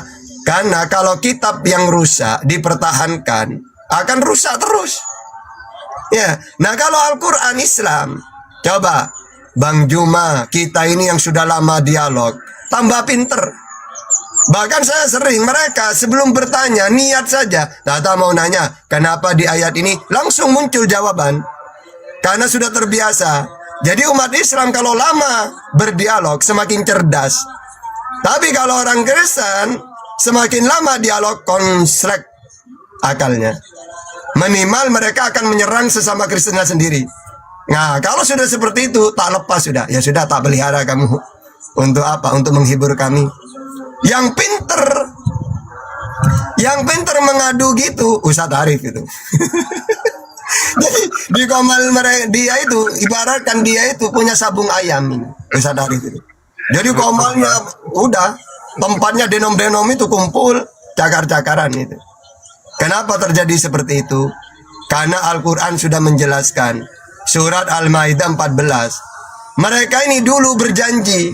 Apa kata Allah? Ikutin Isa, ya. ikutin Isa, dan kamu harus beriman kepada Nabi Muhammad. Kalau kamu nututin nanti. Ternyata mereka menyelisihi atau mengkhianati perjanjian itu. Akhirnya dalam ayat itu, maka Allah timbulkan kebencian di antara mereka sendiri. Allah munculkan perselisihan di antara mereka sampai hari kiamat. Ternyata ayat itu, Masya Allah, sangat benar ayat itu. Karena kita rasakan mereka di kaumal manapun cakar-cakaran. Cocok Al-Maidah 14 itu, baca. Mereka sudah menolak perjanjian. Apa perjanjian itu? Dulu janjinya akan beriman kepada Isa dan akan beriman kepada Nabi setelahnya, yaitu Nabi Muhammad. Pas Nabi Muhammad diutus, mereka mengkhianati perjanjian itu. Apa kata Allah? Lalu aku timbulkan permusuhan di antara mereka sendiri. Maksudnya apa? Denom-denom, bidat-bidat-bidatkan. Ya, sesama Kristen cakar-cakaran. Itu sampai hari kiamat. Dulu saya di zaman WA gak ada. Mereka cakar-cakaran ini gak nampak lah. Di Zoom agak mulai ada. Di TikTok semakin bulan, semakin tahun tambah banyak. Tampak ke kita. Ya, saling serang menyerang, saling bidat membidatkan. Ini mana yang benar? Semuanya ngaku benar. Padahal semuanya salah semua. Nah, kalau Islam, kenapa Islam ini bersatu? Kita di komal manapun, saya ketemu Bang Juma, bangga malah. Ketemu Bang Al, alhamdulillah ada Bang Al gantian. Ada siapapun debater Muslim, saya senang. Karena bisa gantian berdakwah. Kenapa kata kok Islam ini bersatu? Karena Al-Quran juga yang menjawab. Afala yatadabbarun Al-Quran. Walau kana min indi ghairillah lawajadu fihi ikhtilafan katsira. Andaikan Al-Quran itu bukan dari Allah, maka kamu akan menemukan pertentangan-pertentangan. Akhirnya kita saling berdebat. Ternyata tidak, kan?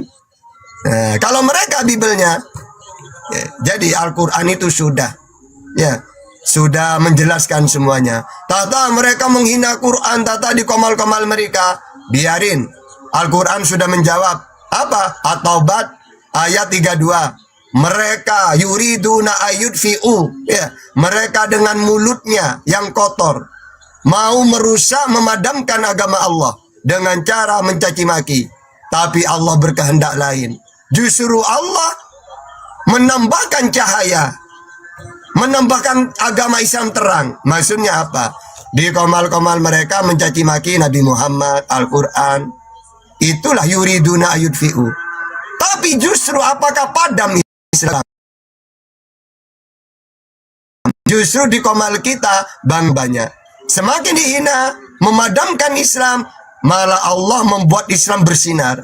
Di komal mereka menghina, di komal kita bertaburan mu'alaf. Nah, lagi-lagi Al-Quran benar.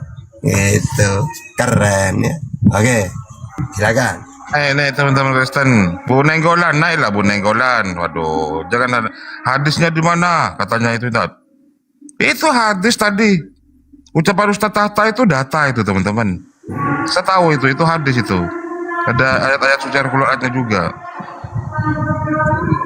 Ya, Mata tumpul, ayo silakan naik. Aduh, Indra Muli. Ini dah cerita-cerita di koran matamu itu. Di Al-Quran hanya dongeng, tidak bisa dibuatin secara historis. Waduh, Bibel yang garis. Jadi gini ya, kalau dongeng dengan tidak dongeng itu apa tanda-tandanya? Yang tidak dongeng, ayatnya ada dan aktif. Suatu contoh, Tuhan itu Allah, alhamdulillahirabbil alamin. Di zamannya Nabi Muhammad sampai sekarang, orang-orang mentuhankan Allah. Berarti tidak dongeng. Perintah sholat, akimi sholat, torofain nahar wa zulafa, surat Hud ayat 114. Sampai sekarang umat Islam sholat. Berarti tidak dongeng. Ya ayyuhalladzina amanu kutiba alaikumusiyam. Perintah puasa, sampai sekarang umat Islam puasa. Berarti bukan dongeng. Karena semua yang disampaikan oleh Nabi Muhammad, Quran hadis, berlaku sampai sekarang. Yang dongeng itu gini, Yesus itu Tuhan, mana dalilnya? Gak ada, dongeng. Terus kalian di gereja joget-joget, jongkar-jongkir, salto-salto, mana dalilnya? Gak ada, berarti dongeng. Ya, kamu nyanyi-nyanyi di gereja, Mana dalilnya? Gak ada, berarti dongeng. Kamu mengatakan Tuhan itu Trinitas, 3 apa kek? Mana dalilnya? Gak ada, berarti dongeng. Jadi kalau dongeng itu tidak sesuai dengan ajaran yang Yesus sampaikan. Nah kalau Nabi Muhammad dikatakan dongeng, buktinya apa yang disampaikan berlaku sampai sekarang. Gitu ya. Oke. Naik mata tumpul. Naikkan saya. Mana ini? Sampai moderator tadi. Aku bukan moderator ini. Dihapus sama Dalbo. Mata tumpul, ayo naik.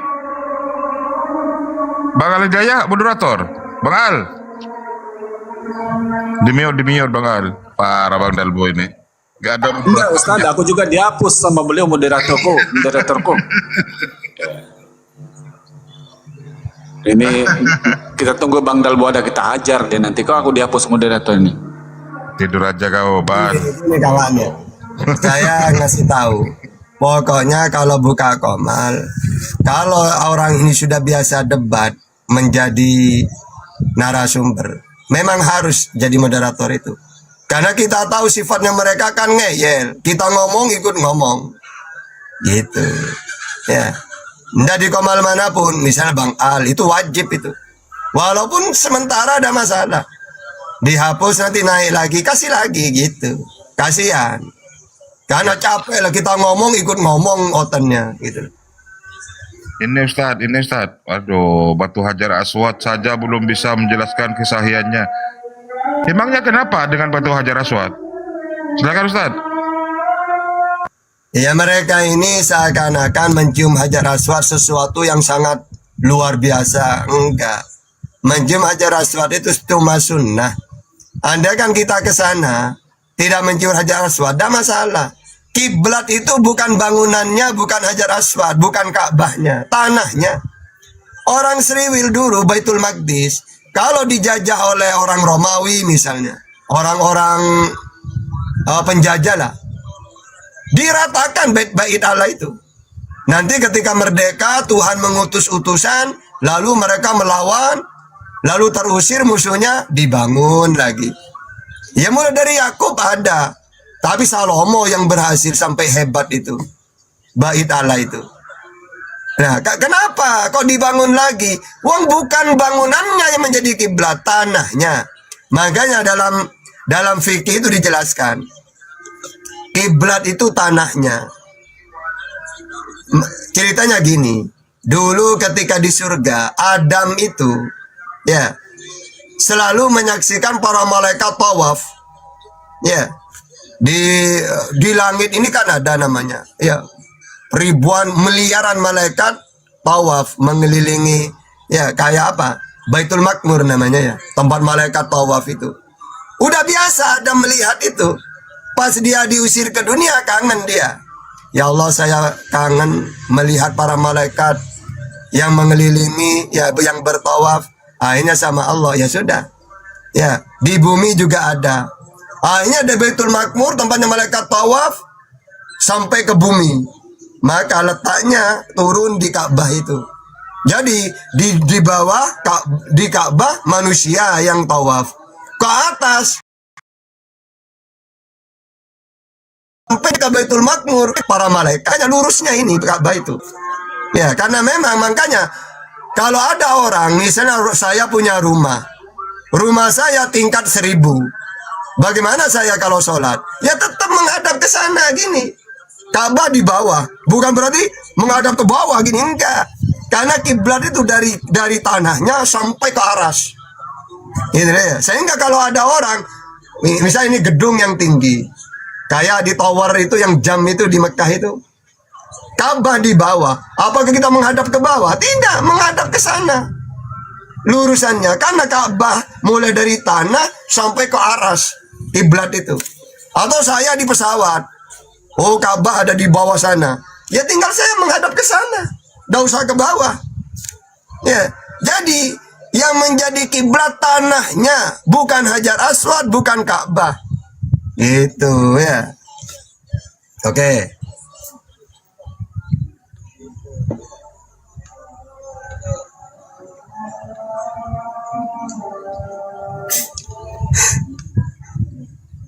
Jadi Kalau orang ngoten sekarang putus asa. Kalau nanya ke tahta putus asa mereka.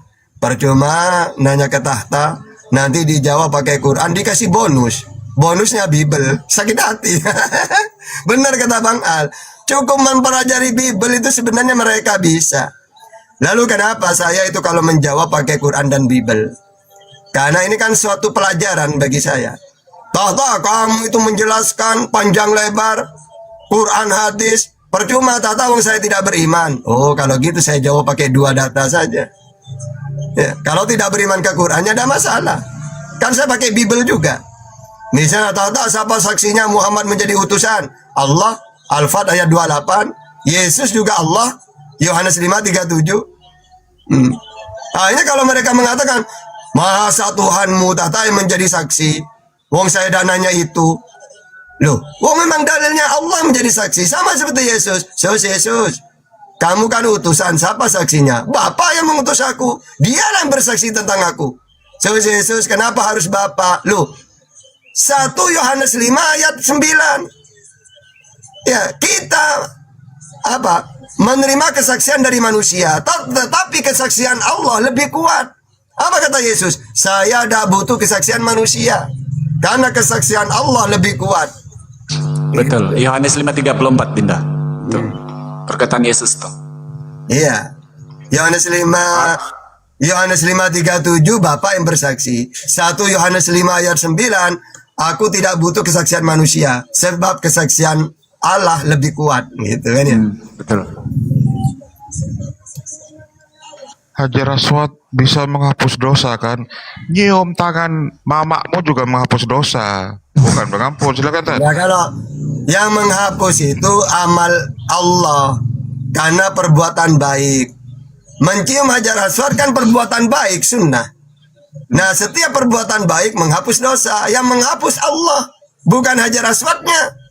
Sama dengan gini, man qoma ramadana imanan watisaban ghufira lahu ma taqaddama min dambihi. Barang siapa yang sholat sunnah di malam bulan Ramadan, ghufira lahu ma taqaddama min dambihi, maka semua dosa-dosanya diampuni. Bukan sholat yang mengampuni, Allah. Kenapa? Karena kita melakukan sholat sunnah. Bukan Hajar Aswadnya yang mengampuni, Allah. Karena kita melakukan sunnah, yaitu mencium Hajar Aswad. Ya, begitu maksudnya. Yang menebus itu dalam yang batu penebus langsung itu, batu memang yang memaafkan, yang menebus. Justru Bible, Mazmur 19 ayat 14. Mudah-mudahan engkau berkenan akan ucapan mulutku dan renungan hatiku, ya Tuhan, gunung batuku dan penebusku. Jadi penebus, batu itu penebus memang. Batu bara juga kan Bang Al, di mana itu batu bara? Betul. Api saja boleh menebus dosa, berapi-api lagi itu. Yesaya 6 nomor 7. Jadi itu sama, itu sama ya dengan yang tadi pertanyaannya, sholat itu untuk apa kan gitu ya, untuk kita sendiri sama juga itu. Karena untuk mencium batu itu kan hanya, ini salah satu dari solusi juga, macam yang kawin 4, kok kenapa lebihnya para nabi. Jadi Quran itu hanya solusi, tapi semuanya untuk kita. Allah sudah kasih tahu solusinya gitu loh. Mau masuk surga ini yang kau buat, mau masuk neraka ya jadi Kristen, dia bilang. Bukan Kristen aja sih, banyak. Jadi kurang gitu ya Dinda ya. Jadi kalau Islam sangat paham dengan itu. Tapi pertanyaan noten Dinda bukan Ustaz Arif. Ini pertanyaan noten ini kayaknya bukan untuk cari tahu Ustaz. Ya, bukan untuk cari tahu. Mereka tahu Islam itu betul, bahkan Bible itu perkataan Yesus itu betul. Tapi apabila diorang praktisi ajaran mereka dengan kesalahan fatal yang tidak sesuai dengan Bible, nah di situ mereka kesehatan dan akhirnya melontarkan pertanyaan yang tidak masuk akal gitu. Jadi tujuan mereka itu kalau di Kumal-Kumal aku tengok, satu yang penting ada ditanya.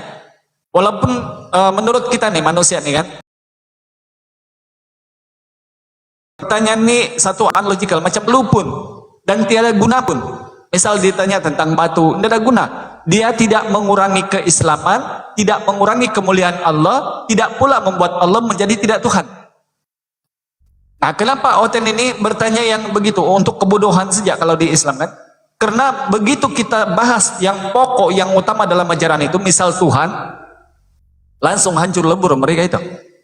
Nah betul Bang Zuma bilang nih, kalau mereka ini bertanya tentang Islam, bahkan itu daun saja jatuh, kenapa itu kepalanya duluan?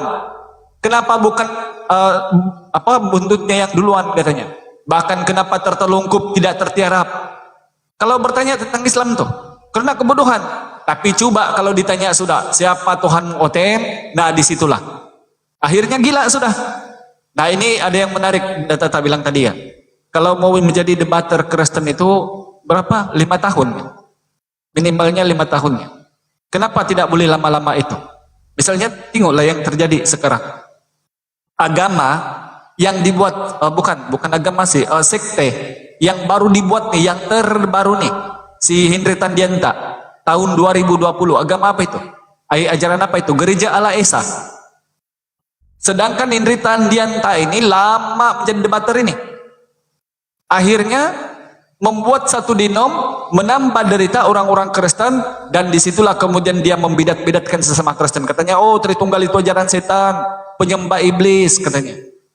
Padahal sama-sama sesat. Astagfirullahaladzim.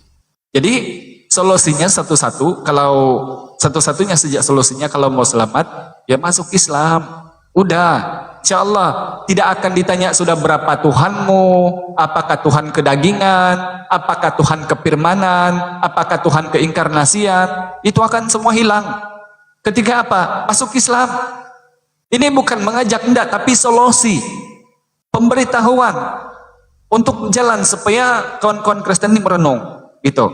Jadi pertanyaan-pertanyaan yang tidak masuk akal, kalau Islam ini macam pertama tiada guna, karena apa? Bukan tiada sebab dan akibatnya pun, tiada tiada keperluannya pun kalau dipertanyakan. Misal ya, kalau kita ini mau bertanya yang budu-budu kan kita tahu nih, Bible ini banyak ayat-ayat sunsang, ayat-ayat yang tidak masuk akal. Misalnya kok singa makan jerami, kok Tuhan menyesal, kok penulis beli tahu Tuhan berfirman dalam hatinya, kok boleh ular makan debu. Kalau hanya untuk bertanya yang mencari yang bodoh-bodoh gitu loh. Padahal ini sebenarnya masuk dalam ranah pengetahuan, supaya kita mau tahu kepastian jawaban mereka. Namun bagi kita orang Islam, apalagi yang lama berdebat, apalagi hal-hal yang begini. Sedangkan ketuhanan saja 2000 tahun tidak selesai. Buat apa kita nanya yang memang sudah begitu bingung? Akhirnya Kristen ini membuat pertanyaan. Nah tinggallah nanti kalau ada yang naikkan, pasti yang budu-budu aja. Coba pernah enggak dia bertanya, kalau di Islam sama enggak dengan ajaran ketuhanan para nabi?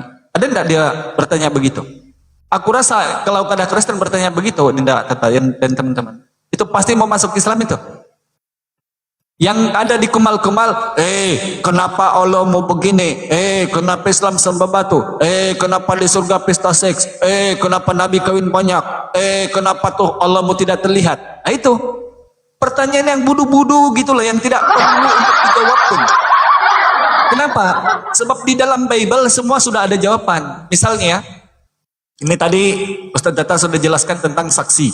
Selalu ditanyakan, siapa saksi nabimu menerima wahyu? Ya wahyu itu diterima oleh satu orang. Karena kalau ada yang mendengar di situ berarti bukan nabinya satu orang di situ, tapi ada 2 nabi penerimanya. Tapi yang diukur betul atau tidaknya apa yang Data jelaskan tadi. Yang tertulis dalam kitab itu dipraktisi tidak, dibuat tidak, dilakukan tidak. Kalau dilakukan berarti itu bukan ajaran palsu, itu tidak perlu saksi. Karena orang buat, disuruh sujud menghadap kiblat, sujud kepada Allah, berpuasa dan sebagainya. Ini aturan ajaran dari kitab.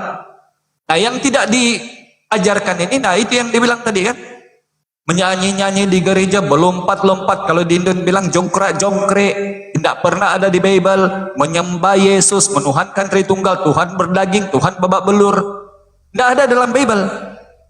Itu baru dongeng, dibuat-buat sendiri, dikarang-karang sendiri. Nah coba kalau kita menguji tentang Quran, bahkan rupa-rupanya dokter ini tahu sekarang nih, misalnya istri kita ini kalau mau kontrol anak kita kan disuruh makan obat tuh. Ini kan penemuan sainsnya dari Quran nih, diorang dapat Al-Mu'minun atau Al-Haz ayat 5. Ditemukan di situ solusinya supaya kalau makan obat jangan bunting kan gitu. Agar menahan perempuan supaya kalau lelaki-lelaki ini kan pertama karena dia mungkin kekurangan keuangan atau jimat keuangan supaya anaknya tidak makannya, boleh dapat makan yang secukupnya. Nah ini baru kebenarannya, tidak perlu saksi manusia. Karena apa? Allah yang jadi saksi. Aku tidak memerlukan, Yohanes 5:34. Bapa yang mengutus aku, dialah yang bersaksi tentang aku, Yohanes 5:37. Tidak perlu saksinya manusia-manusia.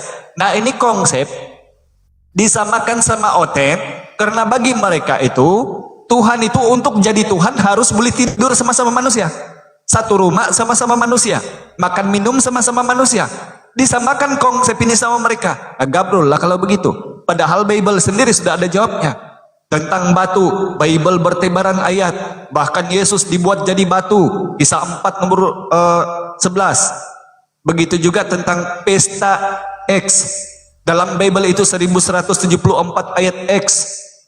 Dalam Bible itu semua. Jadi pertanyaan-pertanyaan ini sudah Bible jawab memang. Tapi kenapa dilontarkan oleh Kristen? Sebab pertama, tidak ada sudah pertanyaan selain daripada pertanyaan yang membongkar keimanan mereka yang tidak sesuai dengan kitab. Tidak pernah mereka bertanya, Ustaz Tata, di Islam loh, sama enggak dengan konsep ajaran Kristen tentang ketuhanan? Karena kalau ayat-ayat di dalam Bible kami, Yesus bilang, Tuhan itu Allah, engkau harus menyembah Allah Tuhanmu, dia satu-satunya Allah yang benar. Ada enggak kita dengar begitu? Dia enggak ada. Karena biar dia bertanya pun otomatis kita tahu, oh ajaran ini songklek. Dia bertanya sejak dia sudah tahu. Kenapa dia tidak bertanya begini? Sebab dia tahu nih, kalau aku tanya begini berarti aku ini bodoh aku ya. Kenapa Yesus bilang kau harus menyembah Allah malah aku sembah Yesus? Kenapa Yesus bilang Bapa itu tidak terlihat malah aku bilang Tuhan kami itu terlihat bahkan makan ikan goreng? Kan kebodohan tuh. Akhirnya bertanya apa? Batu, Allah tidak terlihat, tentang di surga pesta ini dan itu ditanyakan. Supaya apa? Supaya ada pertanyaan, supaya nanti orang juga muter-muter menjelaskan agar dia kewalaan, supaya dakwah Islam itu tidak tersebar, supaya terpadamnya ayat-ayat Allah, supaya Bible itu tidak terbongkar kemudian. Nah itulah oten-oten punya sifat. Jadi makanya memang ada harus juga debater-debater kita ini yang memang kayak ini Anggur Asam, Blender ini yang memang selalu menimbak oten-oten punya kepala ini supaya mereka tersedar. Nah kalau aku ikut villa, aku tidak banyak ilmu, tapi sebenarnya aku suka dialog tuh, yang betul-betul mengkaji isi ajaran tuh. Aku tidak yang macam serebutan ngomong, cuma aku satu penyakitku nih Ustaz Arif sama teman-teman. Aku tidak mau ditipu loh di kumal-kumal nih. Masa aku 20 tahun Kristen ditipu di gereja, aku di kumal juga mau ditipu gitu loh. Kalau gitu, pertama tidak perlu aku jadi Islam sudah. Baik aku balik Kristen. Karena aku mengiyakan penipuan di mereka itu di kumal-kumal. Dan yang kedua, tidak perlu ketika kita belajar perbandingan agama kalau gitu. Iyakan aja lah. Tuhan mereka manusia, pokoknya Yesus Tuhan kalau di kami, pokoknya begitu. Tidak perlu kita bongkar. Yesus bilang Tuhan itu bukan manusia, Tuhan itu tidak terlihat. Tak perlu kita bongkar sudah. Karena kita mengiyakan apa yang diimani sama mereka. Nah, kenapa kita harus bantah? Karena itulah yang namanya kumal dialog, membantah subhat. Dianggap Allah punya anak, dianggap Allah jadi manusia, dianggap Allah ini menjadi daging yang akhirnya tidak berpakaian 2000 tahun, bahkan dijadikan batu supaya tidak mudah rusak. Macam di gereja ini, di Ceras. Aku ini service mesin. Aku kasihan kali loh, aku tanya itu penginjil, kenapa itu Tuhanmu tidak baring-baring? Memang begitulah dia bilang. Di sini dekat ini tempat tinggal, aku tanya kenapa Tuhanmu itu memikul salib, kan jadi batu di situ. Tidak baring, tidak bangun-bangun. Dia bilang memang begitulah dia bilang. Itu saja jawabnya. Kalaulah aku dikasih keizinan untuk berdialog, memang habis tak terapi, tapi tidak bagus juga lah. Biarlah, karena itu mereka kan.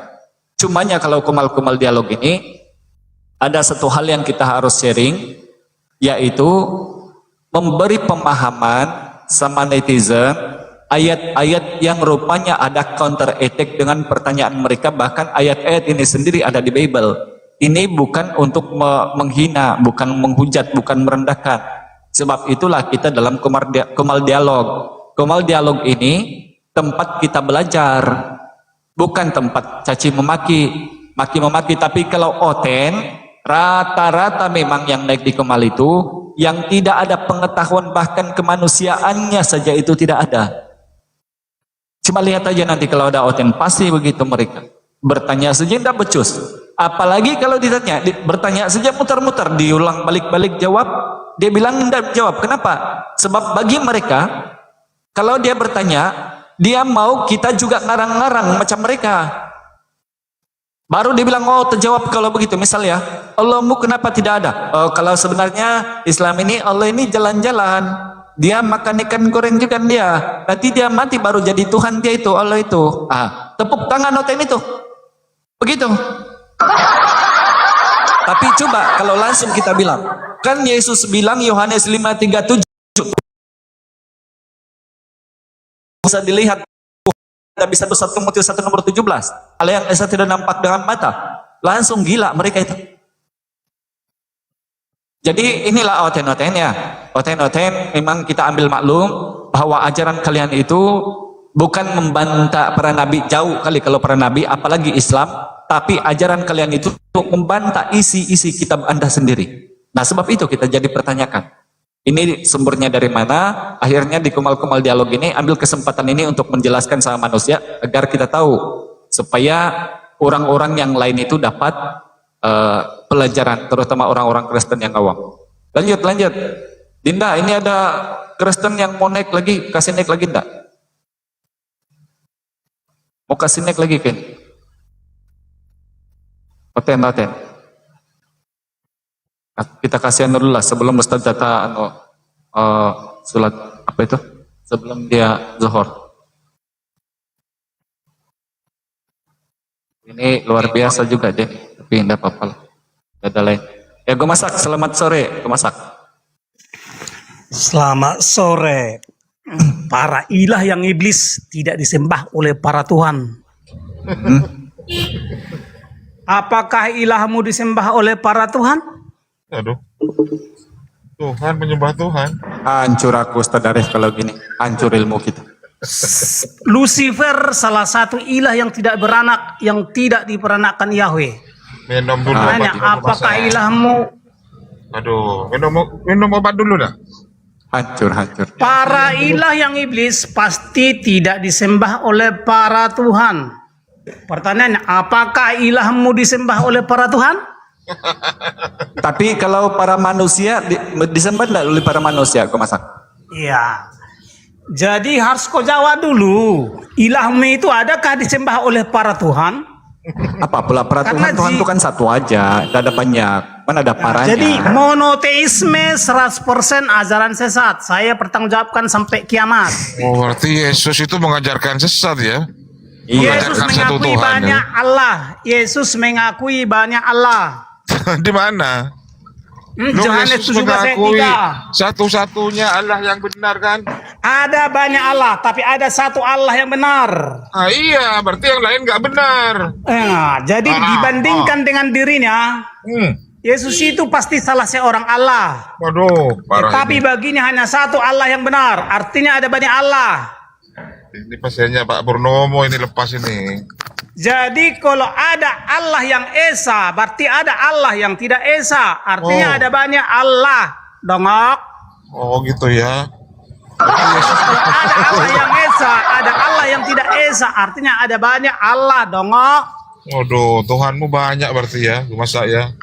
Jadi ciri-ciri ilah yang iblis adalah tidak pernah mengutus seorang Tuhan, tidak disembah oleh para Tuhan, dan bersemayam di luar surga. Tuhan mengutus Tuhan gitu maksudnya. Ya, jadi yang boleh mengutus Tuhan adalah hanya Tuhan. Oh, ada berapa Tuhan berarti? Jadi semua penghuni surga adalah Tuhan. Paulus Tuhan. Setiap utusan daripada Sang Yahweh adalah Tuhan. Paulus Tuhan. Paulus juga pasti seorang Tuhan. Nah, tuh teman-teman.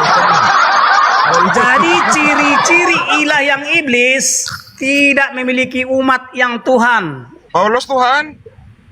Paulus pasti seorang Tuhan. Oke, dengerin teman-teman Kristen, Paulus Tuhan juga. Ya, Edis jadi Tuhan. ciri-ciri ilah yang Bentar iblis. dulu, gantian dulu. Edis Tuhan. Edis Jawab. TV, Edis adalah Tuhan bagi umatnya. Edis Tuhan bagi umat Kristen ya, Ya, teman-teman. jadi lawan kata umat Tuhan. Lawan kata umat Tuhan. Mikana Jadi- Tuhan. Ada Tuhan perempuan berarti nanti ini. Mikana Ya, Tuhan. jadi Mikana Tuhan bagi umatnya. Mikana Tuhan juga teman-teman. Tuhan bagi umatnya. Jadi Ya. umat Muhammad bertuhan kepada Muhammad. Gak Umat ada, Yesus gak ada. bertuhan kepada Yesus. Gak ada. Berarti Jadi Mikana Tuhan lawan ya. kata Tuhan, lawan kata Tuhan Berarti ini. umat, lawan kata umat Tuhan. Jadi setiap umat bertuhan kepada Tuhannya. Jadi gini, dengarkan ya. Tuhan itu sapaan kepada yang di atasnya. Jadi umat Muhammad, kenapa ada umat Muhammad? Karena Muhammad itu Tuhan bagi umatnya. Kenapa ada umat Yesus? Karena Yesus itu Tuhan bagi umatnya. Aduh. Itu jadi Muhammad itu Tuhan bagi umat Muhammad. Waduh. Berarti Paulus Muhammad Tuhan itu ya? Tuhan bagi umat Muhammad. Yesus itu Tuhan bagi umat Yesus. Itu logikanya. Cuma sayangnya Muhammad itu tidak nabi yang Tuhan. Nabi yang penghuni surga. Itu tidak lulus menjadi Tuhan. Masa kalau saya misalnya masuk surga, apakah saya itu juga Tuhan gue masa? Ya, yang boleh masuk surga harus Tuhan. Oh, saya Tuhan juga berarti. Ya, kalau yang boleh masuk surga harus Tuhan atau yang tidak berdosa atau yang terpuji. Lanjut, Tuhan Bang Al. artinya yang terpuji. Kontrak dulu saya Bang Al. Inilah Jadi Ustaz Arif setiap ya. umat iblis, Macam mana orang-orang Kristen kemudian tidak masuk Islam kalau orang-orang ya, Kristen yang umat begini iblis didengarnya. adalah yang bertuhan kepada iblis. Gemasa. Kalau Yesus itu Tuhan, Edis juga Tuhan. Tuhan itu ada banyak ya?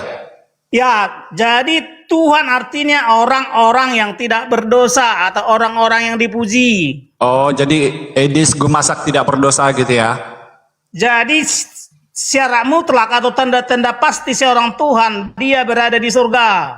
Jadi Makanya Gumasak ilahmu, sekarang Edis di mana Gumasak? Di surga Ya. atau di Kemal? Di TikTok? Edis masih di dunia. Berarti belum jadi Tuhan dia? Ya, dia belum Tuhan, tapi Tuhan bagi umatnya. Oh, Tuhan bagi umatnya. Jadi Edis punya surga Jadi sendiri sama gitu? gini, iblis itu Tuhan bagi umat iblis. Iblis Jadi antara Tuhan adalah- iblis sama Tuhannya Edis ini bagaimana membedakan Tuhan mereka ini? Jadi mentuhankan artinya menjunjung. Ya. Menjunjung, oh menjunjung, mentuhankan kementuhankan itu artinya menjunjung Ustaz Arif. Tuhan artinya sangat mulia. Tuhan artinya sangat berarti mulia. perkataan Jadi kata Melayu itu mentuhankan gemasak. artinya sangat memuliakan. Iya, berarti perkataan Melayu ini umumnya bahasa Indonesia ini harus direvisi ya. Menjunjung itu apa tadi? Jadi Muslim mentuhankan Muhammad artinya sangat memuliakan Muhammad. Mentuhankan artinya sangat memuliakan. Oh, itu menurut gemasak lah gitu ya. Masalahnya Muslim mentuhankan manusia berdosa. Oh, jadi Idis tidak berdosa, gemasak tidak berdosa ya. Nah, kalau tidak berdosa kamu gemasak, buat apa Yesus itu babak belur disalib menanggung dosa? Dosa siapa yang ditebus oleh Yesus? Setiap orang yang Jadi gini ya, kalau di Indonesia ada 5 gumasa, kita tidak usah dialog, udah punah sendiri udah Kristen gitu. Makanya saya pelihara orang kayak gini. Memang mudah-mudahan ada lagi. Mudah-mudahan selalu menambah orang kayak gimana ini biar apa? Biar tahu Kristen sendiri malu kan gitu loh ya. Makanya untuk Untuk gue masak lanjutkan kawan ya. Saya seneng banget kalau bisa ada 5 orang lagi kayak gini. Tak pelihara itu ya. Kita harus pelihara orang kayak gini nih gitu ya. Silakan. Gue masak lanjut. Saya dukung ya. Nah.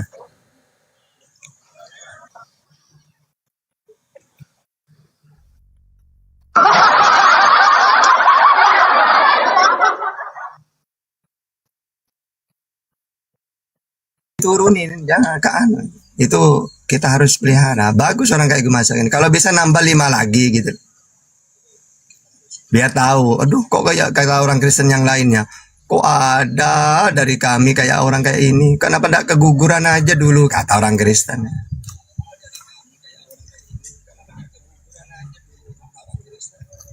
Biarin aja, dakwanya bagus itu. Dakwah untuk merusak. Mereka orang Kristen itu saya yakin aduh kok ada orang kayak ini gitu. Ini malah orang lari dari Kristen ini ya bagus. Maka saya pingin nambah 5 atau 10 lagi orang kayak gini itu bagus itu. Kita harus pelihara, kita harus beri semangat kayak gue masak ini. Makanya saya suka ke Bang Juma. Ya, kalau ada gue masak, Bang Juma itu diem aja biar gue masak suruh ngomong. Oke. Silakan, si Perencit, keceprit siapa ini? Silakan bang, auto nama Kristen bang. Assalamualaikum. Islam, Bang Tata. Ya itu gimana pertimbangannya kalau gue masak tuh dipertahankan atau pilih dibungkam gitu Pak? Oh, jangan. Nah kalau bisa nambah orang kayak gitu kan saya udah bilang tadi. Orang Kristen ini jangan lama-lama jadi debater. Cukup 5 tahun. Kalau lebih dari itu konslet akalnya gitu. Nah saya suka orang-orang kayak gitu. Ngaku Tuhan, ngaku Nabi, ngaku Rasul. Bahkan pejabat surga lah. Jadi mereka tuh membayangkan Tuhan itu kayak film Song Gokong. Di kayangan kan banyak dewa-dewa itu. Nanti dewa itu turun menjelma jadi manusia. Ya ada panglima, panglima Chiang Fang gitu ya. Di langit karena dia melanggar. Lalu dia diusir ke bumi, ya, karena lahirnya di kandang babi menjadi Cupatkai siluman B2. Makanya jangan lahir di kandang, coba lahir di pohon kurma, ya seorang nabi. Salah lahir di salah tempat, jadi Cupatkai. Nah, gue masak tuh kayak gitu, membayangkan Tuhan itu ada pejabat-pejabat surga di kayangan gitu ya. Ya jadi makanya saya suka gue masak gitu. Untuk apa? Untuk ya merusak mereka sendiri gitu. Oke lanjut Bang Tata, gimana kalau kita biayain dia periksa kejiwaan?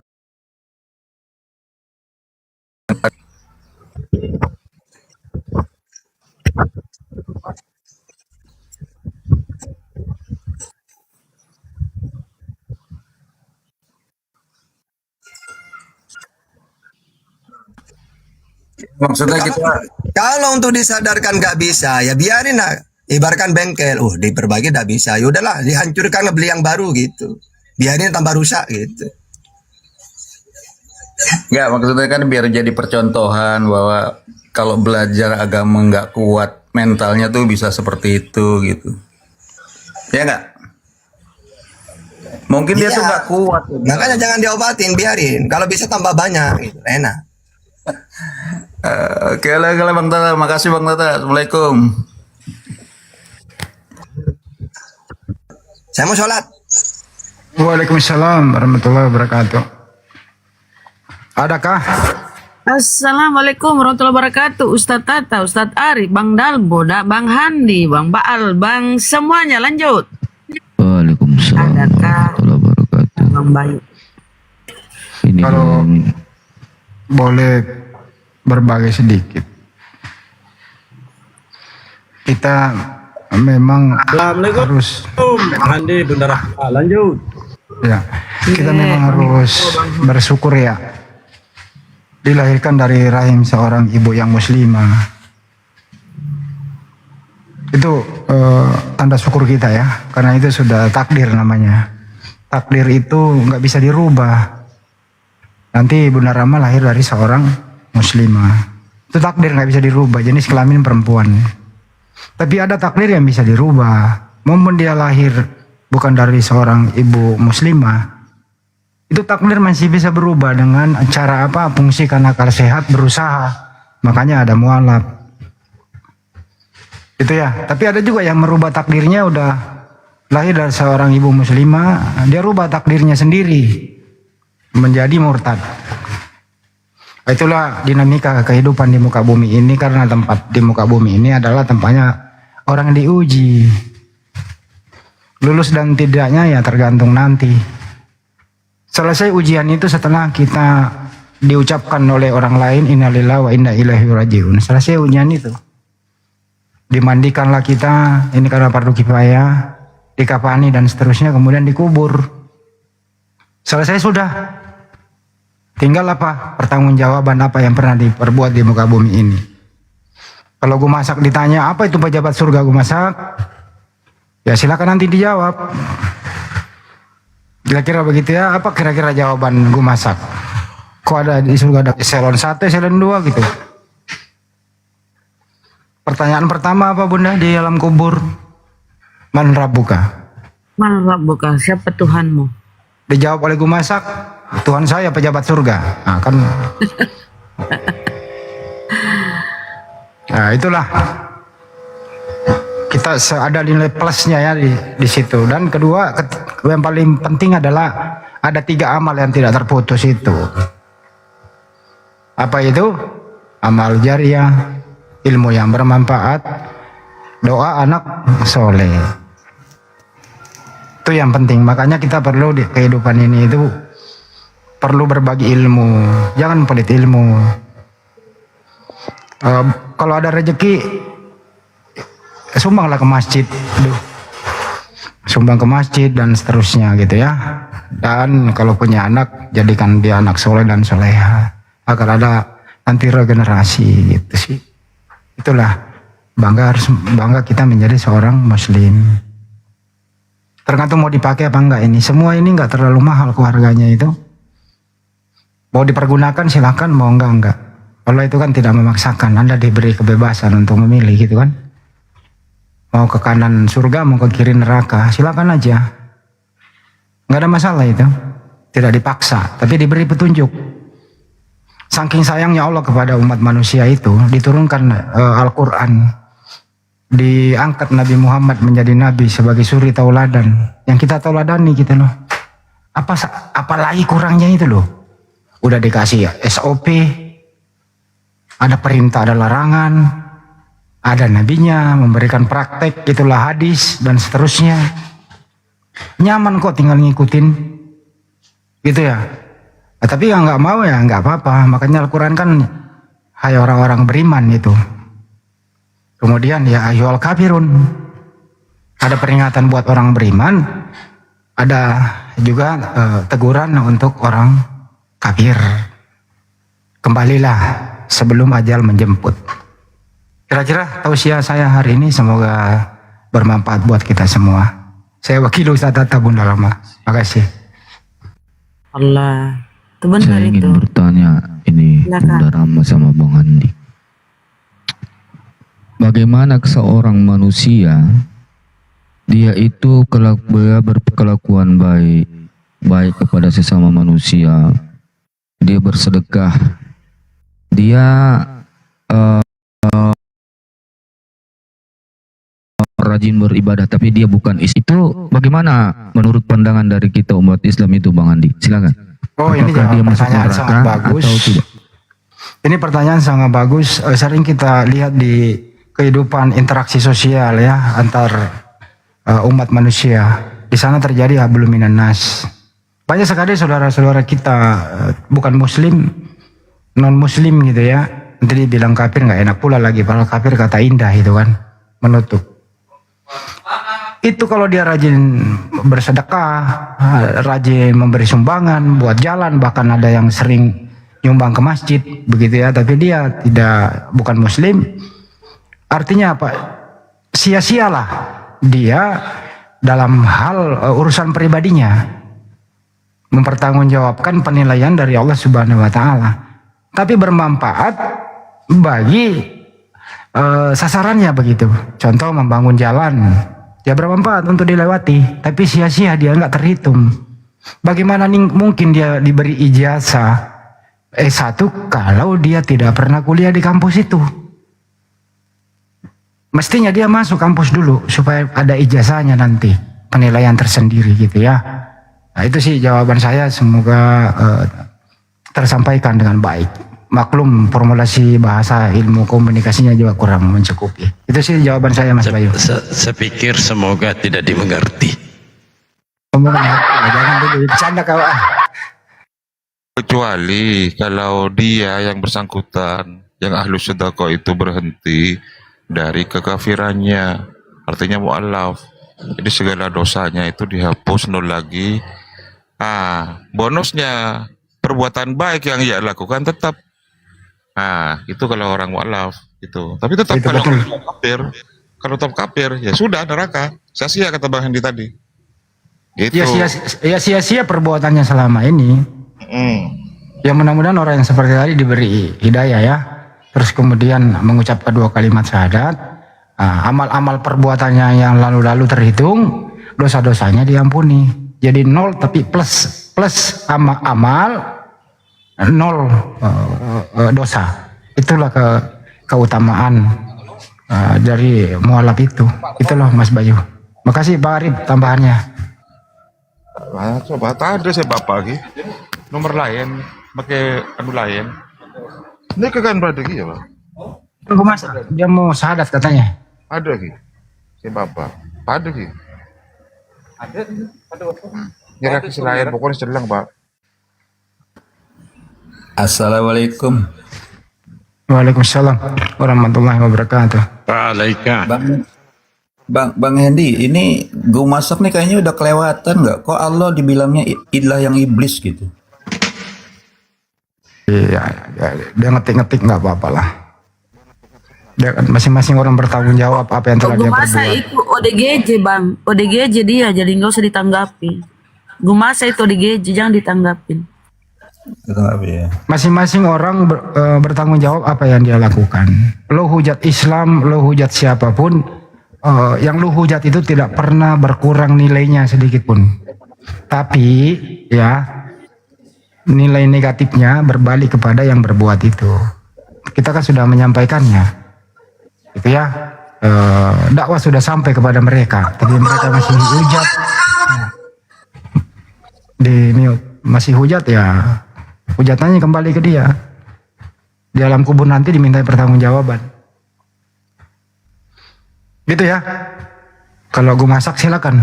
Kita udah sampaikan, gue masak masih mau jadi gila permanen ya monggo saja. No problem itu. Ya, terima kasih Bang. Jadi itu ya Oten ya. Sebaik apapun kalian di muka bumi itu sia-sialah semuanya. Kalau Anda tidak terima Islam dan mengimani Nabi Muhammad adalah Nabi, Rasul, dan Allah adalah satu-satunya Tuhan yang harus disembah, sia-sialah semuanya. Ibaratnya itu amalannya ya Bang Bayu, ibaratnya debu yang tertiup angin akan habis sia-sia. Itu amalannya orang-orang kafir. Betul kah Ustadku? Ustadz? Misalnya nih, sholat. Ya gimana Bang Handi? Betul toh? Ya. Amalan mereka itu ibarat debu yang tertiup angin. Bukan Hilang, lagi tak berbekas. bukan lagi tertiup debu, nggak ternilai bunda. Kalau masih Iya, ada sedikit debu masih tersisa, nggak ada gitu. Hilang. Ya kan masih ada kesempatan, masih bernapas toh. Kita juga sebagai muslim jangan sampai tergelincir di akhir hidup kita. Kan tidak tahu juga kita apakah kita tetap bertahan sebagai muslim sampai di alam kubur atau tidak kan. Banyak juga loh orang tadinya dilihat bagaimana solehnya kan, ada juga yang tergelincir toh. Makanya perlu tiap hari itu istighfar, saling diskusi, saling menegur satu sama lain kalau ada yang tergelincir. Gitu sih bunda, yang penting kita ini dalam hal diskusi juga tidak baik, karena ini kan dakwah ya. Ya kalau mereka menghujat sudah nggak karu-karuan ya diturunkan saja, jangan balas hujatan mereka. Apa bedanya kita dengan kaum itu? Janganlah kaum menyerupai kaum itu. Gitu ya. Apalagi kalau kita yang memulai, ya pasti mereka berbalas pantun. Enggak dimulai aja udah begitu. Apalagi ada yang memulai.